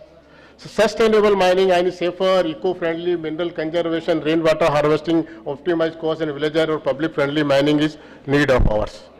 Thank you. Thank you, Bora sir, for a nice presentation. Yeah, exactly, and right time you have completed. Yeah, nice of you. Now we have another presenter, Sri Lalit Mohan Soni, Infosys India. His topic is digital transformation in mining, unlocking the potentials of advanced technology for efficient and sustainable mining operations. So your time is 15 minutes, sir. Try to note it. So very good afternoon, everyone. Hope I'm audible fine. Respected dignitaries on the dais of the dais, myself Lalit Soni, a mining engineer, and first and foremost I would like to thank and congratulate MEI Jodhpur chapter for organizing this wonderful event here. And it's very fortunate that I'm presenting in front of these eminent dignitaries here, and next to the campus where we have started our learning this mining field 20 years back. So with that note, let me start, and I will skip the introductory part because of the time constraint, and straight away I will come to this the technology part. And who has seen my presentation before, I always start with this specific slide which shows the degree of digital disruption in mining compared to the other industries. So if we saw this curve, and if you see where the mining specific industry is sitting is the second last at the bottom. Okay. So this is the situation. We are discussing the technology, advanced technology in exploration and exploitation in mining. And since morning, we have seen very good presentations. Technology awareness is there. And with my presentation, when I was sitting behind there, I just tweaked it, and to get some more insights from the audiences here, I would like to see what is the actual, the mindset of the people in the industry is looking for. So we'll come on that, and I would request for that, please be ready with your mobile phones, and there is small, interaction we will be having here. So what the organizations are looking at, definitely the focus on the continuous operations, first and foremost, run our assets at the full and maximum capacity, coordinated workforce, and the continuous improvement. That is what we want. And what are the challenges we foresee for having this? Asset reliability, retaining knowledge, people are now shifting quite frequently, operational cost management, and decision support.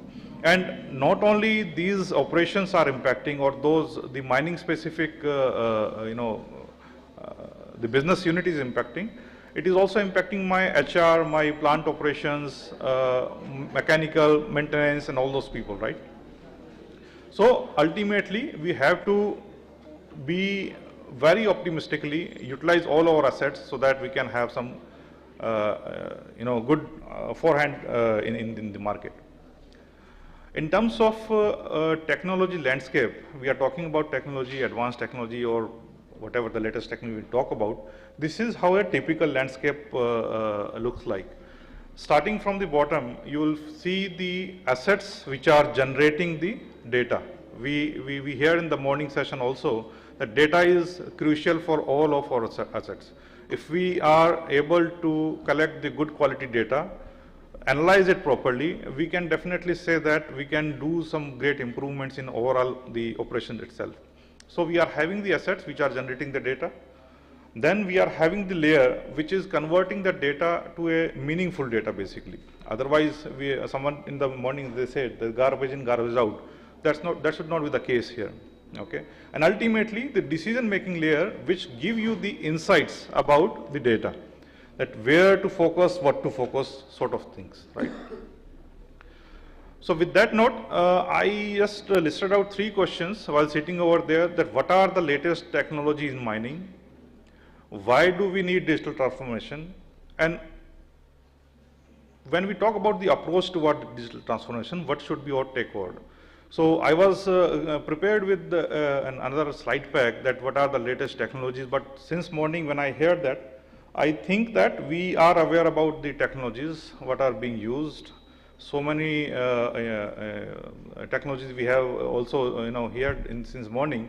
So, but now I just would like to have a quick insights from the audiences here, and this is a great platform, I would say. People came across the India, right? And we are having the participants globally. So with that note, I would request if you can participate in this short quiz and using your mobile phone, whom are having the iPhone or something like that, they can quickly scan it. Who are having the Android users, they also can scan the same thing using your scanner. If not, you can use the your Google Pay or whatever the UPI system. Don't worry, I will not take any of your money out of it. And if not, then also you can just simply type in your browser menti.com, menti.com, and we'll see what's the real insights look like. We are talking about the analytics and the figures coming from various sources. These are the actual real sources. So let's see.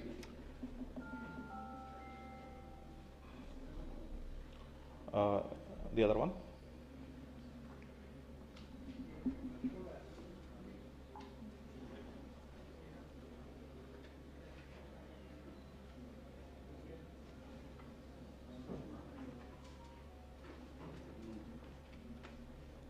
Having issues?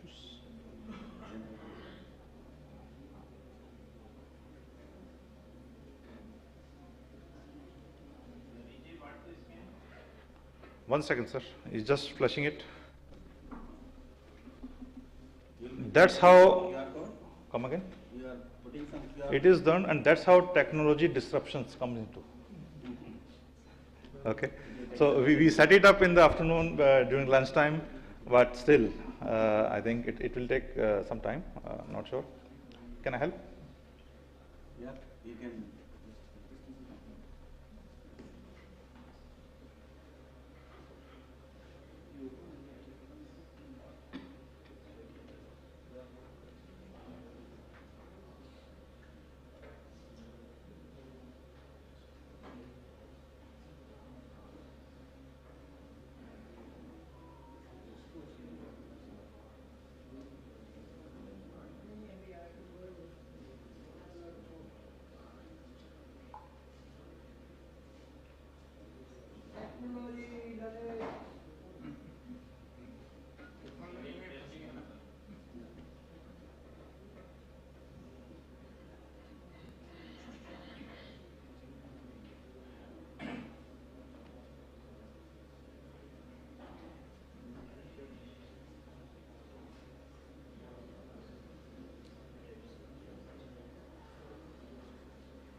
Okay. While he will be sorting out the issues, let us continue with the interest of time, and we'll definitely have this quiz maybe in the post session or in between somewhere. Okay, so share your presentation. Meanwhile, you can open that in the other one, right?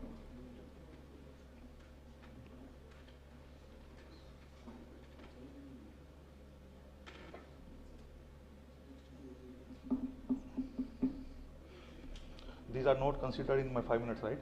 No. It's all included. Otherwise, you can ask next presenter. You can get ready by that.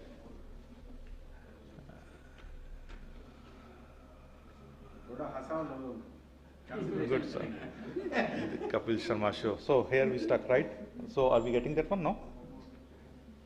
The other one?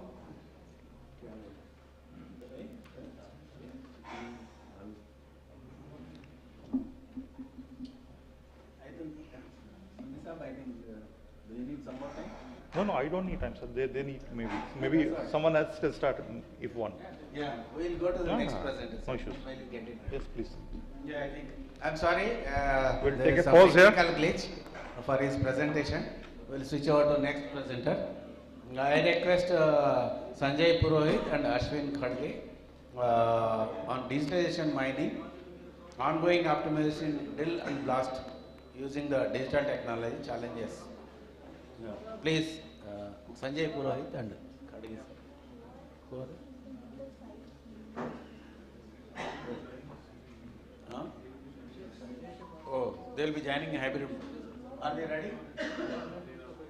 Oh, that is also. Okay, we'll ask Sripad Naik, sir. Yeah, please go ahead with it. Actually, I request Sripad Naik, scientist from this NIRM Bangalore. He will be presenting optimization ore extraction metal mines. Sir, Sanjay is already there? Yeah. Okay. He's an hybrid mode from USA. Saudi Arabia. No, if he is ready, then we can go ahead. He's already joined. Okay. Please go ahead, Mr. Sanjay. Where is Saurabh? Please stand here. You are the author. Yes, sir. Yeah. Co-authors? Yeah? Yeah. No, Sanjay is on the picture. Yeah. Presenting this paper on digitization. Okay. And it's a great honor for me to present in front of all my respected gurus, seniors, juniors, colleagues, and my dear friends. So just I am going to share my screen.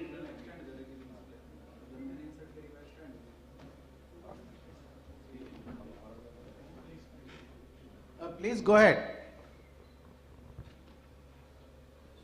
Yeah, sure. So my screen is visible. Yes, you are audible and today, visible. just I want to put some light on digitization in mining. So first of all, you cannot optimize an operation which you are not measuring. So the measurement is very important for optimizing any operation. And the things comes how to measure. So normally what we are doing, we are keeping the record in pen and paper, and now in this digital world, we are using digital platform for the same work. So what's the difference in pen and paper? It's less accurate, difficult to fetch data, it's time taking, not integrated, lacks of visibility, transparency, and then talk about the digitization, and it's very fast, accurate, and transparent. That is the main advantage for the digitization. Now we will talk about the digitization in mining. So that digitization enables us to track where we are today and where we are going. And unfortunately, our mining industry is 30 to 40% less digitally mature than the other industries due to the lack of proper digital strategy. When we talk about the digital strategy, so these are the main three pillars for successful digitization.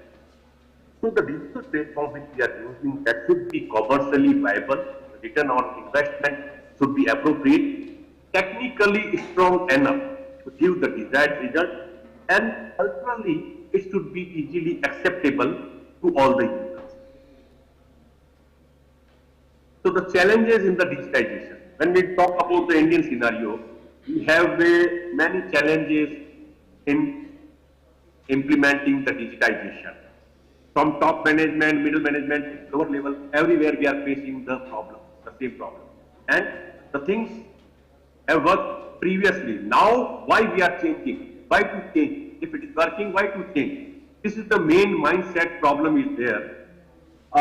Just recently, we have implemented this digitization in SCL and SECL, where the first of all, when we met Bola Singh ji, CMD sir, then first of all they told that your software is very good, have enough experience, but the main thing, when the end user, they understand properly, they think that this is useful for us, this will make our work easy, efficient, then only they will adopt this work.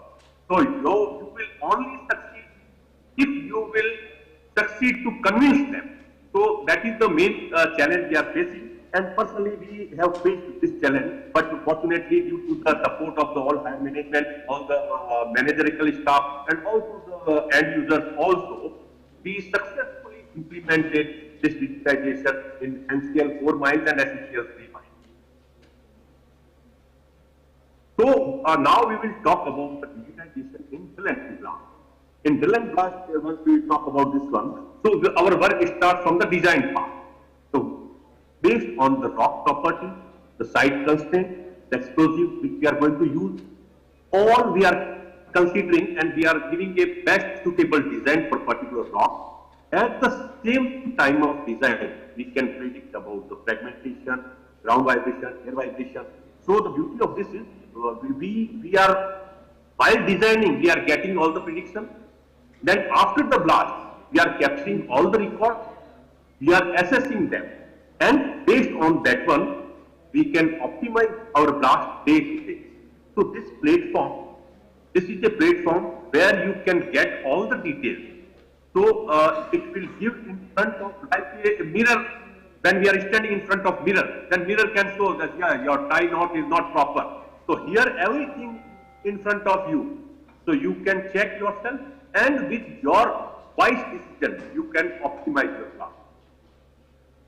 So how it works? So we are providing 3 modules like plates, first of all plates, where we can design the blast according to the rock properties, and at the same time we can get the prediction, and drilling operation we can monitor in the drill software. After completion of the drilling, the blasting, there are mobile apps are there of the real-time data we can capture, and we can keep the actual record in the BIM software. This is not only simply a record-keeping software. Some misunderstandings are there. It's just like a record-keeping, but all the record, all the parameters are there, all the associated results are there. When we are taking everything, each and everything, then only we can improve ourselves. Where we are lacking, we can do more better. That all things we can do here, and we can improve our blast. So this is some high-level digitization integration we did at the South African one large gold mine, that we can design our blast in the BIM software. Then directly the design can be exported to the drilling rigs, and the drilling rigs are capable. They are equipped with high-precision navigation system, so directly they can go at the appropriate place and drill the hole. So totally eliminating the manual intervention. More accurately they can drill, and while drilling also they can capture all the depth and all measurement while drilling data. Based on that one, we can generate the charging sheet, and the charging sheet can be directly exported to the explosive truck. Now the truck operator knows that in which hole how much quantity of explosive I have to deliver. that exactly we can deliver. If there is some tight constraint, maybe some cracks are there, some blockages are there, some more explosive or less explosive we have to deliver, then we can capture that one, and we can again import the actual consumed explosive data, and we can keep the record in our BIM software. So this is total blasting life cycle is covered over here. Now, if we talk about the Indian scenario, or we can say all over the world we have seen so many mines, but this rarely we can see the high precision navigation system interpreting this. So this is a revolution. This is a cheaper substitute, you can say, for the high precision navigation system. Now we can design our blast, we can generate the coordinate of the hole, and we can export it to the DGPL. And with the help of rover, we can mark all the holes at our site accurately, and we can get the same result. Like, we cannot say same, but almost we can get with a very cheap rate. So it is a revolution, and we can say good substitute for high precision navigation system. Also, after the completion of drilling, we can again capture the coordinate, and we can compare what are actual decisions, what actually we drilled. Now, see, this is a drone file. So in the software, we can import any drone file, any survey file, or if no file is available there, then any prototype also we can design our blast and see according to the phase profile, we can adjust the hole. Now, the front row burden is very important. Most of the accident in the open cast are due to slide on, and the main responsible is the front row burden. So here you can see, this is the beauty of digitization. Just by clicking on single hole, you will get a section of the hole at each interval, like 0.5 meters, 1 meter. How much is my burden is there? The top crest burden is different, toe burden is different. So accordingly, sometimes what happens, the previous blast excavation is more. Then some places very less burdens are there. So easily we can get it. And based on that one, we have to design our chart so that we can minimize the side of, and also we can utilize our explosive energy in a proper way. Where we need high explosive in the toe and all, we can put the same in that one, and we can optimize it. This is the time window. Time window means when we are starting with normal with a large patch, and then whatever detonator are blasting within 8 milliseconds, that are creating the same vibration effect. That's like they are blasting. So just by clicking on the time window, once we will finish the initiation sequence, we will connect all the hole, and we'll just click, and it will show that at which place the 3 detonator or 2 detonator, how many detonators are put together. Then we can put some additional delay to eliminate it. And it is very important where we are more cautious about the vibration. In the coal India also, so many mines are nearby villages where we are using this one. So we can join all the holes, we can check that one, and wherever we need to put more delays, we can implement. Otherwise, it's a very tedious job to check manually. It's a simple like a delay sequence simulation we can check in the large area where the shock wave travels and the gets what time blasting. So any cutoff probability is there, we can use. Time contour also can be seen in which direction your muck will move, that can be seen. And the muck pile profile, it's a very important that it will improve your loading efficiency, which loading equipment we are using. Accordingly, our muck pile should be there. Fragmentation and muck pile is very important for the loading point of view. All the downstream operation, everything is dependent on that one.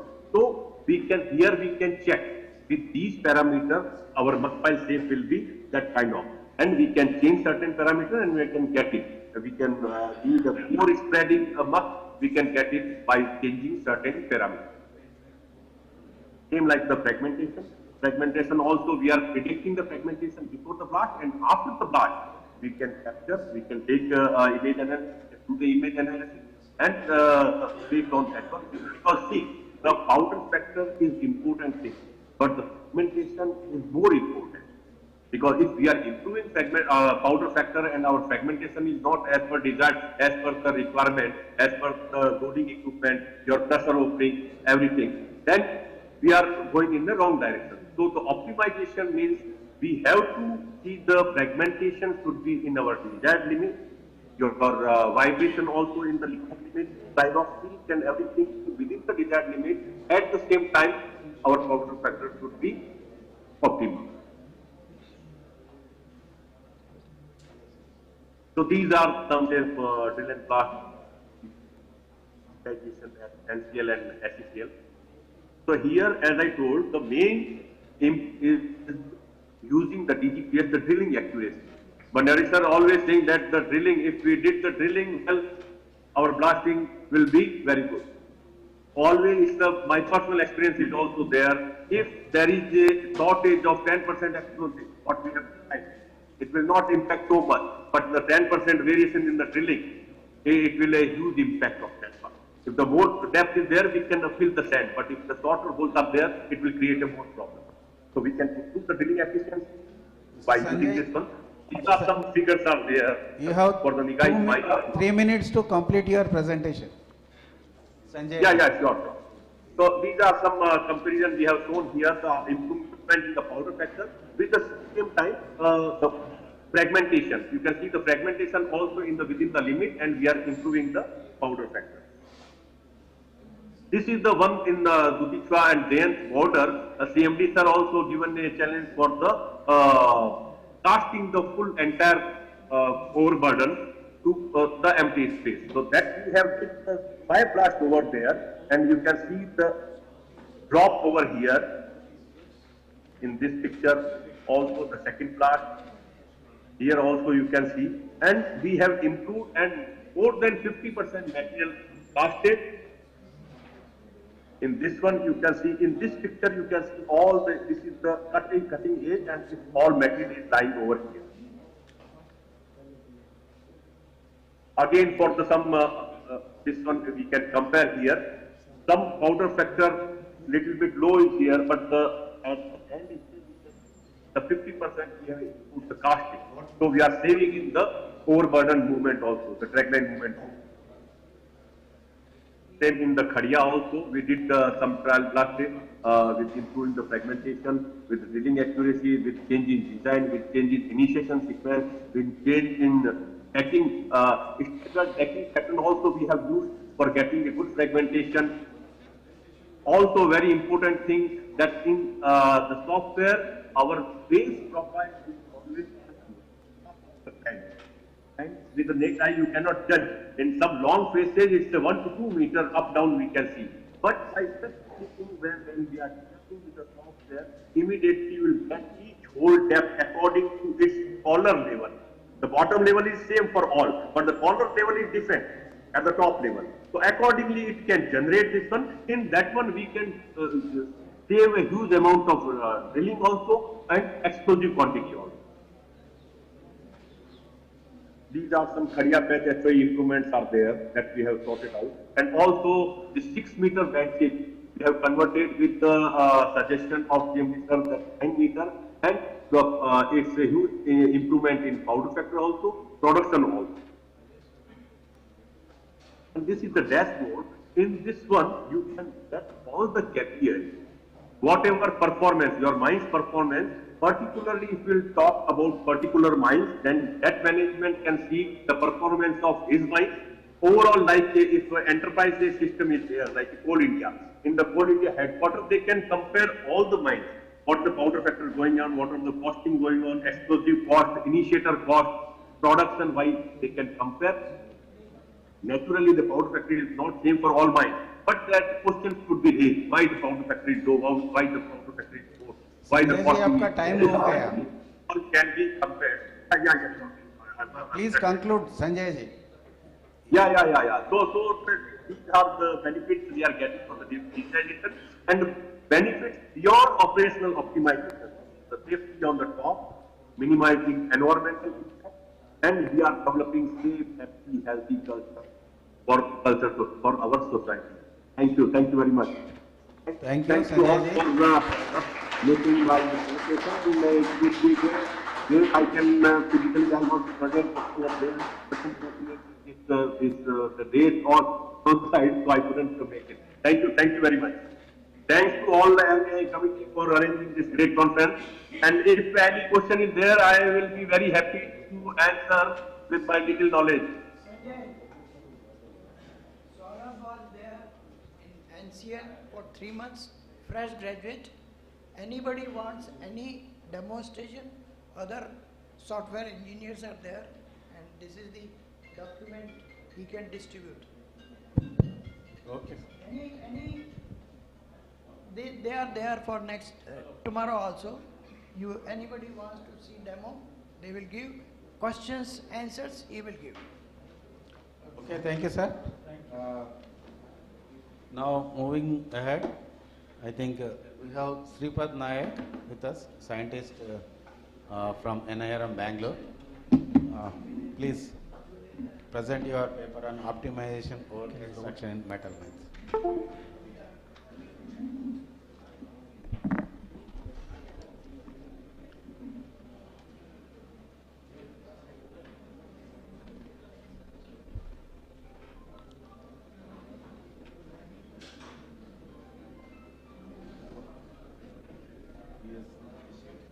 Yeah. Respected chairman, co-chairman, ladies and gentlemen, good afternoon to all of you. I am feeling good that my director, Dr. H.S. Venkatesh sir, is also present. I am thankful to him.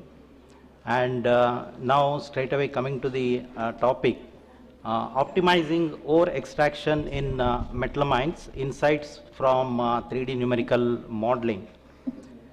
So now and then we come across roof falls or side falls or floor heave or any kind of instability inside the mine.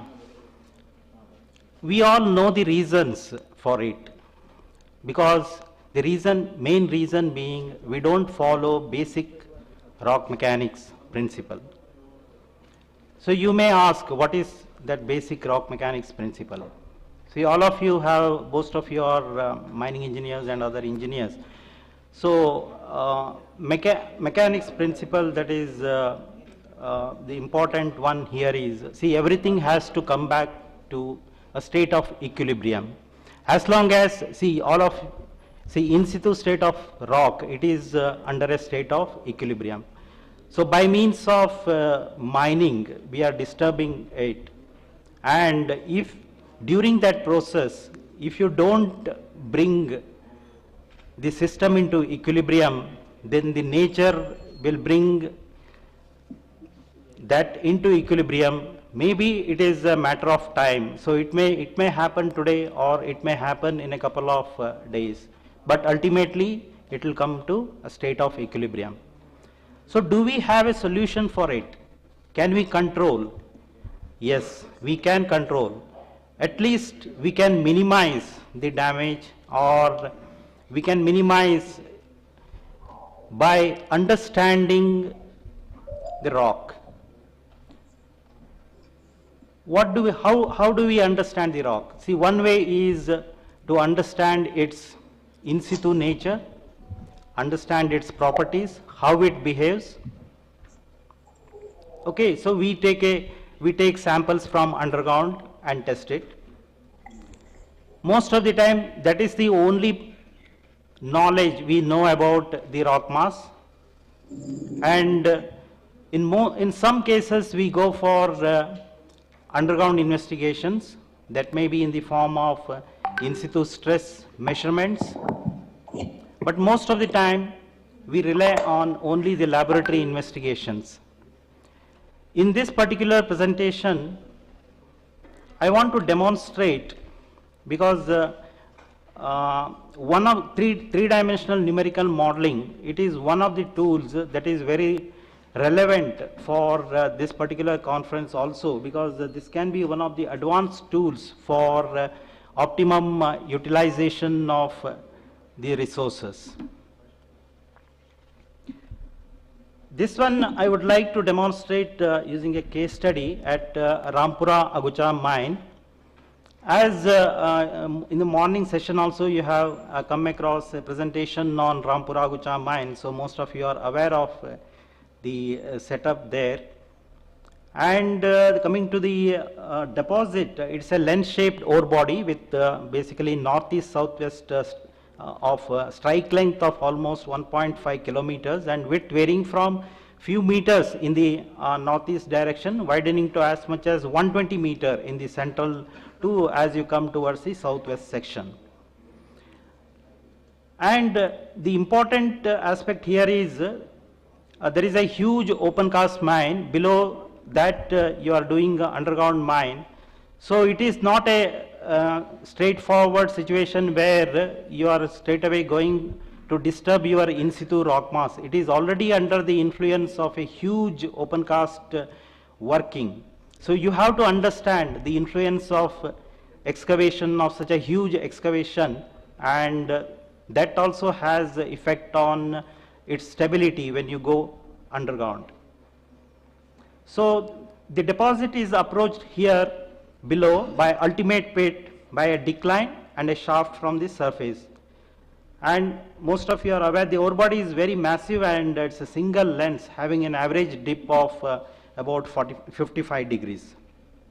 Yeah, this is the geological section as you can see here. So this is how the ore body is distributed. And coming to the mining details, the mining method here is long open stoping with paste filling.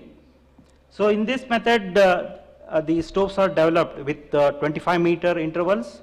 At each level, the stopes are developed by drives and cross cuts. And here, the overhand stoping method was in practice. And below some level, the management of Hindustan Zinc was interested in going for underhand stoping with paste filling. So what would be the consequences, whether it is feasible under these circumstances with paste filling or not? So we carried out a three-dimensional numerical modeling following the stoping operation that is exactly carried out at the mine.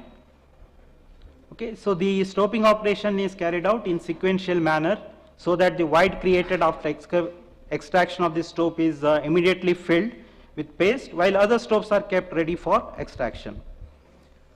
So as I stated, the main objective of this particular study was to evaluate the feasibility of the extraction by underhand mining method at this particular mine up to minus 230 MRL. So I have already given the description of the ore deposits, and coming to the rock mass characterization, I am not going into the details of the to put it in one word that describes the overall characterizes the rock mass. The RMR, it is about 55 to 65, and as you know, GSI is about 50 to 60. And luckily we have the estimates, the actual measured in situ stress that we can make use of in this particular study. So that is, as you can see, it is displayed here. And see the maximum horizontal stresses and that direction, that is very, very important. As most of you know, it is along the principal stress directions that shear stresses are absent. So we should try to make use of this concept where the minimization of shear stresses is possible, because shear stresses are the one that creates problem and that may lead to instabilities in some cases. Okay, coming to, and we are also utilizing the tested rock mass properties here.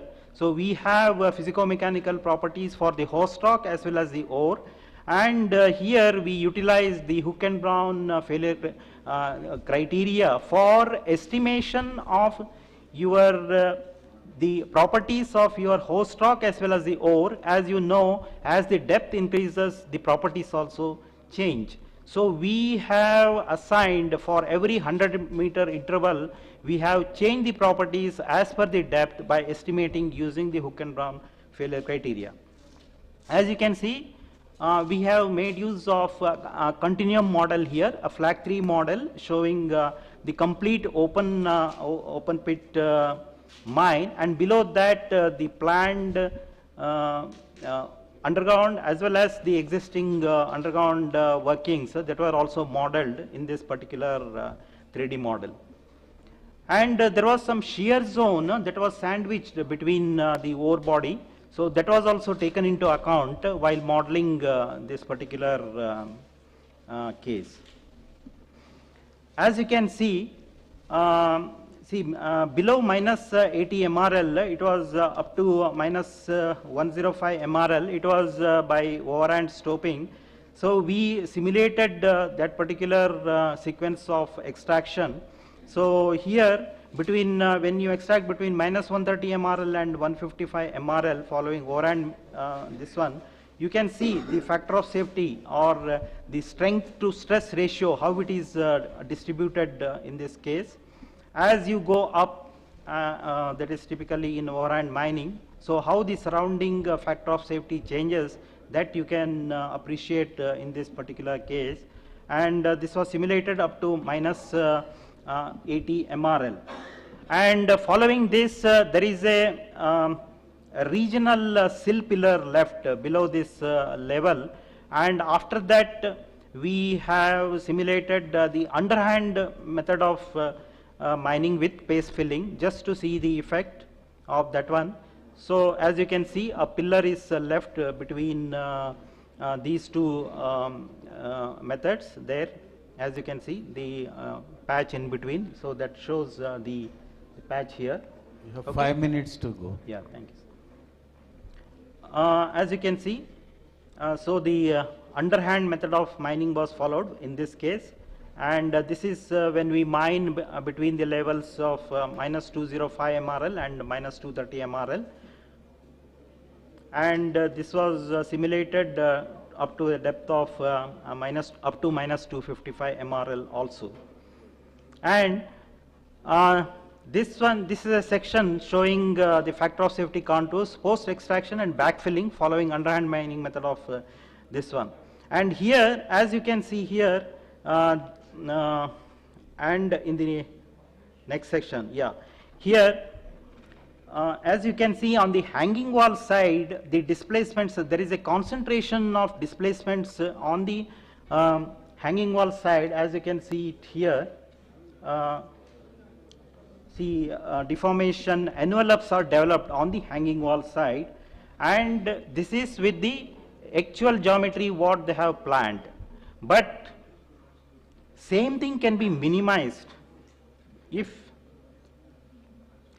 the slopes are stopes are oriented along the principal stress directions. As you can see here, the displacement contours that was existing before as per the actual stope whatever was planned, that is totally vanished here, and this is a very favorable condition that by reorienting your stopes you can minimize the displacements. And same is the case with the stress concentration also. As you can see that with the actual stope geometry, the maximum shear stress contours are concentrated this one, and that can be minimized by orienting the stopes with the maximum principal stress direction. Sometimes in actual field it may not be possible to orient it exactly along the maximum principal stress direction, but if you can compromise with your to whatever possible extent, you can reorient it and minimize the strata control problems that are expected if it is oriented adversely. Okay, so and see, I was talking about the regional sill pillar that was left. We also investigated the subsequent extraction and backfilling of sill pillar on a later date. That is also possible with the paste filling, and you can see with that this one, you can see the distribution of displacements as well as the displacement with the oriented slopes. Definitely this is going to give you a better alternative compared to your if the orientation is unfavorable. Yeah, even the shear stresses also, as you can see with the extraction of the sill pillar, even the shear stresses, there will be a great reduction in the magnitude of shear stresses. So that will minimize your the strata control problems. Okay, coming to briefly giving you the results. Hang wall is undergoing a high displacement. So this is with the actual orientation. That I will compare it with the oriented slopes. This is due to the redistribution of the in situ stress regime around the ore, since the principal stress at in situ is acting at about 30 degrees approximately, and the presence of high maximum shear stresses around the ore body suggests high chances of hanging wall failure in shear. And you can see that regional pillar. Yeah, I am coming to that. Regional pillar left between the minus 155 MRL and minus 180 MRL is also undergoing a very high stresses. Compared to this, oriented stopes, as I have explained to you, there are many advantages of that. So we should take care of the available technology, because that will not, see, by making use of your in situ stresses, because that is the one which ultimately matters, because the whole scenario of the stress, redistributed stresses, that you have to account for it, and the only way to know about this before planning is through 3D numerical modeling, and that can be validated through instrumentation once you go for the actual extraction. Thank you. Thank you. Next up. Actually, I request Lalit Mohan Soni to resume his presentation, which was disrupted. So here I'm back. Boss, are you ready? So apologies for the technical glitch. Hopefully it will be sorted now. Yeah. So we discussed about technology and we heard about LCL. मैं आपसे यही एक request करता हूँ, you can either scan this QR code or in your mobile phone search for menti.com, okay, and go to that menti.com, and you will you have to put one the use code, which is 61506977. It will be easy if you can directly scan this code. Okay, let me know when you are ready.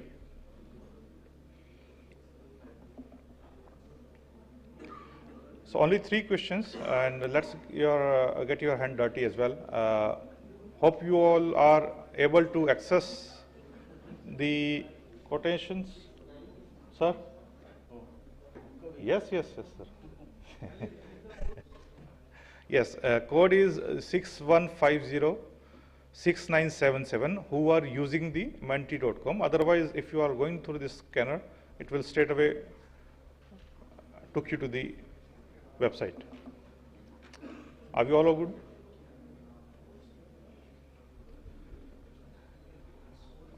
Whose phones are not working, the scanner is not working, you can use your Paytm, GPL. See, we are starting getting the results, okay? AI, IoT, mining, digitalizations. What next? Okay, data, Minex, drones. So many audiences, only 15, 10, 15. Menti.com, MENTI. Nice. I will give one only 30-40 seconds more, so that we can see how many technologies we can see the people are aware about here, right? Any 3 technologies which you think the mining industries are being used, getting used, or can be used. Artificial intelligence, drone-based technologies. Nice. So we are getting results now. Great. Flagship, data mine, LiDAR, great. So the point here is, yes, we are aware about the technologies, right? So I need not to talk more about what technologies are being used, where it's being used. more or less now we are at a stage, we know what are the technologies, we are supplying the technologies, we are supporting the technologies also, right? Now, be on that screen, and I will change your screen on your phone itself, right? Next one. Okay, we are still evolving, great.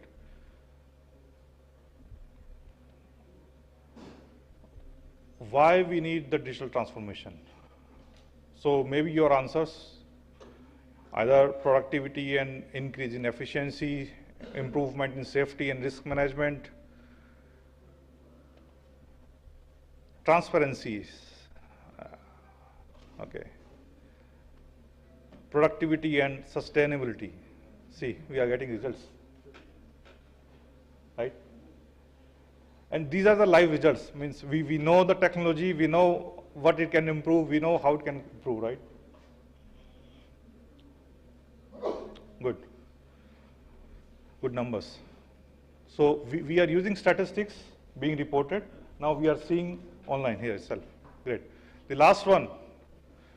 Do we really think, or Indian mining industry specifically, I'm not talking about any specific company or something, but do we really think that we are utilizing the technologies, leveraging the technologies which we are having in front of us or which we are having in the market? Maybe, yes, no.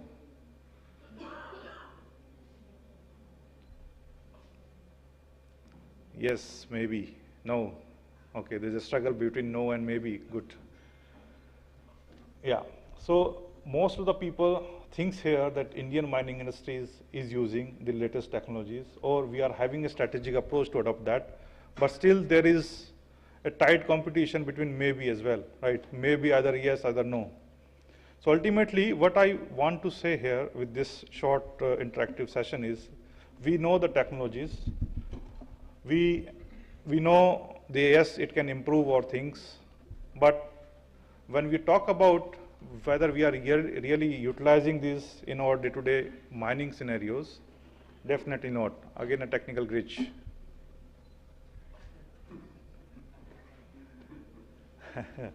With the simple presentation. Anyways, so the thing is, I want to emphasize more on, okay, I will use this one, yes. Make it a presentation more. Okay, so the thing is, yes, we know the technologies. You yourself, listed out many of these technologies available in this. So this is as per study, and the study we just had done, almost the same. What are the different technologies are being used, where it imbues, how they are interconnected with each of other, that's okay. And just an example, autonomous trucks. The cumulative growth of AHS being used in open pit mines from 2007 or 17 somewhere to 2023, this is the global distribution. And in terms of the commodity-wise distribution, you can see that iron or coal are the biggest player who are utilizing this thing. But you see on your right, the countries who are using these technologies, and unfortunately we are not that great, but yes, we are behind that. Outlook, why we need, you only mentioned, yes, it can improve productivity, it can improve safety and all, and that's the global outlook also. Globally, the mining companies are or using the latest technologies, whether it is data-driven technologies, IoT, digital twin, whatnot, it is being used. And when we talk about the future projections as well, yes, mining companies are really looking forward to use the technologies for their day-to-day operations, improvising their day-to-day operations. Okay, and in terms of the market value of green mining or digital mining kind of things, it's also very, very, attractive as well. So yes, it can improve the efficiency, the safety aspects, the productivity and all, and this is some of the statistics or the inputs or insights from the research studies. Yes, it can improve the operational efficiency by 20–25%. It can improve the margin by say 10% or so. So I can share you the details, no issues with that. The thing is, it's not only the statistics. We know that, yes, it can improve, but what are the bottlenecks? So in my recent study, I find it out the key barriers of adopting this Industry 4.0 technologies in Indian mining scenarios. What are the cause and effect analysis of that? So I have identified that. I will share you these details also, no issues. But yes, it is visible. What are the key challenges, the barriers? What are the causes and their effects also? Okay. So the thing is, when we know that, yes, the technologies are available, when we know that, yes, it can improve my productivity and all, why we are not able to adapt or implement the same? I think that definitely a strategic approach, a systematic approach is needed. That's what someone also called the Industry 4.0 implementation also, where we are going from right from connectivity to visibility to the last one is my predictability or adaptability. So there is a specific framework we have to analyze our as is. We have to be very sure about my future goal, which is my 2B, and we have to identify the gaps. What are my gaps? How I can fill my gaps, right? And from there, we can evolve various of the use cases. I'll skip this one because of the time constraint, but we can definitely discuss in detail, no issues. But this is a very basic or a very powerful scenarios where you can list out all of your use cases, all of your things you want to implement, and check whether it's on business value scale or in deployment complexity scale. And the circle size is basically your the cost involved. So with these kind of pictures, we can definitely easily can say that what should my top 5 or top 6 or top 3 use cases I would like to implement in my operations to get the maximum ROI on that. Ultimately, money matters, right? Please. Yeah, so last one. So this is again a typical slide of roadmap. We have to start from my improvising my visibility, transparency, productivity, and adaptability. That's what we call digital transformation. That's what we call Industry 4.0 implementations, and that's what we call the digital disruption. So again, thank you very much for that. This is what my last slide is. And any questions?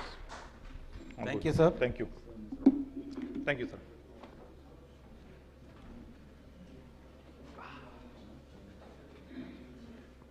Now we have release of souvenir by our MEA President, Sri S.N. Mathur, sir. This is to inform all the delegates, the respected people, all the chairperson on the dais, speakers, and all the members that we are releasing the souvenir for the conference. And for that, I would request Engineer S.N. Mathur, sir, P.C. Purohit, sir, Sushil Bhandari, sir, Ramprasad Chaudhary, sir, A.K. Jaiswal, sir, and all the respected members.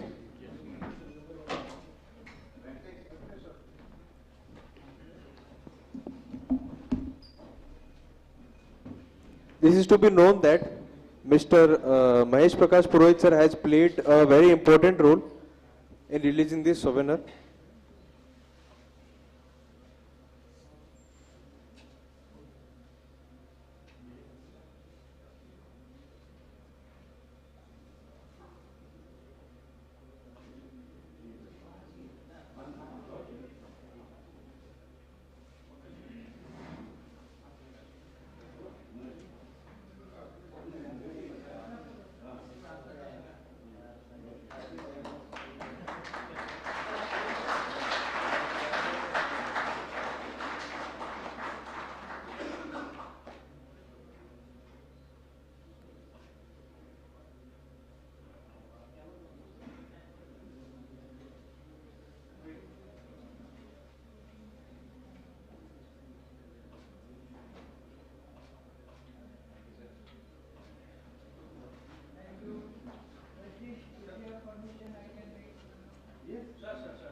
Soon you will get all the presentations on YouTube. It will be uploaded on MEI site. all presentations, all speeches. We will edit, young people will do that job. Presentations also will be given to you. And the book, big book with all the papers would be available to you with pen drive. And the souvenir, tomorrow, those who are there, you will get it, otherwise we'll send. Right? Thank you. All those people who have pen drives in their kit, they can collect the souvenirs in the soft digital format at 11 a.m. Right here. They can they can copy it in their pen drives for tomorrow morning. Okay. I think we have completed these 6 papers. Yeah, 5 papers with keynote address. Keynote address by Dr. J.K. Mohan on challenges in sustainability solution mining technique for deep-seated potash deposit. Yes, it is a very important because potash deposits are, I think we have very few or less. So very nice paper, sir. And Mr. Bhanu Bhatnakar from Adani Resources has presented a very nice paper on net zero mining, which is a need of the day, and everybody speaks ESG and net zero mining in the international fora. So a very nice paper, sir. And Rajendra Boro and from Banda Cement has presented a surface miner, how without blasting the production can be achieved. Lalit Soni from Infosys also presented a paper on digital transformation. It's a very good, very informative. Sanjay Purohit, online he has presented a paper on digitization in mining and drill hole blasting. It's a very informative. And Sripad Nayak, it's purely a technical and it is completely rock mechanics. So full of rock mechanics, very nice paper. It's very, very, people who have lot of interest, they will enjoy your paper. So very nice presentation. So thank you all for all your contributions, sir. Now I request Mathur sir to speak. Yeah, we had a very lively session with 6 papers. Dr. Mohan's paper regarding potash mining, I am sure the concerned party would pursue with the government to see that potash mining laws are amended suitably so that mining can start in Rajasthan. Bhanu Bhatnagar's paper on net zero mining, I am sure that with the efforts of different parties, we will be able to achieve net zero emission. But still, if we could, after achieving zero, if we could go to negative side, that would be good for the world. Rajendra Bora's surface mining now introduced in Jaisalmer. I would like to say that surface miner is an old technology which was used by Ambuja Cement sometimes from 2000 itself. And wherever the limestone is softer, it is a very good technique where we can use it and very eco-friendly. 2 papers, one by Lalit Mohan and another by Sanjay Purohit on digitization were very interesting. And the last paper by Sripad Naik on 3D modeling was also very interesting. And I am sure with the 3D modeling system, we will be able to increase the efficiency and productivity of the mineral. Thank you. Thank you so much to our speakers, our chair and co-chair. Now I request our chair and co-chair, Engineer M. Narsaiah sir and Mr. V.S. Mathur sir to hand over the mementos to our speakers. At first, Dr. J.K. Mohan sir.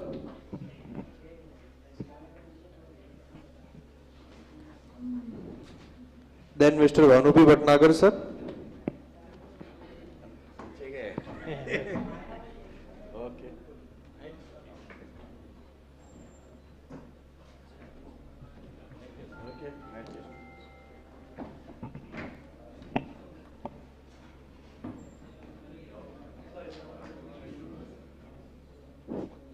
After that, Rajendra Bora, sir.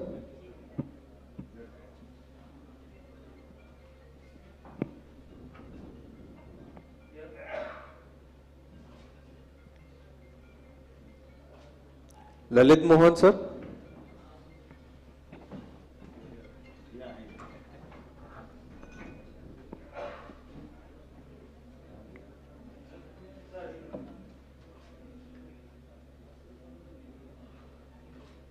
Shripad Nayak, sir.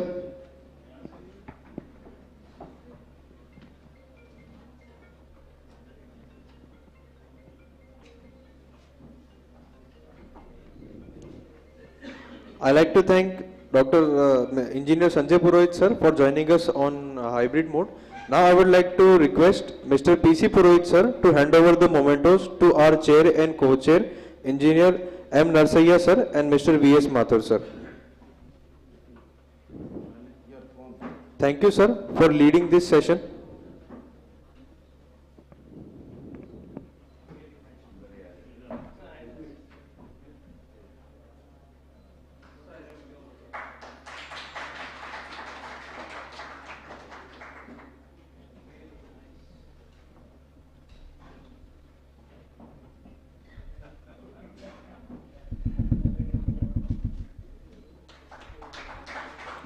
Thank you to all the speakers and the chairpersons, and thank you PC Purohit sir for coming. Now I would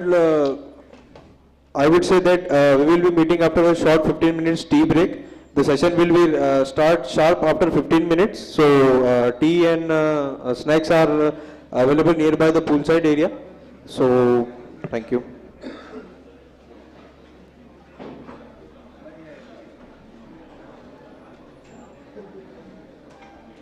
It is for sharp 15 minutes, so please arrive by 15 minutes.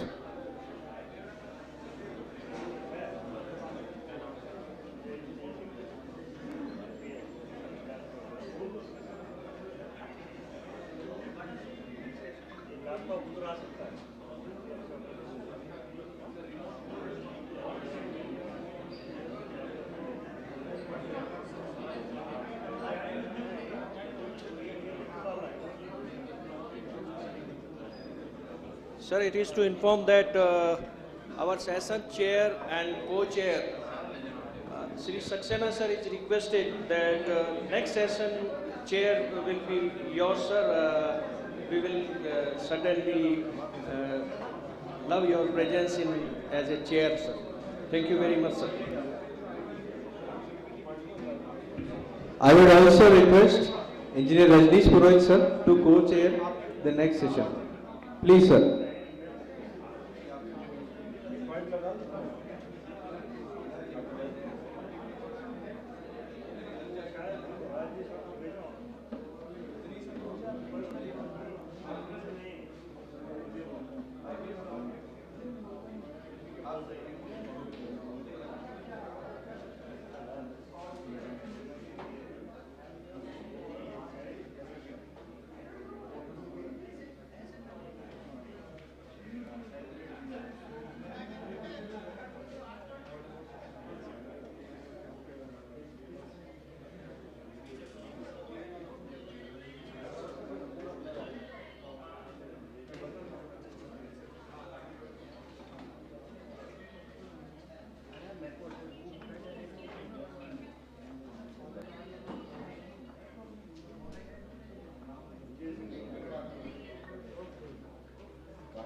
I request all of the members to sit there at their respective places, please. We will starting in 5 minutes. I request all the speakers for the next session, Professor Kara Ramchandar sir, Dr. Satyam Priyadarshi sir, Mr. Sandy Reddy sir, Mr. Vijay Singh AR sir, Dr. Sunil Vashish sir, Mr. Pavan Seelam sir, Dr. Nilima ma'am, to load their presentations in the computer that is right over there, so that there will be no disruption in between the session. I request all the speakers to check their respective presentations in the computer.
Now moving forward, we are starting our fourth technical session that will be aimed towards safety, technology and regulatory issue. For that session, I would request Engineer D.K. Saxena sir, former Director Mine Safety DGMS, to chair, and Engineer Rajnish Purohit sir, former Controller of Mines IBM, to co-chair this session.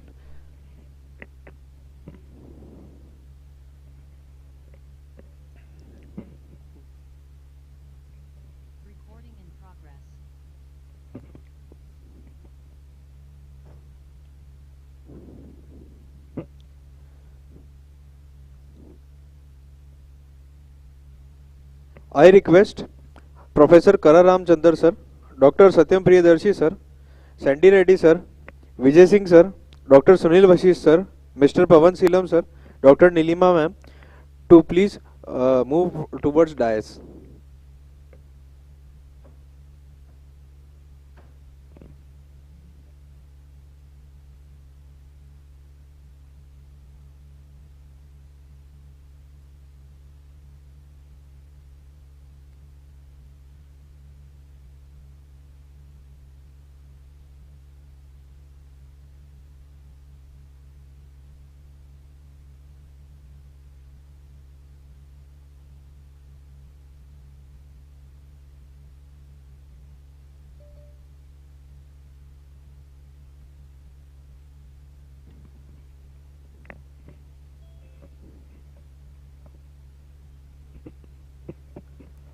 Now we may proceed towards our next technical session. For this, I would like to call upon Professor Kara Ramchandar sir to start their presentation upon slope monitoring system in open cast mine.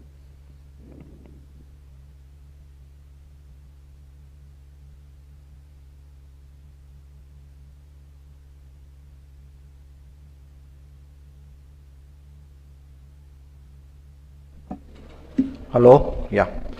A very good evening, respected chairman and co-chairman of the session, and delegates and my dear friends. And I was asked to speak on recent trends or latest trends in monitoring systems in open cast mines. In the recent past, the DGMS, Director General of Mines in India, they made slope monitoring mandatory. So I will go through, because time is very limited, I think the basic contents. Especially my focus is students, because all others are highly learned people. I cannot change their mind, it's not easy.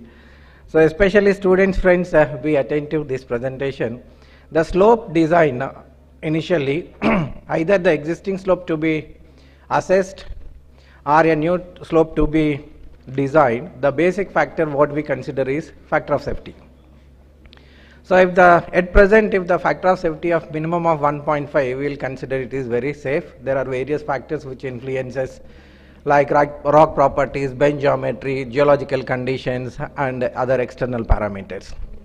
So what we do in the slope stability analysis is, suppose the mine is something like this, based on your expertise and experience, you have to divide into multiple sections, and these sections to be analyzed for the factor of safety. So in this figure I have marked two red lines. So I thought that these are the two critical sections I had to analyze for this particular mine. So for this, what we have to do? So based on site visit, we have to collect the required geological information. If you have samples or physical and mechanical properties, you collect. If not, you have to collect some samples, bring them to laboratory, conduct various physico-mechanical properties. The most important for slope stability analysis is shear parameter, that is cohesive strength and angle of internal friction and density, that can be estimated using triaxial test, but of course triaxial test is very expensive and time consuming. Nowadays we may follow some indirect tests. There are so many empirical models using based on physico-mechanical properties. You can even predict C and phi to certain extent.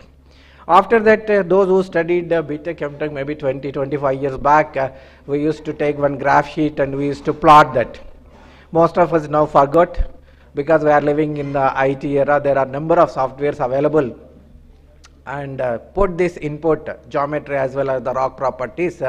Most of the softwares will display factor of safety. In addition to that, if you want information on displacement, strain, all that information also you will get. So whatever the right side figure, it says open cast coal mine, the same bench configuration is given in the software we have created the model. It will give a factor of safety, whether it is satisfactory. If not, what can be done, what modifications can be done, it can be seen. That is actually was developed in slide software. This is a ANSYS, you can use FLAC, PFC, 3DEC, there are number of them. After doing all these things, suppose slope has failed. See in this diagram, I kept this, even in the failure also it has failed so beautifully. Systematically it has failed, all the benches have failed, specific failure mechanism it has done. Then, if you see the history of failures, there are number of failures throughout the world, including in India. Yesterday also people have discussed what has happened in WCL and all. So what we have done, so much expertise, knowledge, software, we have invested time, money, everything, but why the slope has failed? What went wrong? Why the slope has failed? So as I come back to the previous picture, so what we have done, along two particular sections we have analyzed. So the slope might have failed somewhere in between. Why? Actually the critical surface is somewhere in between, that as an expert you have not identified, somewhere it has failed. It is not possible to assess the stability at each and every point, right? Some typical sections we will take. So the failure might have happened somewhere else. So the best solution for this is go for slope monitoring. That's what DGMS has made the slope monitoring compulsory. At least in the slope monitoring, what happens, if your design is something wrong, instead of waiting for failure, it will give some pre-indication. There is something is happening. So some small deformation is happening, strain is taking place. So based on that, you can decide, you can take some precautionary measures. In the worst case, at least you can withdraw men and machinery. Even if you save one life in during your lifetime itself, a big contribution, right? So as per at present, the CMR 2007 came into picture as per regulation number 6(2). What it says, the scientific study on slope stability analysis is mandatory before starting the mine. If already you are running a mine, within the first 1 year of that you have to get it done. That's what there are so many scientific studies are going on in the country. I myself done more than 100 projects related to slope stability in last couple of years, and another around 100 projects in blasting. So what this scientific study should cover also, there are two specific circulars were issued called circular number 2 and circular number 3 of 2020. I am not going to all these points. So in this what they have written, what they have mentioned very clearly, scientific study to be carried out, it is nothing new, we have been doing, like SIMFAR, NIRMR, NIT Surathkal and IITs, we have been doing. So in this, what are the points to be mentioned? They have mentioned clearly under the scope of the study. So in fact, because chairman himself with the DGMS background, maybe it is my good or bad, the circular is prepared very clearly incorporating so many points, hydrological conditions, geological conditions, including spontaneous heating, because many slopes, especially in coal mines, are old underground converted into open cast mines, and what should be the factor of safety and all those things. In my personal opinion, hope I should not take into personal anybody. So indirectly, if I see, if you go through each and every point, almost 70% of BTech mining syllabus is there in that, and you are giving a scientific study to one individual. The report will be signed by Dr. K. Ramchandar. What is his specialization? Rock mechanics and rock blasting. Frankly speaking, I am an illiterate in spontaneous heating, but I must mention in the report what is the effect of spontaneous heating on the stability of slopes. Means whether the old abandoned coal, little left out coal, whether it will catch fire over a period of time, it will burn out, crash, because of that this upper slope will fail. So because I am not an expert, what I will write, there may not be any influence of spontaneous heating on the stability of slopes. Suppose a person really expert in spontaneous heating, he cannot do the slope stability analysis. The problem, especially in India, whether some of us may not like, some of us may not agree with me, you need not agree with me, we all working individually in silos. We are not doing an integrated research. Because even any document in India, you see, it goes on a particular person, because the principal investigator is responsible. If I can do all the studies, then what is the value of my MTech and PhD degrees? If I am doing every study, I am a BTech fellow. Only MBBS doctor can treat all the diseases. If you have a specific disease, only a specialized doctor will visit. But what we are doing, we are asking a specialized doctor to treat all the diseases. So in my opinion, there is a major revision is required about this particular circular. Of course, the studies are going on. We are getting a permission. It is maybe the horoscope of that particular principal investigator is good enough, nothing is happening in the mine. Because most of the mines are not working, we have been working for so many years, right? And one more thing, what we have done, the factor of safety earlier from 1.2 to 1.3, we have increased to 1.5 now. So in the process, what is happening, some of the efforts were prepared 20 years, 30 years back, considering the factor of safety 1.3. Now, when we make it 1.5, the entire effort to be modified, because your IRR is calculated based on that factor of safety, and accordingly you estimated you will make over so many crores over a period of time. Next 20-30 years you have drawn the mine plan, and suddenly DGMS says 1.3 to 1.5 you increase your high wall to be steepened. When you steepen the high wall, what happens? The bottom deposit you will lose considerably, the life of the mine will come down. Then where is the value of your FRR and FR and IRR? When you go for revision, you say that your total life of the mine has come down or profit has come down. Unfortunately, some of the MDs may be non-technical, they say you have written like that, with that we have went ahead and now you have to rework everything. Then coming back to the original, the slope monitoring, of course there is no doubt, there is no question, slope monitoring is mandatory. So because DGMS has issued this circular, the minor minerals morning also raised many issues. Actually minor minerals are under the state governments. Now, in every state government, there is something called State Environmental Appraisal Assessment Authority or Assessment Committee, depends upon the different states. So, straight away they have taken this some of the points and inserted that a fellow who is operating a quarry in a few acres with 20-30 meters also they are asking for a scientific study, and they are also asking this my quarry owner to go for a slope monitoring. A small quarry fellow hardly will not have any manager, not technical people, how he will do a slope monitoring? And some of the scientific studies when I visit, frankly speaking, they don't need any scientific study. A hard massive granite quarry with 5 meter by 5 meter bench configuration is adopted. Do you think slope will fail? No mining engineer will say it will fail, unless there is some other problem. So, when I go, because already that fellow failed, when I visit the site, if I tell on his face, you don't need a study, he will suspect me whether this fellow knows anything or not.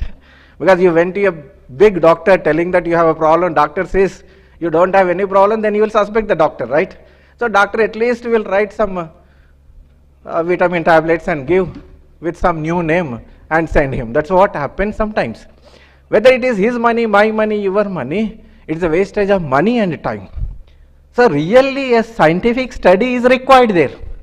That has to be assessed by regulating bodies. Regulating bodies does not mean DGMS. Maybe it is mines and geology, maybe state expert appraisal committees. Unfortunately, some of these expert appraisal committee, they do not have any expert from mining background. And they decide that this is required. Some of the states, like I do a lot of consultancy in Kerala, and they are extremely struggling, the quarry owners, they do not know what it is. They come with that letter, we need a report. Some people expect that on my table I will write and give a report, because they do not know what it is. So that is what happening. Some of the people like Dr. Venkatesh or Madhusudan sir, those who are in top position, they should help them, because the committees will not listen to them. Okay, we should, as a social responsibility, every citizen should have a social responsibility. We should take that to certain extent. When we meet the top management, like secretaries of or IAS, we should tell them that this is not the way what is happening in it, because it is wastage of money and resources. So once you come to the slope monitoring system, there are, if you go through any basic books, it will be there, subsurface monitoring, surface monitoring, and all these things. The buzz is slope stability radar, because it was, we studied in as a student long back, but some of the mines are using this slope stability radar, LIDAR, and all this. But most commonly used system is a simple total. Total station is not simple, but total station is being used for other survey purpose. If you use the same, it is better, right? And I have added one more here, wireless sensor based networks, and that is, I feel it is more effective and it can be used. I am not going into all these details. This is the total station, this is the laser scanner, and this is SSR, slope stability radar. I visited one mine in Orissa, this slope stability radar. Nowadays, because it costs anywhere between 4 to 8 crores or even 10 crores if you want high resolution and large area coverage, and no one is buying, they go for like a outsourcing sort of thing. And the machine is there, India is here, in India, they set up mine everything, but monitoring fellow sitting in Indonesia. So why we cannot do that? Why we cannot train our own manpower? Why we cannot have data at our mine site? Why we are depending on somebody? And if there is something, he will call from Indonesia telling that bench number 3 something is happening, right? So maybe some of you may be knowing this. There is a company called BioID, which is basically a German company. This company is coming up with a cable actually. The cable, every point is a sensor. And they say there is a 4-kilometer long cable is possible, and wherever there is a small deformation along this 4-kilometer length, it can trace the exact location and can display in the unit. This is the first experiment was carried out in one of the mine in Orissa. They called me as a technical member to evaluate it. I am not sure how far it would be successful. This cost also may cost roughly 4 crores in Indian currency, which is not cheap. And you are telling 4 crores is not possible for large mines, and why don't we think about a small quarry fellow? Even if we sell the entire machine and quarry, everything, he will not make 4 crores, right? Now, yes, there are various technologies, especially in wireless sensor networks, like even your mobile also one kind of wireless sensor network only, right? So like Zigbee and all those things. So actually this, I did my PhD in rock blasting from NIT Surathkal, and presently I am professor at the same institute. In somewhere 2014, we started something working on application of wireless sensor networks in slope monitoring. Exactly it is 10 years. So I will tell you basically what we have done. So basically sensor is basically what unit you are working. Suppose LVDT, strain gauge, whatever you are using as a base unit, how to transfer the data. That is only wireless sensor, which you are connecting physically. It is because some of the students, especially this, they think AI, artificial intelligence, neural network, whatever it is a very high end. Some students will come, he will give input, this is the output. Why, what, no one knows. So please do not surrender yourself to the software and technology. You should understand whether it is giving a proper output or not. So here what we have done, strain gauge and LVDT we have used. This is the simple system what we have developed. It is unpacked. If you open any machine also, it looks like that only. We have not done that beautification part. So in some of the coal mines of Singareni collieries, we have installed these sensors, because when we want to monitor the instability, there should be some deformation. But if there is a deformation, the mine manager will be in tension. So what we have done, we have tried to monitor over old workings.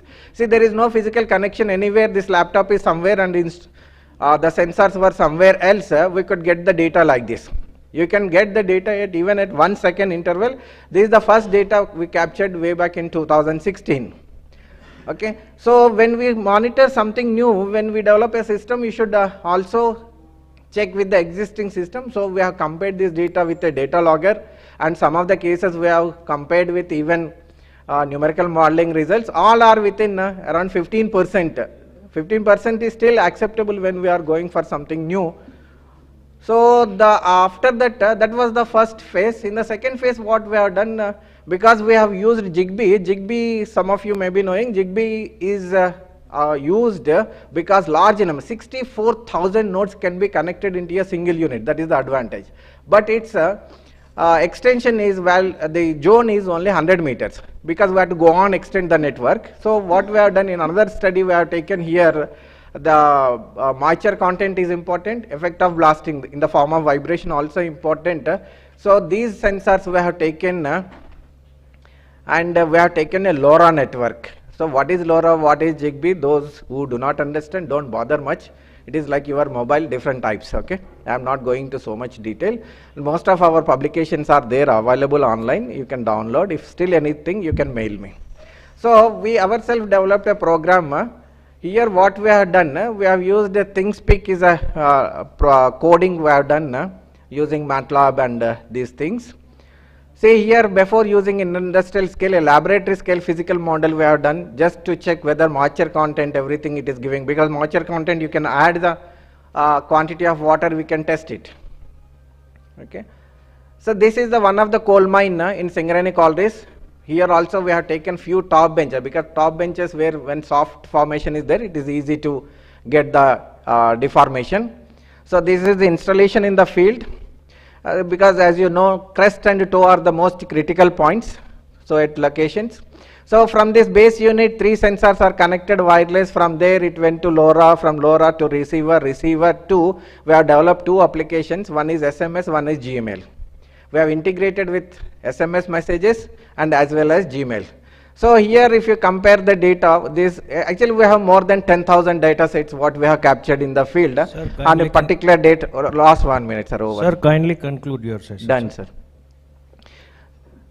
So this you can see what is happening in the field, you can see on your screen, and this my PhD scholar is doing the experiment in the field, and this is the screenshot of my mobile when I am sitting at NITK. It will send the message that in so and so bench number, so and so deformation happening. So sitting anywhere in the world, you can capture this information.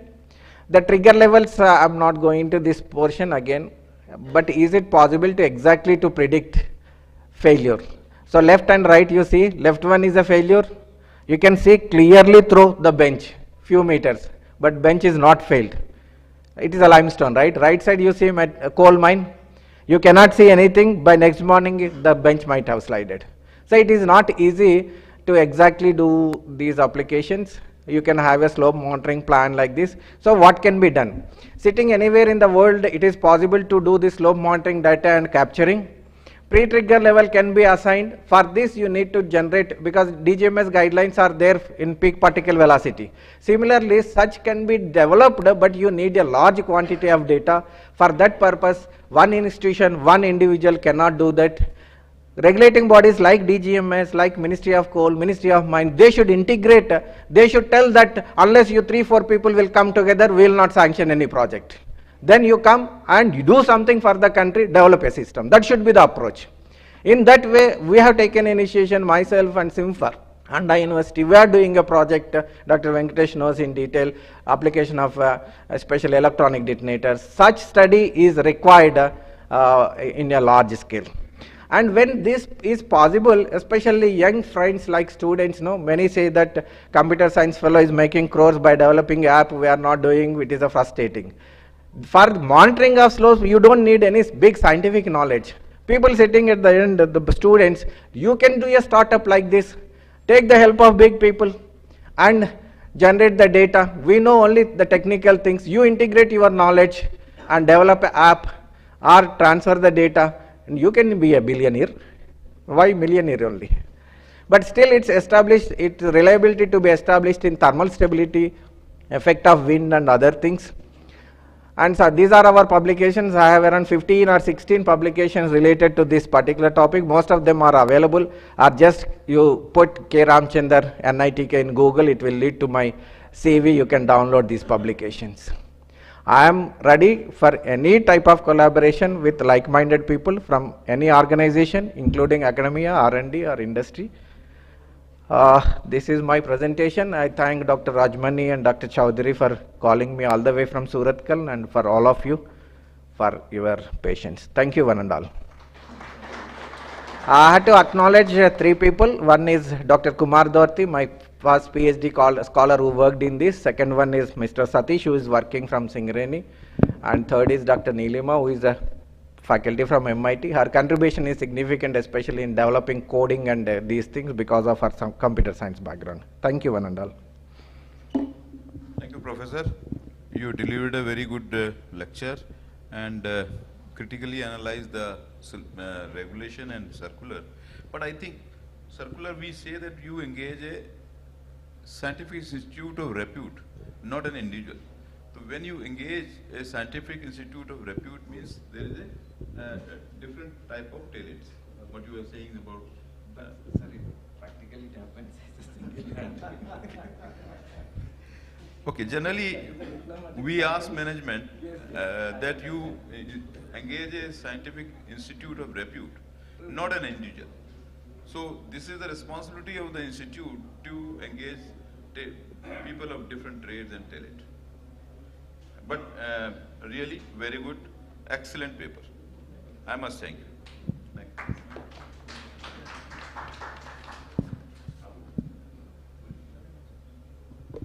you. Now I request Dr. Satyam Priyadarshi, Managing Director, Reignite Future USA, on emerging technology redefining the way mining will evolve. I request Dr. Priyadarshi, please.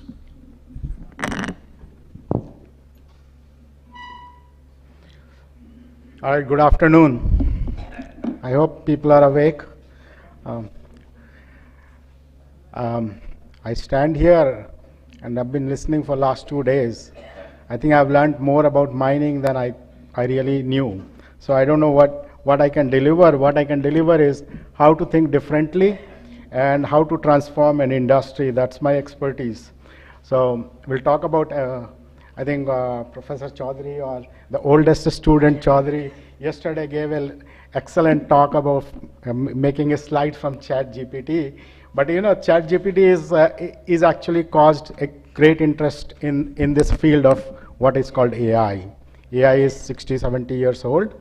And suddenly, every board member, every CEO is now worried about where the industry is going. And that's happened because ChatGPT just shook them out of their chairs. So it's a wonderful thing, but it has a lot of challenges as well as a lot of promises. So, so before I speak, let me thank a number of people. From my parents, of course, my primary school teacher and my PhD advisor who wired me wrong to look at any problems, doesn't matter what domain it is. And of course, many agencies of India that funded me during my PhD and others. But I have left India last 33 years. And what I present to you is work from various industries that I have learned how to really create value from data. And thanks to Dr. Rajmani, Engineer Rathore, and Engineer Rathore's son, who hooked me up here, right? He said, oh, you should come here. So I said, okay, thank you so much. I'm not a what do you call, a geologist or a geophysicist. I'm a quantum physicist, turned into a technologist, into an executive, and who basically brings these three domains together when we are trying to solve the problems, because I think the technology landscape is evolving faster than anything else that we have seen in our lifetime. And for any institute, business, or students, it's time for disruption, and one needs to disrupt themselves.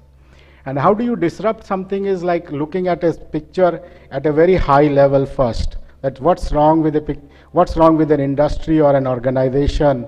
And if we look at just the mining industry, across the life cycle, you have to address the business problem, the what you call the operational side, and actually how do we change the culture. So if you look at it in very simple terms, the mining industry has three problems. One, inefficient workflows, and I can draw parallels with oil and gas industry or energy industry. That's where I spent really 10 years. And there are various ways to measure it very easily. And then, of course, I was told here, and I've listened to many people, that there are so many, 30,000 or 40,000 mines across. That means they must have generated lots of data sets. Where are those data sets? How are we being used? And as far as my understanding is from Canada and other places that I've consulted, most of that data sits in silos. I think somebody mentioned here earlier. And if data is sitting in silos, then it's a dark data because you haven't generated enough value from it.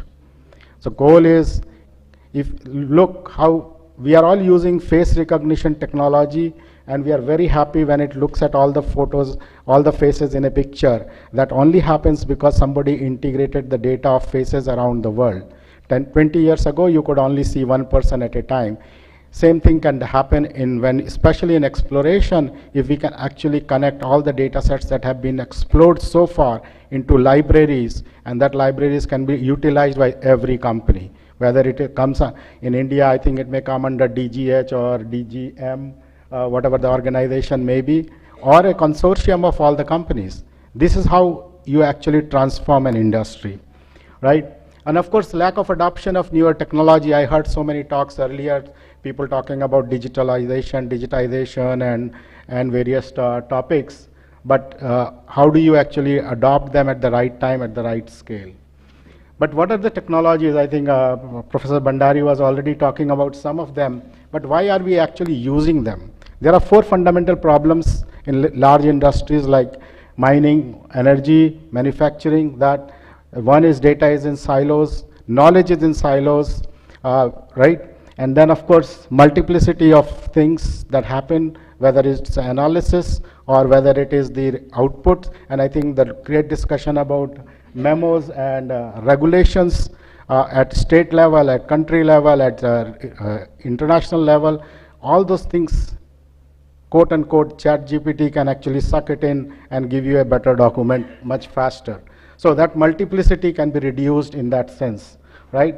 And of course, who owns? I don't know in India, but in like energy industry, the fight is actually who owns the data, right? So that is probably a same question in this industry as well, as far as I know from my experience with Canada industry. But at the same time, what are the technologies we are talking about, right? Some of them were talked about yesterday, but a couple of them that are coming up more is the software-defined networks that will actually change. I think our speaker before was talking about Zigbee and all, where that goes into fog networks, and from there you can go to cloud networks and edge networks, and those all will be driven by software, whether they are sitting in Indonesia or whether sitting in Canada and operate the real-time operating systems. Then you have IoT sensors, and now we are actually going to talk about the quantum sensors in like literally in 5 years' time. So these are the technologies that we have to be prepared for. And these things, so there is a fundamental change in the industry and a fundamental change that's happening in the technology, and that is what is called a strategic inflection point.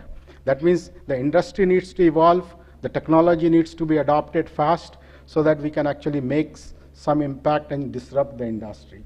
How do we really do that? It's very simple. You build the data ecosystem, leverage augmented AI, mining, energy, and all these are what are called science and engineering based industries. So it's not just data driven only. Without knowing the geology, without knowing the equipments, you cannot really just take data on its face value. You need to really combine that, because otherwise you'll get completely crazy results, and then you can say, oh, my blasting process was so efficient because the model said so. That's not how it is, right? And in order to do that, one has to really build what are called technology platforms, and typically they should be technology agnostic. And then you can actually generate what is called the exponential value that is needed to transform. And this is what I call the DATE framework. But if you look at the industry, and I've done these kind of surveys around the world, the knowledge of understanding various terms of digital is really poor.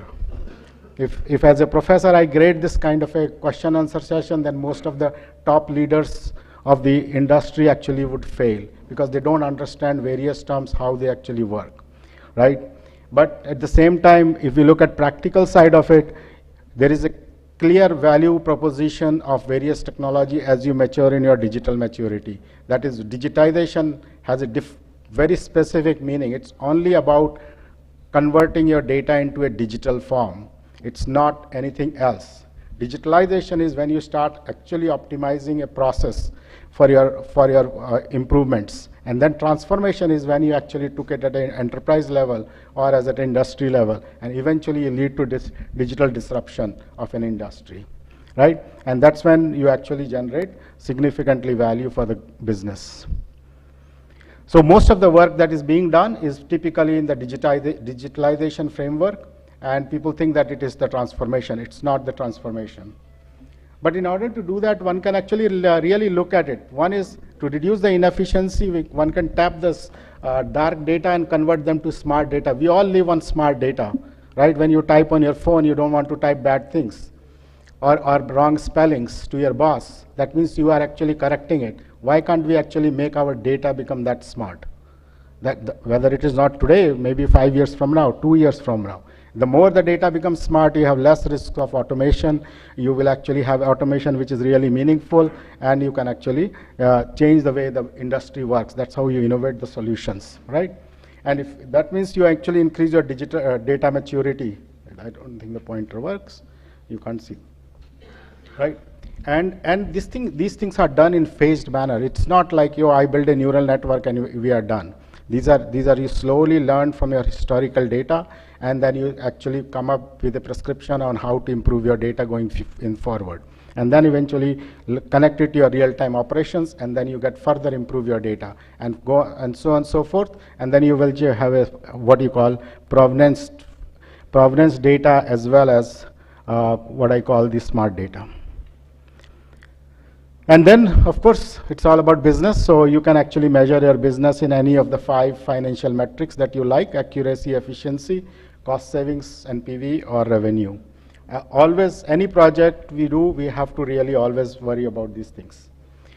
But at the same time, a lot of discussion happens on AI, ML, which is one more, people call it technology. AI is just a subject, it's not a technology. All my undergraduate students know that well. But at the same time, people use these terms very confusingly. This is a 30 seconds view of how the world looks like. You have data, and then you do science on the data, and you create value. You can either use first principles, that is physics, science, geology, geophysics, whatever you want, or you can use your simple data mining tools, or you can use the subject of AI so that you can get the algorithms and use machine learning. These are terms very specific in order of value. And of course, then you have supervised, unsupervised, and all those algorithms, right? So AI, ML is not the same thing. AI is just a marketing term now, but it's a subject. It's like chemistry, right? Do you ever say you eat chemistry, you wear chemistry, right? We are all using chemicals here. Clothes are made out of chemicals, drugs are made out of chemicals, but we don't use the word chemistry for that. Same thing, AI is just a subject. So if we use that clearly, then this kind of things require a different kind of thinking, right? And all about is finding about hidden inefficiencies in our system. So here is so it requires a paradigm shift, and paradigm shift is, here is a picture especially for students or anybody who wants to see. Question is, what do you see? Anybody?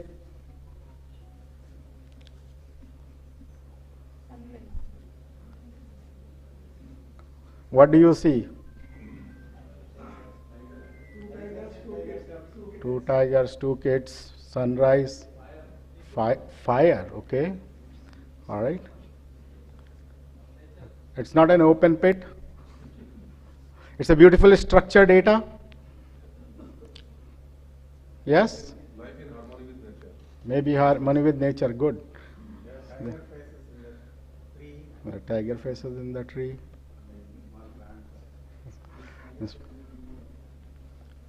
Okay. Most of the people came to tigers. This is how we look at data, right? What we know. Who said those are tigers?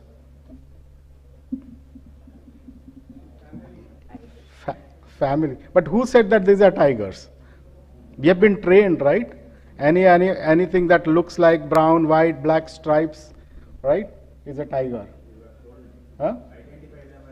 Right? So we fired our neural network in our brain, did a pattern recognition, and watched them, right? But all of you agree it's a beautiful picture, right? This is how our structured data is in our databases. Do we really know how to interpret all that? That's the challenge, right? Data is there in databases for decades. Do we really know what's hidden in it? Somebody said there are hidden tigers in the leaf. So my operational question is, how many tigers are there? Or tiger-like things are there?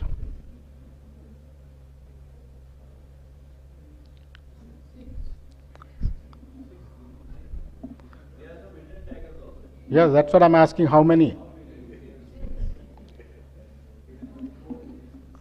6. Anybody more than 6?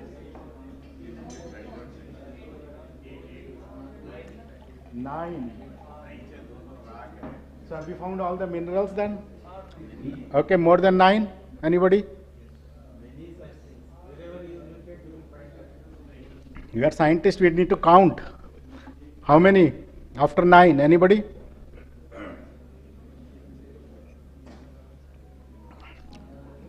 This picture has never failed me yet. 10, okay. Anybody more than 10? Now you see, I use this because lot of data, especially in complex industries, sitting there in so many databases, right? And when we are actually operating, yes, we need to fix the problem and move on. But do we ever go and look at it? Why it happened, right? And now nobody got the most number of it. 15. Right, 15. There you go. Right. So now think of it. This is a beautifully structured data. Sir, you have another 5 minutes. Okay, 5 minutes, of course. That includes the Q&A session, right? Now if I connect it with a completely unstructured data, now all of you can count.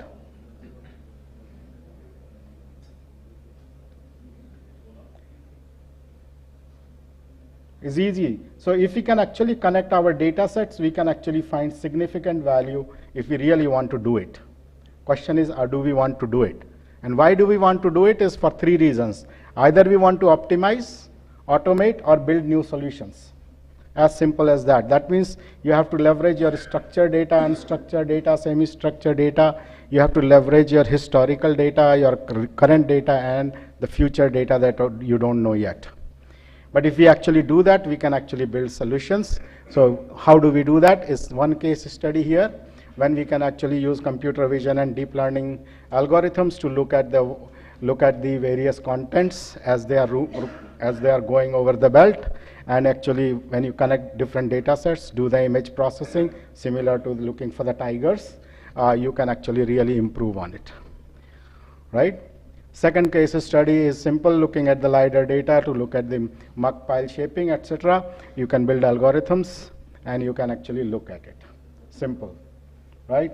The most important is, like I am sure in mining industry as well, there is a significant amount of data in the unstructured format. This is an example from oil and gas industry of daily drilling report, and only a small section of daily drilling report, which is the unstructured block of 16,000 files.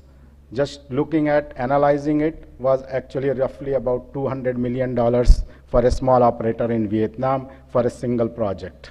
So if we actually, as an industry, really look at that unstructured data, you can actually have significant learnings from it. But as I said, all of you know that lots of logs are created in this industry, and I think the future of interpreting those logs will be very helpful when we use quantum computing as well. So this is an example of oil and gas lithology logs. You can actually build these logs when you have sparse data, and now we can actually implement quantum computing algorithms on it and get actually much better results.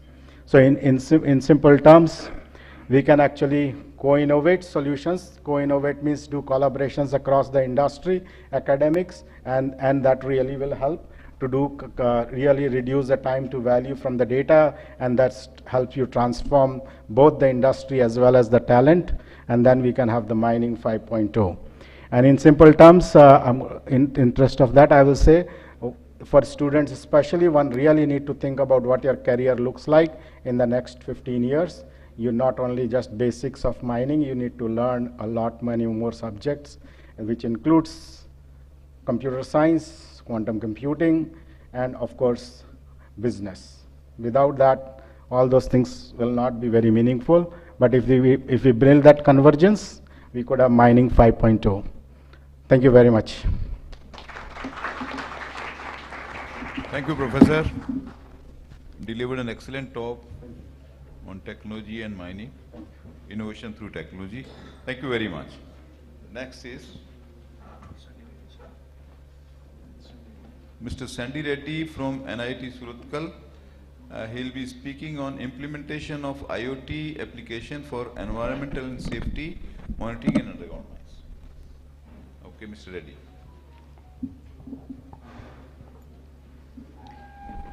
Respected Chair, Co-Chair, dignitaries who are sitting on the dais and of the dais.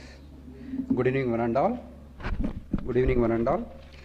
Myself, Dr. Sandy Kumar Reddy, working as Associate Professor in Department of Mining Engineering, NIT Surathkal. When it comes to the mining, many people deliver related to the lot of developments or the crux of the problem related to the mining engineering. Right from starting related to the mine planning, the production, productivity, safety, many aspects were drilled till now. But still some gray areas are there related to the mining. For so many years we are facing, especially industry people. If you see the mine civilization, right from the starting, few areas are like untouched. Among them, like environmental parameters in underground mines. When it comes to the environmental parameters, since underground mining, working from the shallow depth to the underground level, at the deeper level, we evolved in a big way, right from conventional methods to the very big machinery we are using in underground. But the challenges, when we look in terms of the environment and the safety, it's really, I can say, there are not much developments in that domain. Understanding that backdrop, we try to use the modern technology like IoT applications and the machine learning and the data analytics try to develop a system to use for the monitoring the environmental parameters to increase the efficiency and the output from the underground mines. For that, first time we got one project, from that we developed one IoT lab in the Department of Mining Engineering in our country, first time it happened. And with that backdrop, we tried to develop a environmental parameter system, and we successfully developed in different parts of the country, especially in southern part, in Hati gold mines and in other mines. Similar kind of thing we are developing in other mines, different geomining conditions. Right now we are still under other different geomining condition under trial phase. The architecture and what are the implications of this technology, that will be shared by my scholar, Dr. Anil. He will continue the presentation.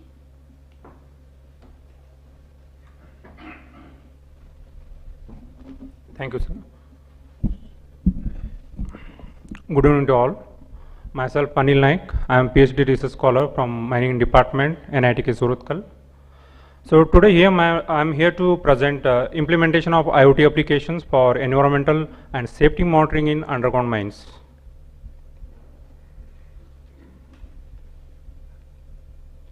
So these are the topics that I am going to discuss. So in the digital era, the technology is rapidly transforming. There are many industries, they are adopting the IoT solutions. So presently in India also, many mines, they are adopting the IoT solutions to improve the efficiency, productivity, safety. The mining industry in India is a major economic activity which contributes significantly to the economy of India.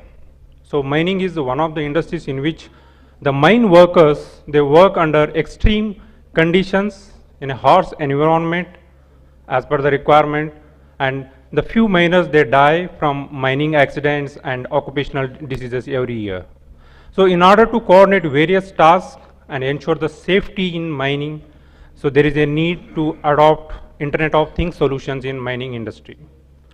IoT, as you know, it refers to the interconnection of physical objects or things that embedded with sensor, software, hardware technology to collect and exchange the data over internet and store it in the cloud platform. In mining industry, IoT is used as a means to achieve the cost and productivity optimization and to improve the safety measures. So these are the benefits that already covered in the yesterday's and morning sessions. What is the benefit of IoT in mining industry? Optimized mining operations, real-time analysis, increased safety, reduced cost and energy consumption, predictive maintenance. And as per one of the World Economic Report, survey report, there is a value for mining digitization. There are many companies, they adopted the digital transformation and also benefited. So there is a $425 billion value for the industry to be saved over the next 10 years. 610 million of tons of CO2 emissions can be estimated to be reduced, and 44,000 of injuries can be avoided by improving the safety with the adoption of IoT. This is one of the World Economic Report. So mining is critical for global economic growth, and almost every industry value chain has a demand for mineral resources. However, the global mining industry is facing economic concerns such as high initial investment is required, fluctuating the commodity prices, extreme mining conditions, as such like it goes deeper, steeper deposits, several geotechnical, geological challenges, as every mine structure is different, such as lower overgrade and range of social environmental issues.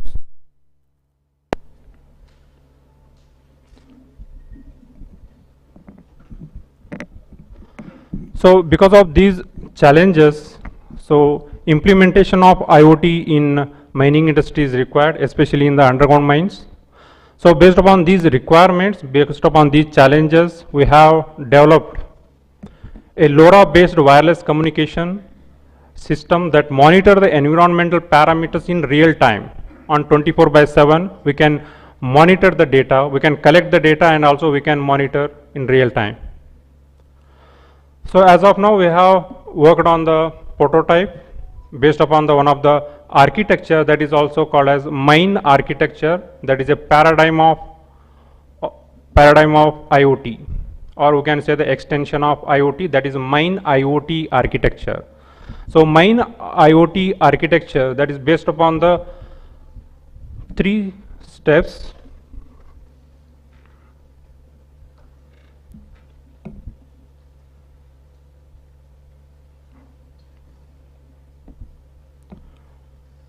Yeah. So how this IoT sensors that transform the mining environment.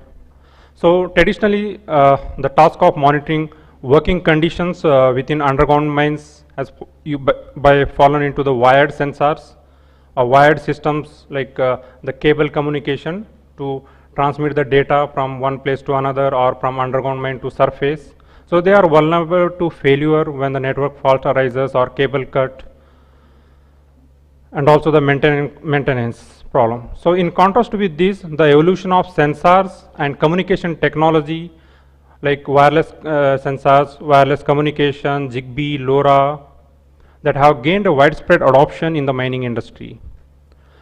So wireless sensor nodes, they are characterized by very small, lightweight design, energy efficiency, and effectively overcome the limitations associated with the wired system. IoT has a great potential to achieve the real-time monitoring and underground mining process without the blind areas by using a larger number of sensors. So mine IoT, it is one of the paradigm that originates from the Internet of Things. It is a global network that enables the connectivity and interaction between the devices or machines. So from mining perspective, the primary focus of mining industry lies in the deployment of robust, reliable, cost-effective mine IoT system within the underground mines. So this is the mine IoT architecture. It's a 3-layer architecture that represents the basic structure of IoT, that is perception layer, perception and control layer, network layer, and application layer. The perception and control layer is basically the collection of the data from the sensors and the collected data that is transferred to the network layer, that is a communication layer. In the communication layer, we can adopt the different wireless communication technology based upon the requirement, short range communication, long range communication, as per the requirement. As we can see in the slide, there is a even underground communication, like to transmit the data from underground to the surface as per the requirement of by using the LoRaWAN gateway.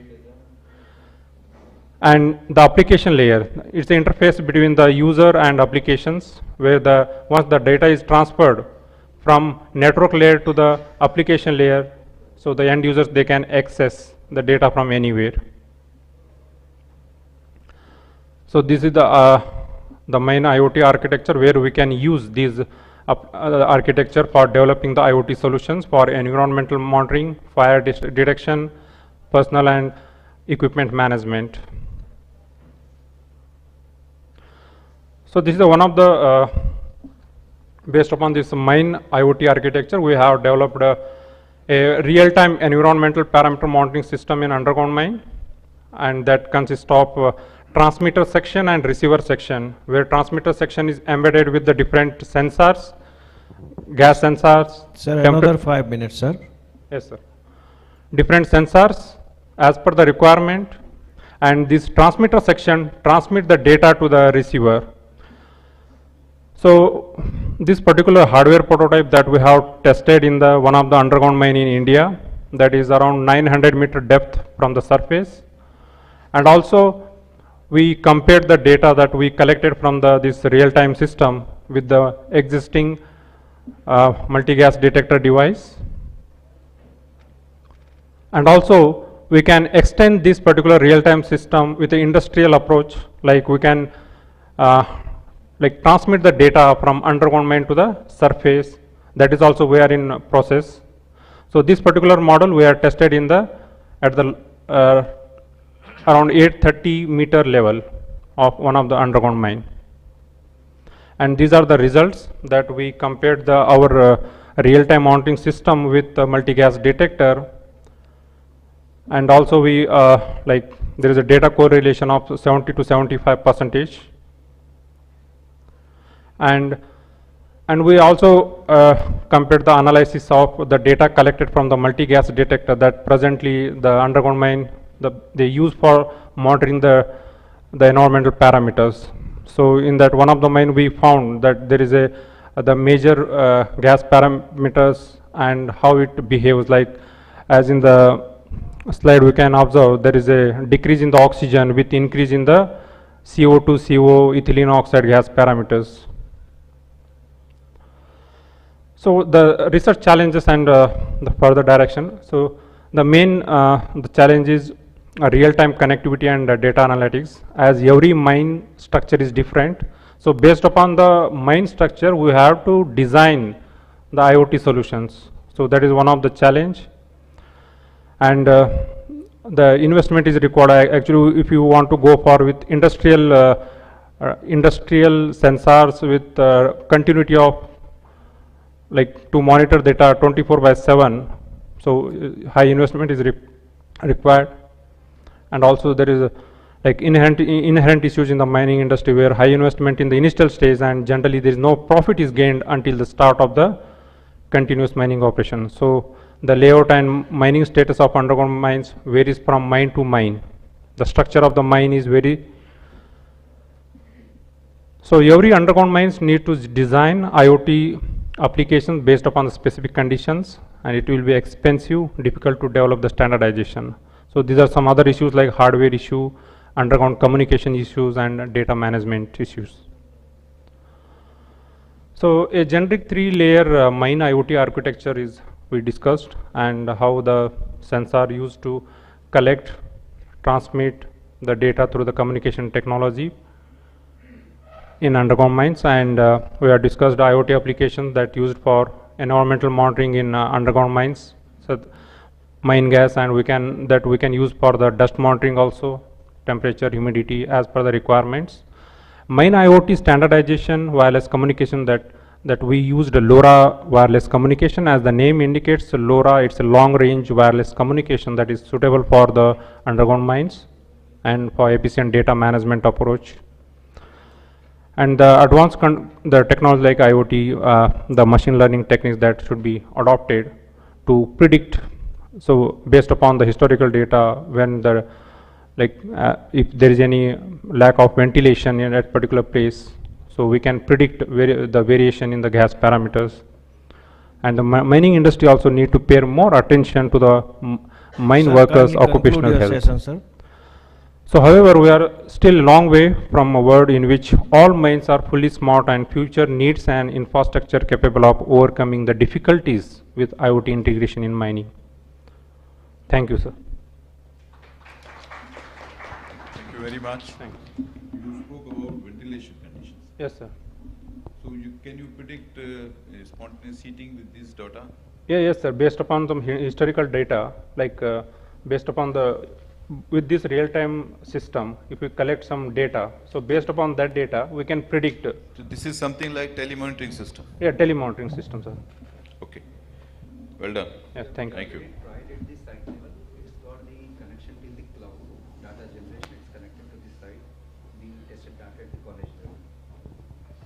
That level we can integrate it. Okay. So generation based on the sensors. Anything to do with the movement of strata? No. Right. No. Only ventilation? Ventilation, yes. Okay. Thank you very much. Thanks. Good one. Next. I request Sri Vijay Singh. He is B mining, FCC restricted, FCA, chartered accountant. He is going to deliver regulatory issue in exploration and exploitation of non-coal mineral in India. Sri Vijay.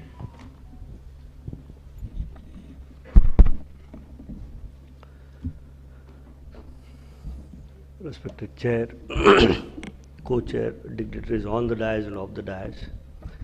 Thank you, MEA Jodhpur chapter, for giving me an opportunity to share some of my thoughts.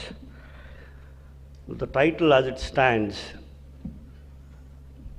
it's on exploration and exploitation of non-coal minerals in India. As we are seeing, we are handling of late, the legal issues. It looks like the time has come for specialization even in the legislative space. Like, in the field of medicines, we have, cardiologist, we have ENT specialist, we have eye specialist and all. Similarly, even in the mineral legislation, there are norms for coal, there are norms for atomic minerals, metallic and non-metallic. Minor minerals, already we had issues.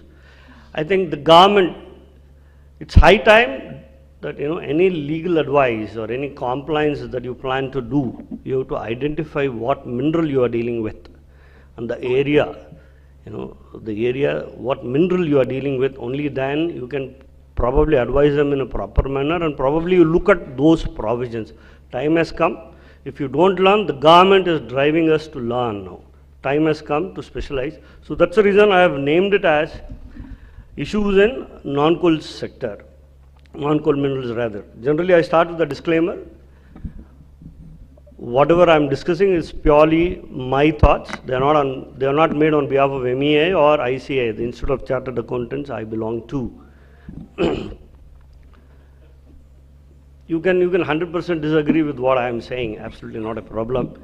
But I am here to share some of my thoughts. Now, I have one slide on the basics, and then we will move on to the latest developments that have taken place. Now, if you go to the MMDR Act, Mines and Minerals Development Regulation Act 1957, we can divide that into three parts. Section 4 to 17A, it talks about regulation of mining of minerals. The next two sections alone talk about development of minerals. And then the last is the miscellaneous connected to regulation and development. The name is development and regulation. If you see the order, it is from regulation, development and to miscellaneous.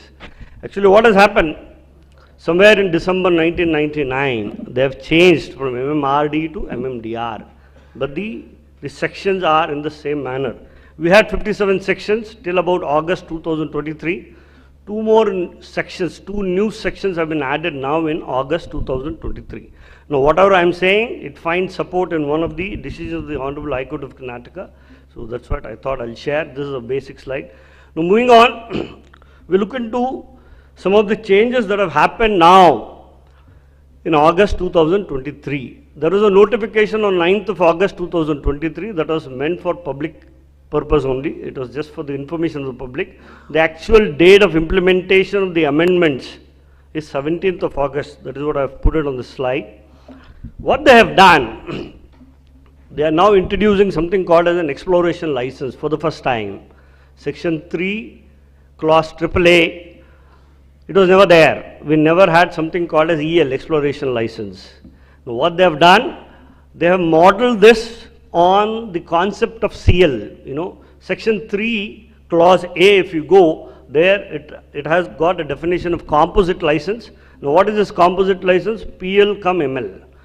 On the same lines, they have brought in the exploration license. The definition goes something like this.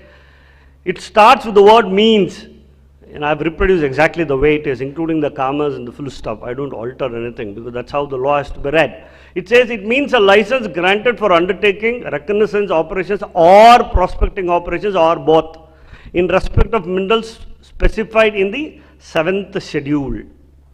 We never had 7th schedule. It has come only now in August 2023. So that means this EL can be given only for those minerals that are found in 7th schedule, and the definition starts with the word means. That means it is narrowed down. You can't widen the definition. Whenever any definition in any law, it starts with means. So that means they have narrowed down the definition. So it is strictly interpret. But the only change here, when I compare this definition to the composite license, they say it is PL cum ML. Whereas here they are saying EL can be given for reconnaissance or prospecting operations or both. Now we need to wait and watch. Now what will happen, you must be wondering, what will happen subsequent to EL? Somebody is granted an EL, what will happen subsequent to that? The government wants, once a EL is granted, straight away, the process, once it is all over, essentially in an EL what happens? At the end of the period, whatever the period they give you, generally the period of EL will be 3 to 5 years. At the end of the designated period, you are supposed to submit one geological report. On the basis of the geological report, they are going to auction a mining lease area. This is the whole concept. In fact, whatever the exploration agents are doing, they want to now invite the private agencies. Now, what are the minerals in the 7th schedule? If you go to 7th schedule, you will find 29 minerals. Now, if you little bit examine deeply, all these are deep-seated or high-value minerals. If you see it here, you don't find iron ore, you don't find manganese, limestone, all those things. So that means for all these minerals, EL is not applicable. But I have listed 4 minerals in red color letters, copper, gold, lead and zinc. They are also found in the 1st schedule. They are also found in the 7th schedule. That means for these minerals, even EL can be granted, unlike iron ore, manganese and bauxite and chromium. So for these minerals, even ELs can be granted apart from CL or ML. That's how it has to be understood. Now the next issue is EL a mineral concession? Because we all know mineral concession. Generally all along we were thinking mineral concession means RP, reconnaissance permit, PL, prospecting license, or CL they've added, and also a mining lease or a combination of any of this. Now whether EL, can it be considered as a concession? Yes. They have altered the definition of mineral concession. So they've added the word exploration license. So that means concession includes even an EL. That's how it has to be understood. Now what they have done, since EL can be given for reconnaissance operations or prospecting operations or both, they have widened the definition of reconnaissance operations. Now what they have done, this was the old definition, they have substituted now. Earlier, reconnaissance was only for preliminary prospecting, but it never included, pitting, trenching, etc. Now they have removed that, does not include except drilling, blah, blah, blah. Now they are saying, they have widened it now. Now they are saying, apart from preliminary prospecting, you will also do pitting, trenching, drilling and subsurface excavation, because the intention is, once after EL, a geological report is given, straight away they will launch into grant of ML. So that's the whole concept. So that's the reason they have widened the definition of reconnaissance operations. Now, before I touch into the other aspects, if you go to the statute, even today, there are provisions for grant of RP, reconnaissance permit. There are provisions for a grant of PL, prospecting license. As I stand and talk today, as far as non-coal minerals are concerned, in India, after March, 28th of March 2021, you will never find a standalone RP. You will never find a standalone PL. But you will find CL that will be in the PL stage, because CL is PL followed by ML, whereas RP you will never find, because section 10 capital A clause 2, subsection 2 clause B, they have made it OTOs, in the sense, if you go to section 10 capital A, which was introduced in January 2015, there they said if you had RP or if you had PL, your rights were preserved. RP से आपको PL and ML देने का provision था. Then similarly, if you had PL, there was a provision wherein after you fulfill the condition, then I will also grant you an ML. But unfortunately, in March 2021, they have taken away that right. But today, you still find this RP and PL in the statute. No, we don't know. Even the government does not know what to do with that. So probably over a period of time, these will go out of circulation, is what I feel. You will only have EL, CL and then the mining lease. That's where we are heading. So that's why I say amendments will not stop here. We will have more amendments to come. Now what is the maximum area? They are saying they can grant more than one EL with a subject to a capping of 5 lakhs hectares or 5,000 square kilometers. Each EL they are saying they will give you for 1,000 square kilometers or a lakh hectares. Now, to enable grant of EL, they have brought in a new section called section 10 BA. Section 10 BA. Now, EL, this section 10A is definitely not applicable to section 17A. What is the 17A? It is basically areas reserved for government companies or government corporations. So for that, ELs are not applicable. Minerals specified in part A of the first schedule is basically coal and lignite, not applicable. We'll examine this little detail as I move on. They are also not applicable to part B. Look at the variations. So that's why I said specialization is required now, even in the mineral legislation. It's not applicable to part B, that means atomic minerals. ELs cannot be given for atomic minerals. That's what they mean. ELs cannot be given for lands owned by patadars, private lands. So there also ELs, the government will not be granting. That's how it has to be read.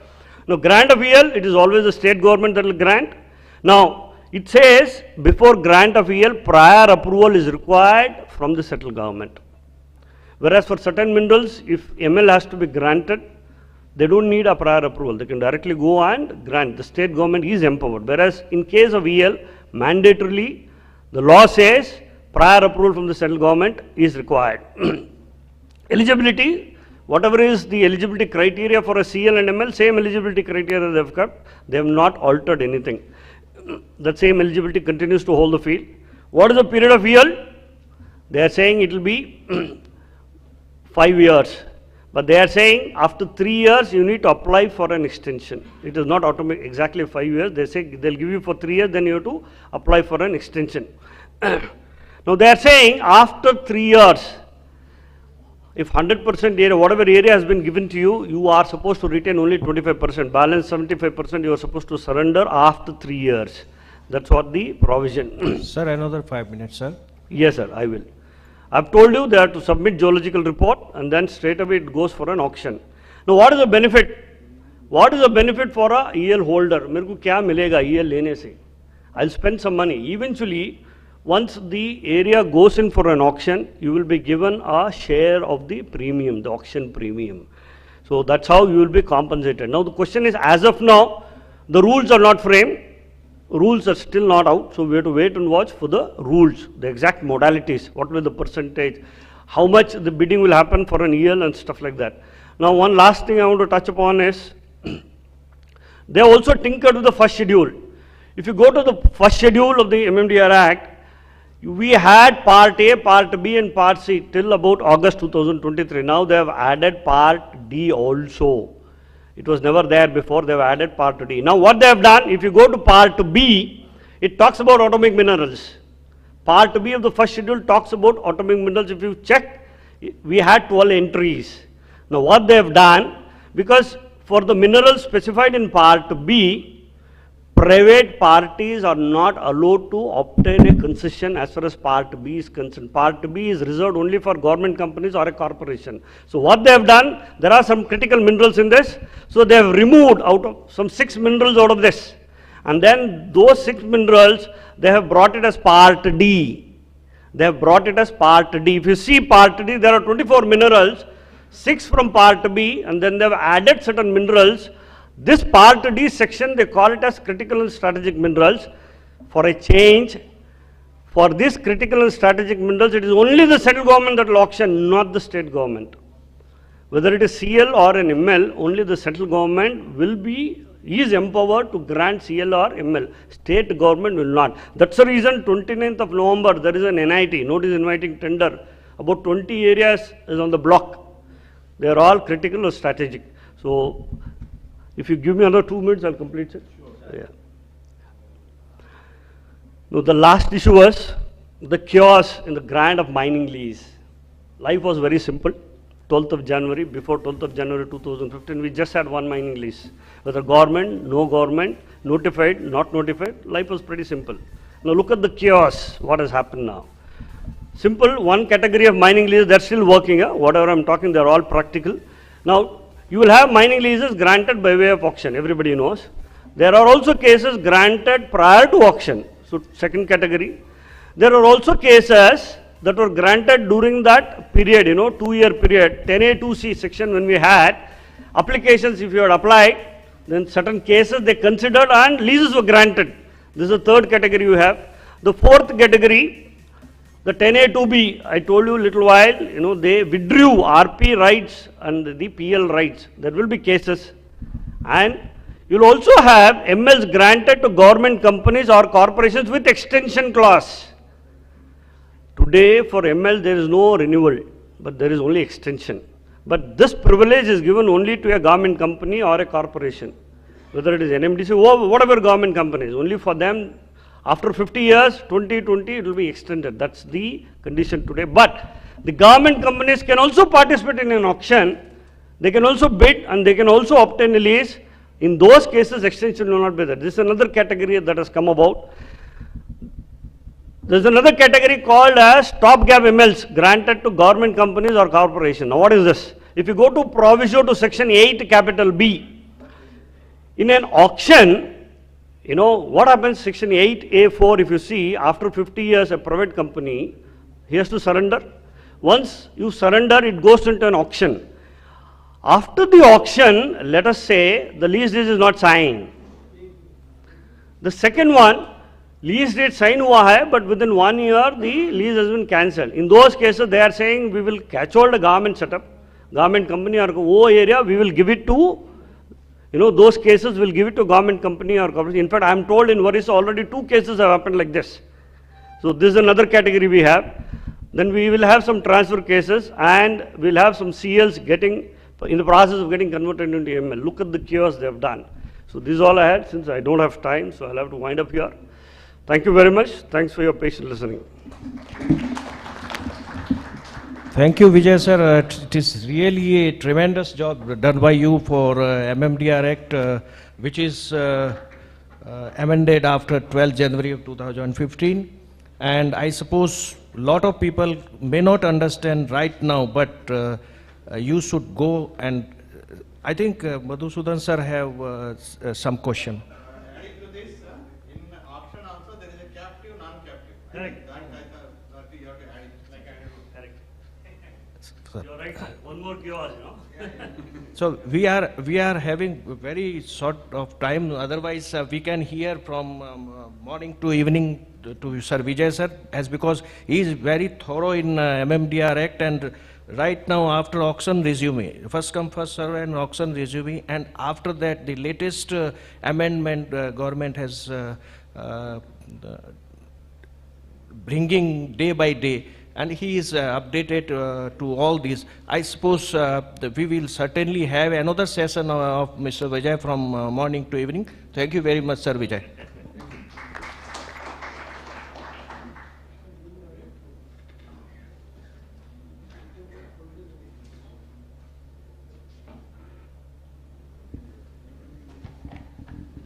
Okay. The next paper is by Dr. Sunil Vashisht, General Manager, Hindustan Zinc. Corporate headquarters, Udaipur, and he will speak on key enabler to sustainable exploration and mining, CSR@Vedanta. Good afternoon. I take the words from Satyamurthy, Mr. Satyamurthy. Disruption has to be there, and disruption begins with self. So I am disrupting myself from conventional geology, resource estimation, reserve estimation reporting to a totally different but very, very interesting and energizing aspect that is a very critical in managing and operating the operations. That is the CSR. Because today's community is not the community what used to be some 30 or 50 or odd years back. It is very well informed community, very awakened, is very much informed about their rights and what we are doing and what we are hiding from them. Especially speaking after Mr. A.R. Vijay Singh, I still remember Anjani Kumar Agrawal and A.R. Vijay Singh, after that test dilutes, because their presentation is very high voltage. And Rajnish sir has rightly said, they can speak, nobody will bore, even if they start speaking in the early morning, dawn to dusk. So that's a compliment from Dayas to A.R. Vijay Singh.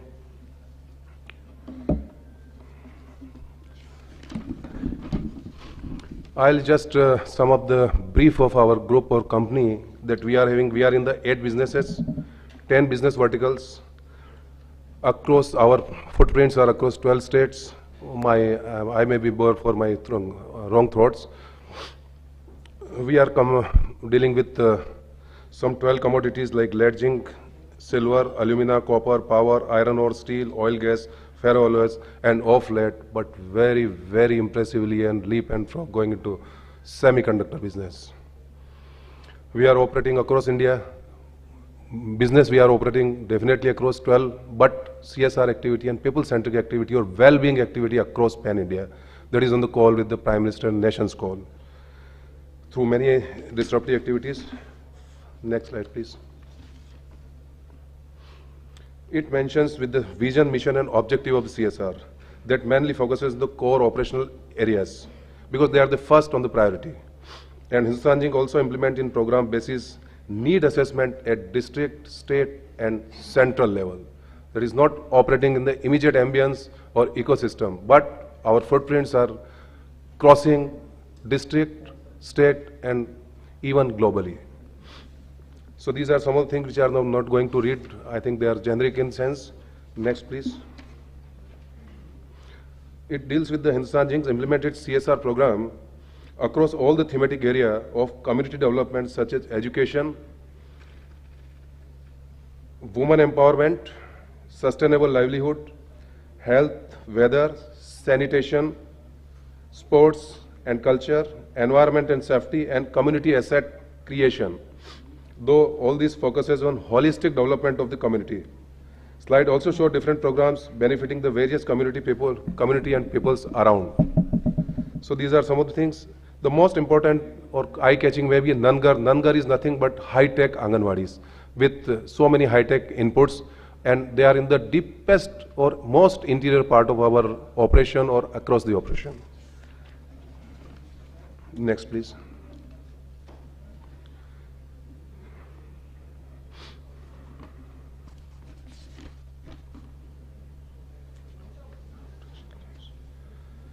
This is also covering our community and these verticals, around almost 10, 12 verticals, which are frontline, which are targeted to take community into confidence. And because unless they may partner in our prosperity, they will never be, because time has gone when we can operate with the regulatory license or statutory license. Now community and societal license is much, much forefront compared to societal, this regulatory license. I can quote two examples. One is Niyamgiri. I think it is known to everybody. Niyamgiri is spoiled because of community.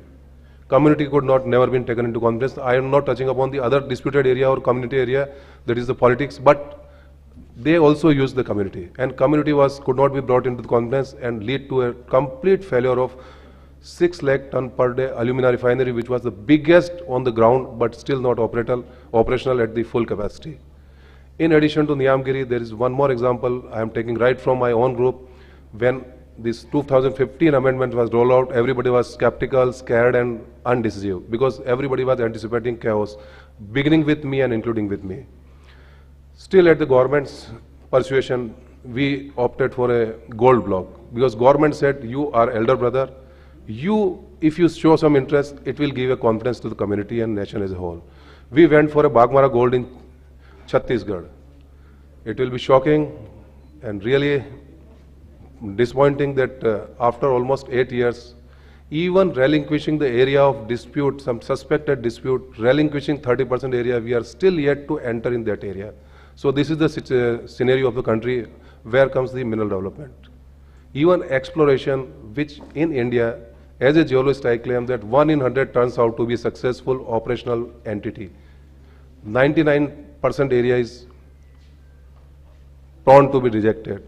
Even with 1% possibility, regulatory, and this scene is such like that, where comes the mineral development? Despite having the best in class geography and mineral setup, mineral systems.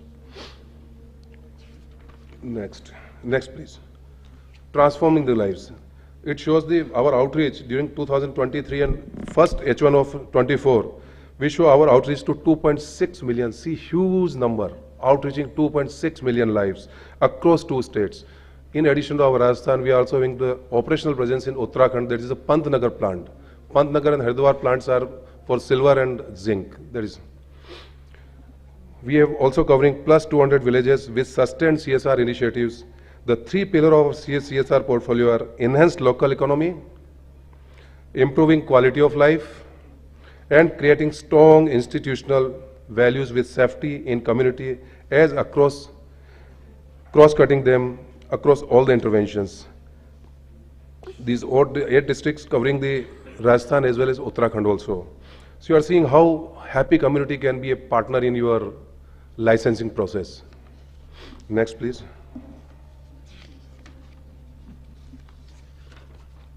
Institutionalization. It shows the grassroots institution comprising of community members so as to ensure continuity, sustainability of the CSR intervention on the ground. These institutions are run and comprised of local community. More important is the local community, so as to ensure ownership of the community. Unless they are owner, they cannot be partner. This slide also shows various institutions on this program and their coverage within the community. I'm not going to read because time constraints. I think some of the figures speaks of our sincerity and the volume of our operations. Next, please. This shows some of the frontline programs like Samadhan, Shiksha, Jing Kaushal, and something like that. This show that through CSR, HZL focus on making people skilled under the Skill India mission and Skill India call from PM. And link to market, not only skilling, also to a next step, linking them to market, thereby to provide them source of livelihood. Unless the livelihood is ensured, community cannot be wealthy and peaceful, and enhance their income generation activities. You are seeing the number itself is speaking, and how deeper is the outreach and ingress of HZL and Vedanta. Next, please. Micro enterprise level. This is a economic empowerment initiative for targeted at women and child well-being. This micro enterprise, we train our community members, they create different products, and through various marketing channels, we supply and sell also. We support them in selling these products, thereby generating a source of income for our rural beneficiaries. Because most of our exploration and exploitation activity or mining operation are around the rural activities. We have created different brands of our program, Gaun, Miss Deshi Ghee sort of thing, Daichi, Upaya, with umbrella marketing entities of Hertz with Finger. Because communication with the society is also equally important in driving these initiatives. This slide shows some of the impact by these activities. You are seeing the target is the last person in the society, and especially with the woman and child. Next, please. Sir, another 5 minutes, sir. Sorry, yeah, I am completing in 2 minutes only.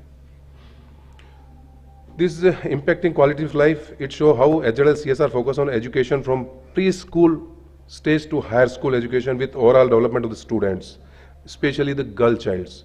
Focus on model village by creating community infrastructure with holistic development of community through rural education, health, and water infra, and other focus on the health and water well-being of the critical areas of intervention, since we are based out of majority in Rajasthan. Next, please. This is something which enthralls every segment of the society. That is sports. We have state-of-art Jing Football Academy with foreign collaboration and digital intervention. We have collaborated with F-Cube of France. There is a complete, whatever a student or these players are doing, they can replay, they can reload the program, and they can learn from their mistakes. And I invite everybody to Jawar, that is an institution where we have created some 20 football grounds with digital intervention. Every practice match is monitored and later reviewed. What could be the perfection?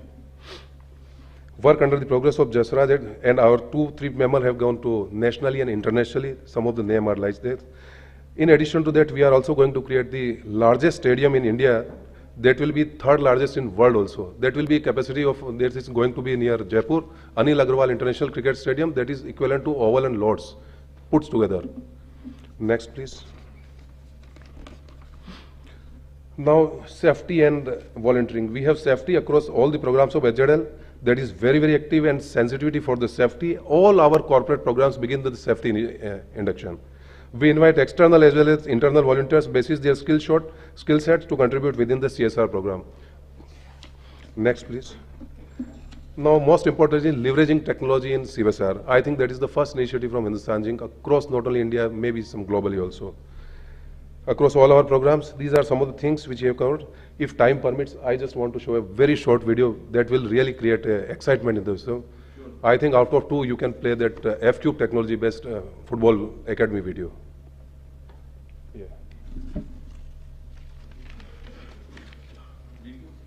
Yeah, just see. That is a football academy. I think short video, but it will excite everybody that in a deepest rural like Jawar, how world-class technology has been brought in, and people have went to international level, national to international level. In addition to some of the CSR frontline program where we have targeted the ultimate rural to a IIT level, and we proudly say that we have sent almost 40 people to IIT.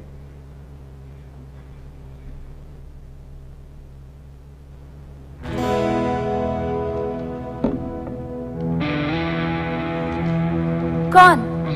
अपना Ronaldo. क्या अपना रूनी जो गोली की जैसे निकल पड़ता है? अपना नेमार, उसको जब देखो दिन रात प्रैक्टिस में लगा रहता है। और अपना मेसी जब जूता पहन ले तो मतलब गोल। जर्सी अलग अलग देश की पहनते हैं, लेकिन खेल देखिए, एकदम देसी, एकदम तूफानी, मतलब एकदम जबरदस्त। बचपन से ही ना अपने नेमार की किक से बचना पड़ता था। हर रोज किसी न किसी का शीशा तोड़ देता था। पहले लगा कि गलती से मार रहा है, फिर देखा ऐसा ये तो एम लगा के मार रहा है। सर पे मटका क्यों ना हो, अपने मेसी के पैर से ना फुटबॉल कभी छूटता नहीं था। कंकर हो पत्थर हो, अपने रोनाल्डो को कुछ दिखाई ही नहीं देता। अपना रूनी स्कूल की टीम में जब भी खेलता है हम हमेशा जीतते हैं। हमारा एक तो सपना है, ये तूफान जो है ना, चार दीवारी में बंद ना रह जाए।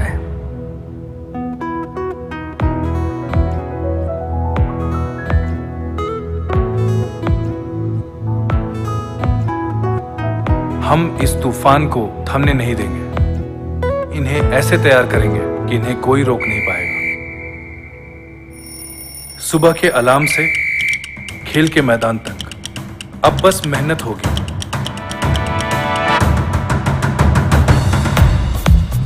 स्कूल की पढ़ाई से खाने के पोषण तक, चाचा की शेविंग वाले शीशे को तोड़ना एक बात है, पर F-Cube टेक्नोलॉजी के साथ ट्रेन करना कोई आम बात नहीं।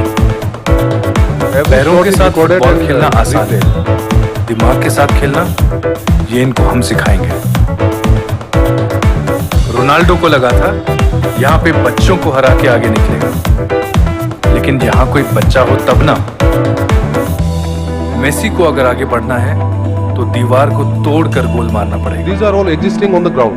These are not. इनके पैरों में अब सिर्फ फुटबॉल नहीं, हम सबकी आशाएं हैं, अरमान है, सपने हैं। ये हमारा सपना पूरा करेंगे।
देश का सपना गोल अपना. Thank you. I have taken little more time. I want to mention persuasion of Jaiswal sir. I told him that I am retiring. I am already on leave. I am fed up with exploration, all this high-tech presentation. He just requested me if something interesting can be a disruptive intervention. Thank you very much. Very good, very good. I must thank you, Mr. Vashisht, for giving an insight and apprise us about the CSR activities being taken by Hindustan Zinc. I am also ex-Hindustan Zinc. I know what kind of CSR is being taken now. The management, Mr. Anil Agarwal, is doing an excellent job. And people deserve also, because we are taking mineral from their local area.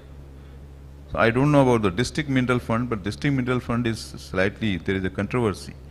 But the corporates are doing excellent job. Yes, you can speak.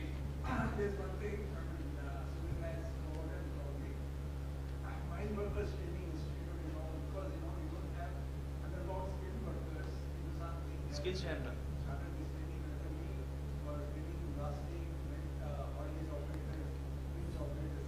You mean to say, sir, the skill center at Udaipur? Okay. Skill center is at Dariwa. Dariwa we have created, and we are putting this frontline areas, jumbo operators, mining men. No, they are doing a lot for training of their engineers also. I am associated in one of the programs. I am training their mining engineers. So zinc is doing a lot, I know. I must thank you, Mr. Vashisht, and thanks the Hindustan Zinc management. Oh yes.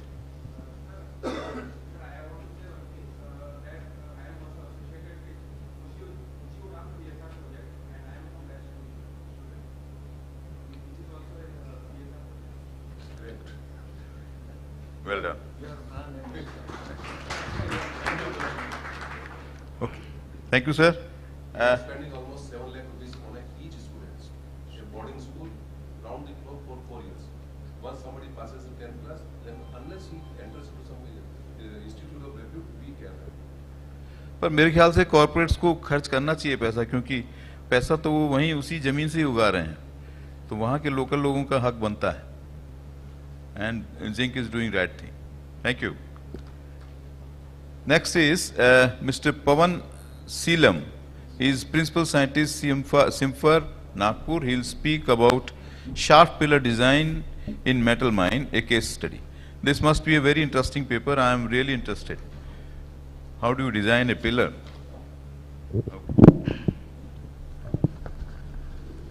Good evening to all. My name is Seelam Pawan. I am from Nagpur unit. I am working under John Louis Puravarta sir.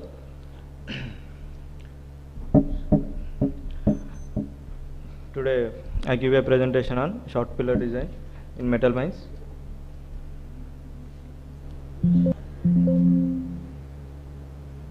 Yes. As we all know, mining industry is the backbone of mine in India's economy and energy, and also it contributes 2.2 to 2.5% of India's GDP. And in underground mining operations, it is required to balance between the optimizing ore and ore extraction and maintaining the structural integrity of the mine, especially in the surrounding areas of shaft. A shaft serves as an important access point for numerous underground mining operations, facilitating the transportation of men and manpower and ventilation. To ensure the shaft stability and safety, we left a solid mass of rock around the shaft, which is called as shaft pillar, to some extent, which is called as shaft pillar. By lifting this shaft pillar, we can provide the support and maintain the integral structurality of the mine. And the successful designing of the shaft pillar provides its long-term functionality and enhancing its operational integrity. And the main objective of this paper to assess the impact of stoping operation on 1000-meter deep shaft in lead zinc mine. This paper mainly focusing on the safety. To investigate the influence of the mining operation on the shaft, we use sophisticated three-dimensional numerical modeling techniques, and the main objective of this paper to ensure the compliance with established limits, established safety limits, and by this we proposed and designed a shaft pillar. We consider a case study, a lead zinc mine for this study. A lead zinc mine is located in the northern part of the India. The mine rock type of this area include dolomite, mica schist, and graphite mica schist, quartz mica schist, biotite schist, and calcite schist, etc. The mine has been practicing sub-level stoping with a paste backfill, and we can see the diagram. The vertical green line representing the shaft, and the lateral stopes are stops. These are stops at different various levels.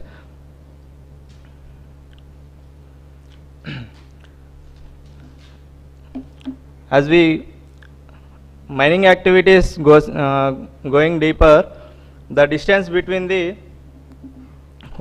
main ore body and the shaft getting closer as close as 100 meters. There are presence of numerous weak fault planes in the deeper levels. The recognition of such geological complexity is crucial for the mining plans and solving the problems with weak faults and weak faults near the shaft. And we perform a numerical modeling to know about the behavior of the rock mass behavior in specific ground conditions. Finite, and in this numerical modeling we use a finite difference software with FLAG3D. And the input parameters we use for simulation, here we can see in this diagram, these are the properties used for numerical modeling, and the properties assigned for the weak planes here we can see.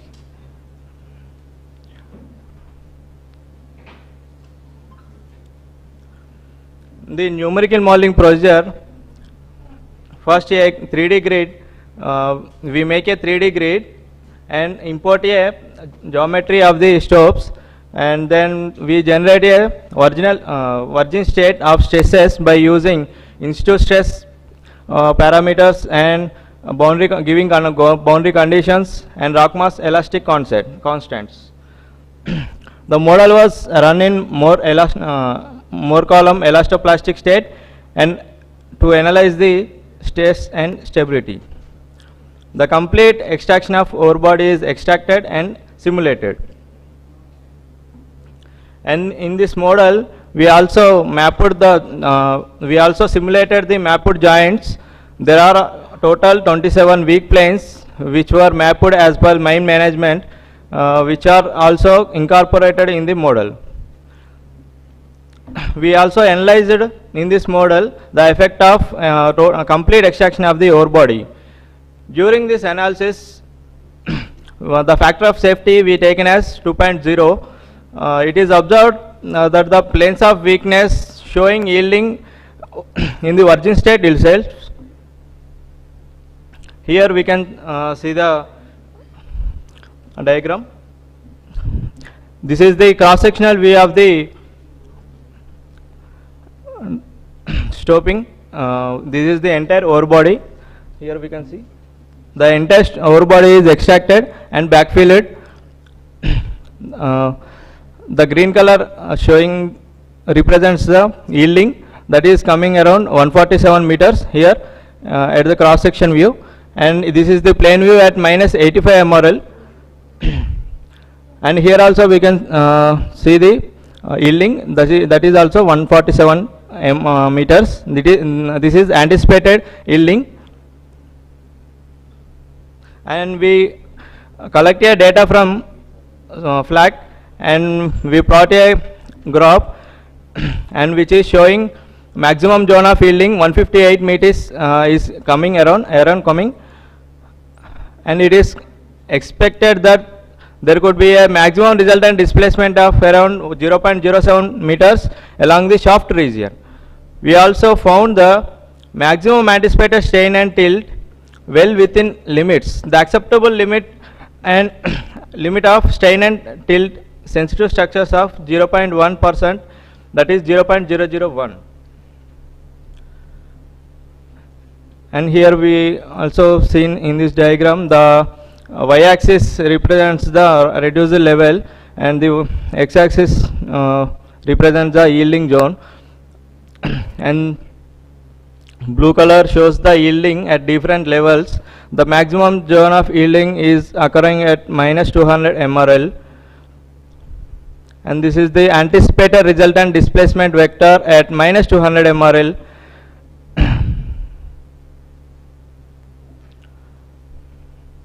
And strains and displacements at the shaft lining. The graph showing the right side, the displacement, and the strains also showing the left side compressive and right side the tensile, we can see these are within the limits, that is 0.1%. And tilt also we can see in this diagram, that is west side and east side. These are also within the limits. We also found that the anticipated resultant displacement vector at minus 200 MRL near the shaft. And considering these all parameters and modeling from the results, we design a shaft pillar. A shaft pillar delineates a restricted area strategically established to curtail over-extraction activities, thereby safeguarding the structural integrity of the mining shaft. Say another 5 minutes, sir. Okay, sir. From the results, we observed that maximum influence from the main ore body is anticipated up to extent of 158 meters. As per the statutory guidelines, all the major activities are to be avoided within a radius of 50 meters, addition to maximum distance of anticipated failure zone. And diagram, we also in this diagram we also see the designing of the shaft pillar. These are the stopes and the radius showing the shaft pillar.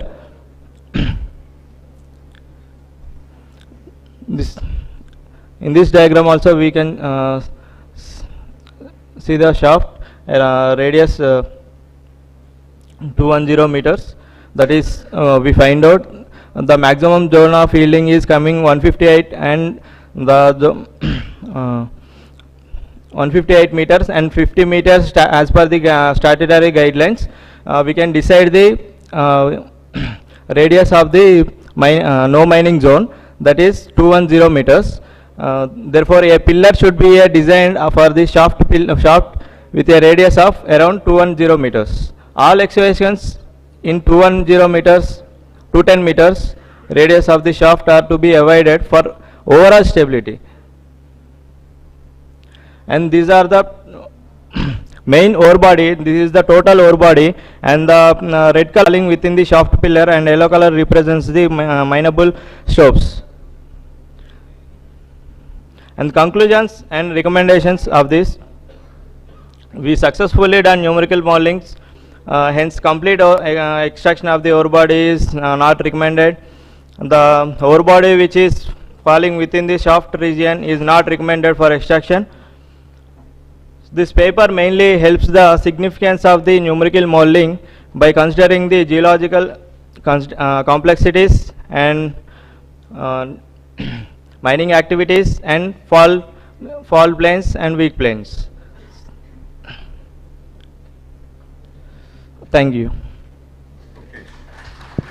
A very good paper, but I have few questions. Sir. One is, the regulation says that two shafts should not be nearer than 15 meters. At no point they should be nearer than 15 meters. Yes, sir. Do you think that a pillar between two shafts of 15 meters is adequate? Whereas you are saying that there should not be any mining for 210 meters?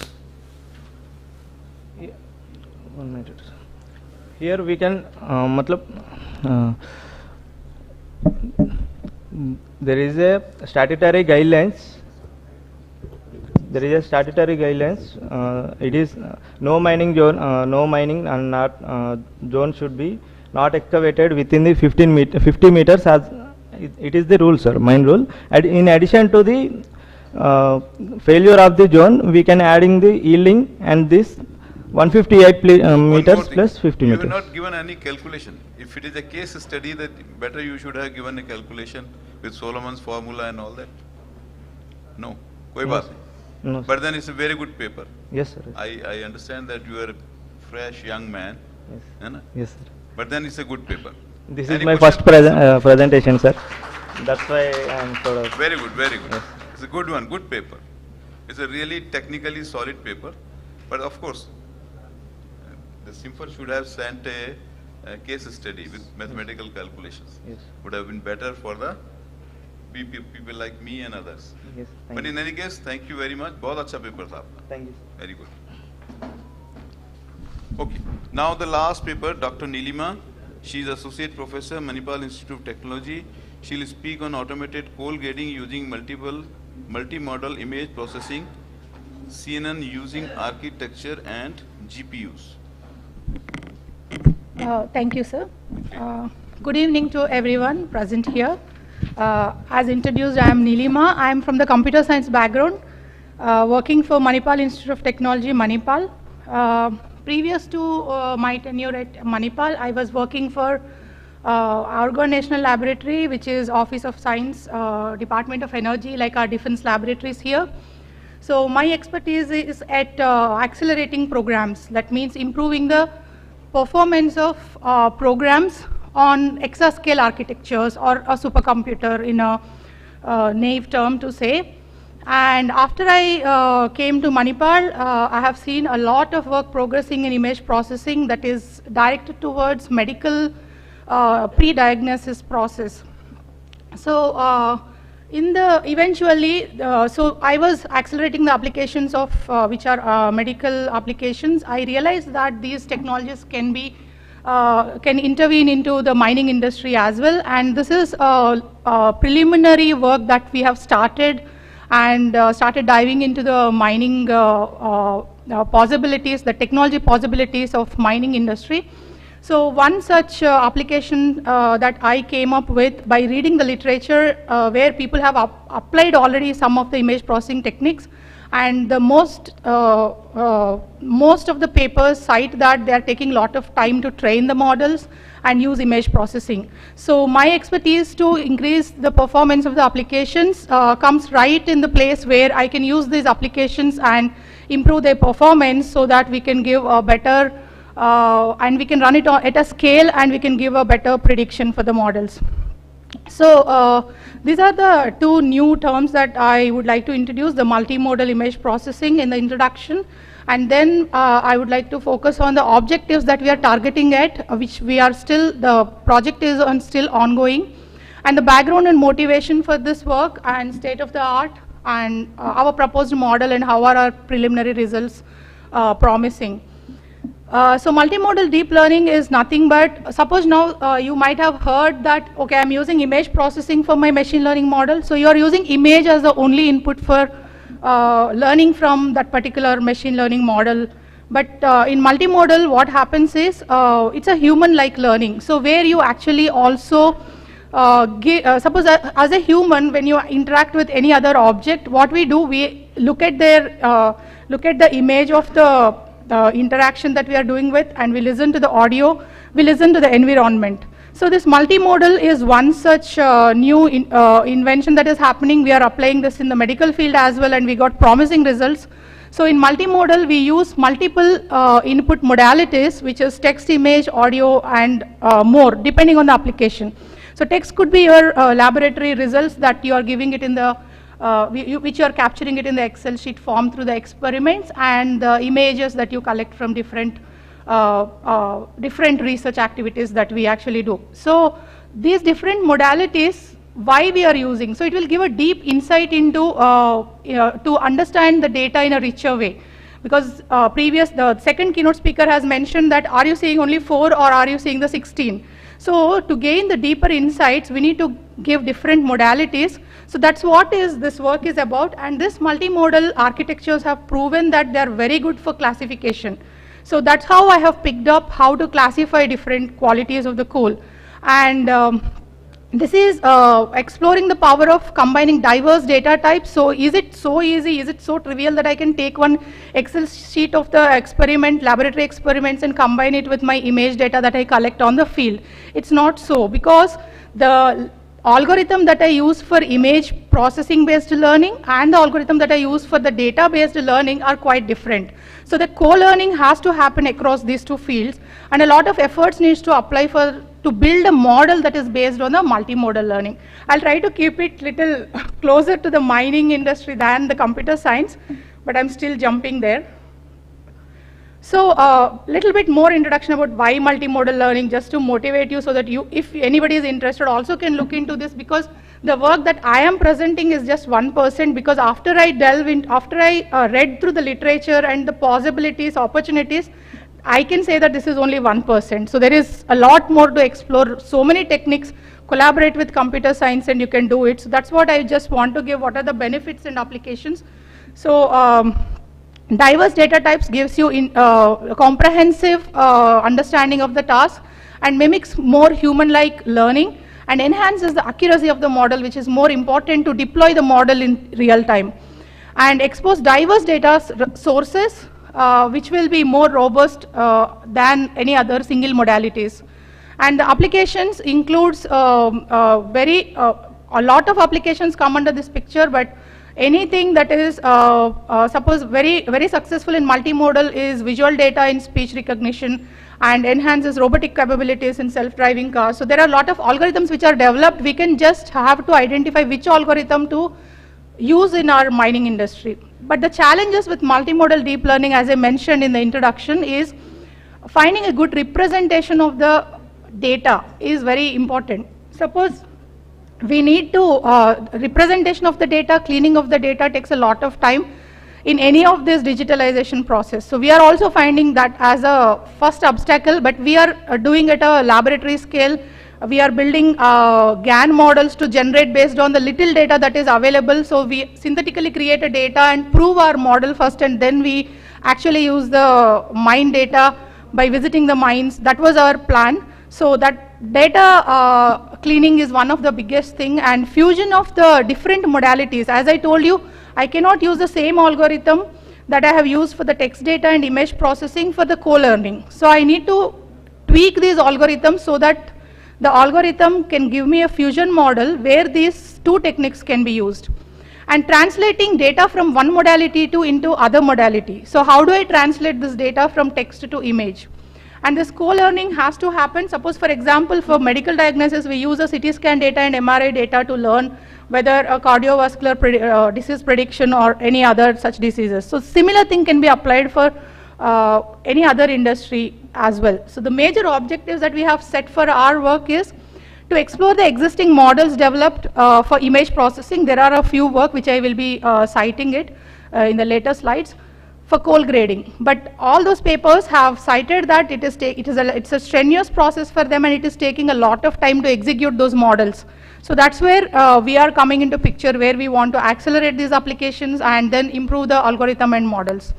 To list the important modalities, so there are so many parameters. So you have coal grading test itself, we have lot of, in non-coking coal, you have lot of parameters that you monitor in the laboratory test. So are we going ahead with all these parameters, or do we prioritize based on our model? So that's our second objective, to list which parameters are weighing high in the learning process. And to compare the multimodal learning model, again, is the state-of-the-art models that are existing. And another, from the title you might have seen that I am using GPUs. So generally, central processing unit CPUs are used for most of the applications, whereas GPUs, now the present trend where supercomputers are coming into picture, so they can accelerate the applications, especially image processing kind of applications. A normal coding for CPU, like a C-like program, does not work on the GPUs. So my PhD specialization is to how to run an application from CPU to GPU, which is used only for graphics and games industry.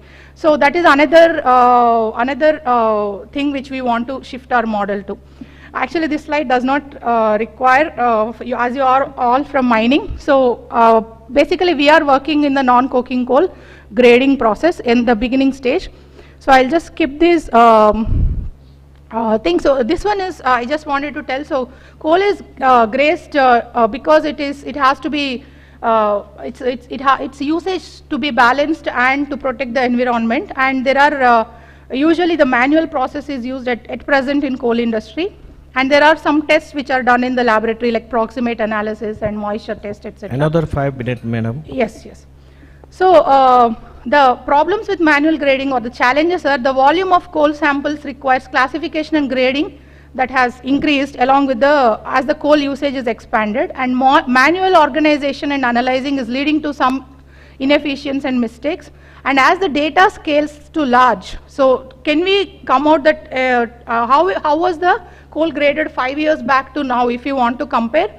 I read it from the literature that this history tracking was not recorded in the experiments, and this human errors sometimes lead to inaccurate results. So these are some of the issues which from the literature survey where they are using image processing to grade the coal were identified in our preliminary research.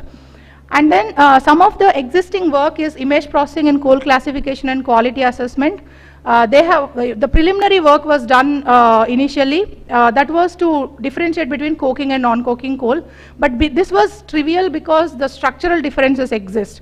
But when there is no structural difference, but density and texture based differences exist, we need little more complicated algorithm. The algorithm that learns better from the image processing is required. So there are few works presented by Zhang et al. Who uses genetic algorithms and SVM, support vector machines. So the support vector machines is nothing but, a vector is nothing but one of your feature. Which feature is contributing more to this learning algorithm? So he has used a set of features, suppose 10 features he has taken to measure the quality of the grade as per the experiment. So out of all the 10, he is not using all the 10. He is telling the first 3 will be contributing 70% and next 3 will be contributing next 20% and so on. So that particular division in learning happens through SVM, and he nicely used the genetic algorithm. Genetic algorithm is biology based evolved algorithms, and he merged these two algorithms and he did a prediction. But the challenge is his model is sensitive to the feature selection and it is very time consuming. So these are the optimizations. This is the work sometime last decade's work, and it needs improvement because there is how AI is growing, and this work is prominently can be increased in its performance. And another work by Mejia et al. Presents that they have used a histogram based model where they actually use efficient computing to differentiate, and histogram is like a boxing of the coaling, and based on some features he assigns each of the product to each of these histogram cycles. So this work is also very relevant because we want to use the data from multimodalities. And there are other works similar to this, principal component analysis, that is like which feature has to be selected as a prominent one. So all these authors have used different modalities and some of them have used image processing, but they are very preliminary. They are taking time, they are time consuming algorithms, and we would like to improve on them by using multimodal in a single model. They are different. Suppose 7 is contributing based on images, the author's 8 is based on data on Excel sheets, but we want to conclude your session, madam. Okay, so shall I conclude? Yeah. Okay, so outcome of the literature survey, it has given us that there is a huge time complexity and usage of limited general algorithms, but we want to use the expensive algorithms, and then the proposed model addresses feature data of different grades of non-coking coal and apply this knowledge while processing the images captured in different angles.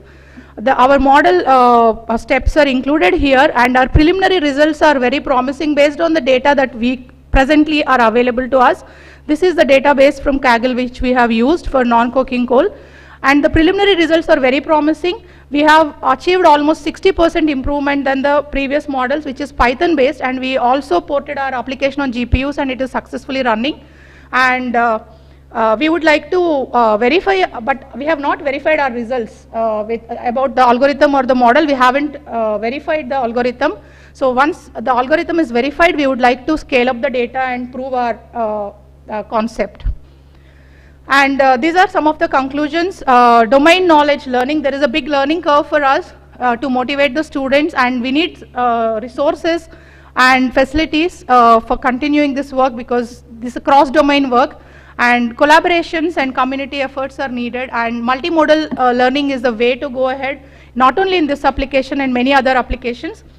And thank you so much for the patient hearing, though it's a different domain, and I thank MEA Jodhpur for such a welcoming for this kind of paper as well, and the title is so apt that more and more computer science folks will start coming for these kind of conferences, and thank you so much for the facilities and everything provided here. Thank you so much. Thank you, Dr. Nilima, for putting up an excellent paper on grading of coal. I think this is for calorific values? Yes. Oh, okay. Thank you very much for an excellent paper. I think I have spoken about all the papers. I need not repeat again. So I'll hand over to Mr. Rajneesh to. Nothing to say further. I am confused from state of art and to artificial intelligence and machine learning. I am not sure that I am a mining engineer or a computer engineer, but anyway, I am a able listener for this, and I thank you all the audience which is patience hearing till 7 or 7:10. So further to dais, please. I thank all the respected speakers, chairpersons, and all the delegates sitting here. So now we have completed our technical sessions. We may proceed towards our memento distribution ceremony. So I would request our session chair, Engineer D.K. Saxena sir, former Director Mine Safety DGMS, and our co-chair of the session, Engineer Rajneesh Purohit sir, former Controller of Mines IBM, to hand over the memento to our respected speakers. So at first, I would request to deliver the memento to Professor Kara Ramchandar sir.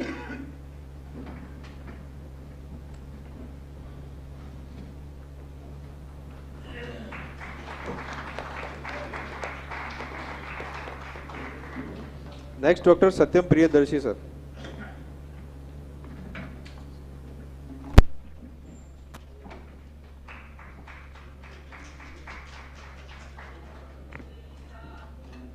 Next, Sandy Reddy sir.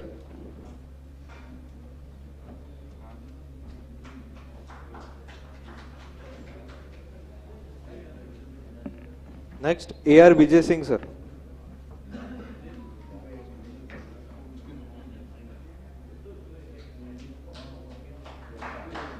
Vijay Singh sir, who have energized the whole session for once. Next, Dr. Sunil Vashish sir.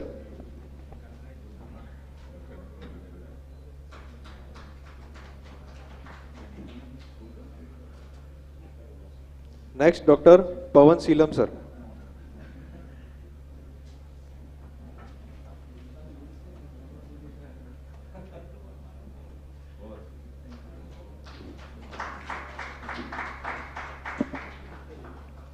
At last, Dr. Nilima ma'am.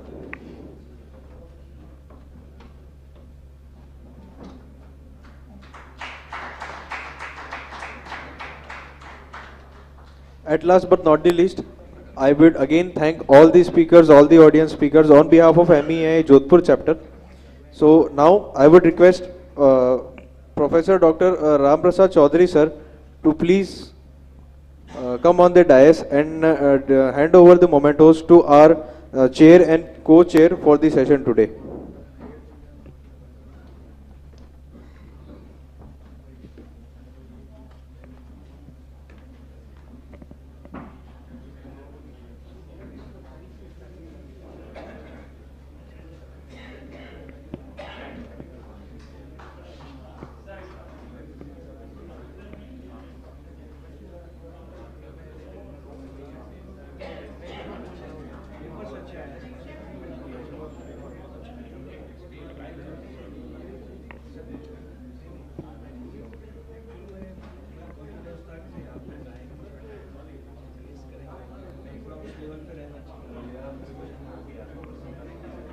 Now to Engineer Rajneesh Purohit sir.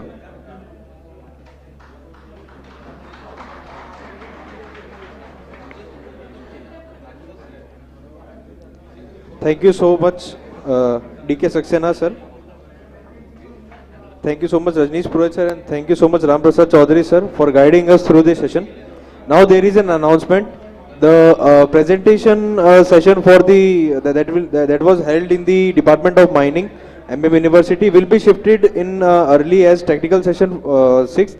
So the students will present paper in the technical session 6th, and now you may enjoy your dinner in the lawn with your family. There is the gala dinner arranged with the instrumental music. So please enjoy your dinner. We will be meeting again tomorrow at 9:15 AM, so that we can proceed with our technical session 5 and practical session 6. And submitting the whole conference with the valedictory session held between, followed by millet lunch. So thank you so much all for coming to this conference.